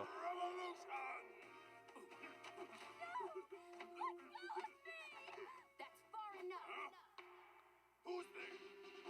It is I, the Plumed Punisher, warrior of Neo Twilight Realm. Turn that bullshit off. They made me look like that. People of Kurain, we can't allow things to go on like Oh. this. The Defense Culpability Act has done nothing but produce countless victims of wrongful convictions. The time to act is now, for we, the Defiant Dragons, have obtained the ultimate weapon, the Founder's Orb. Airwaves The hijacked? Iranian regime. Make no mistake about it. I will personally dethrone you. A dragon never yields, nor will he rest until his revolution is complete. Hold on. Dirt kind of sick. And we're back in America? Hold on. Dude, does Apollo have to go over and say what's up to stepdad? Or, not stepdad, but fucking foster dad, I guess? adopted dad, dad too. He has to say hey, he has to say what's up to dad too. That's sick. But that's gonna do it for us for today. Finishing up the entirety of episode 4. So with that, I will say I will catch you guys tomorrow with the start of the final episode, Turnabout Revolution. But until then, y'all take it easy. And we're Apollo again. Peace.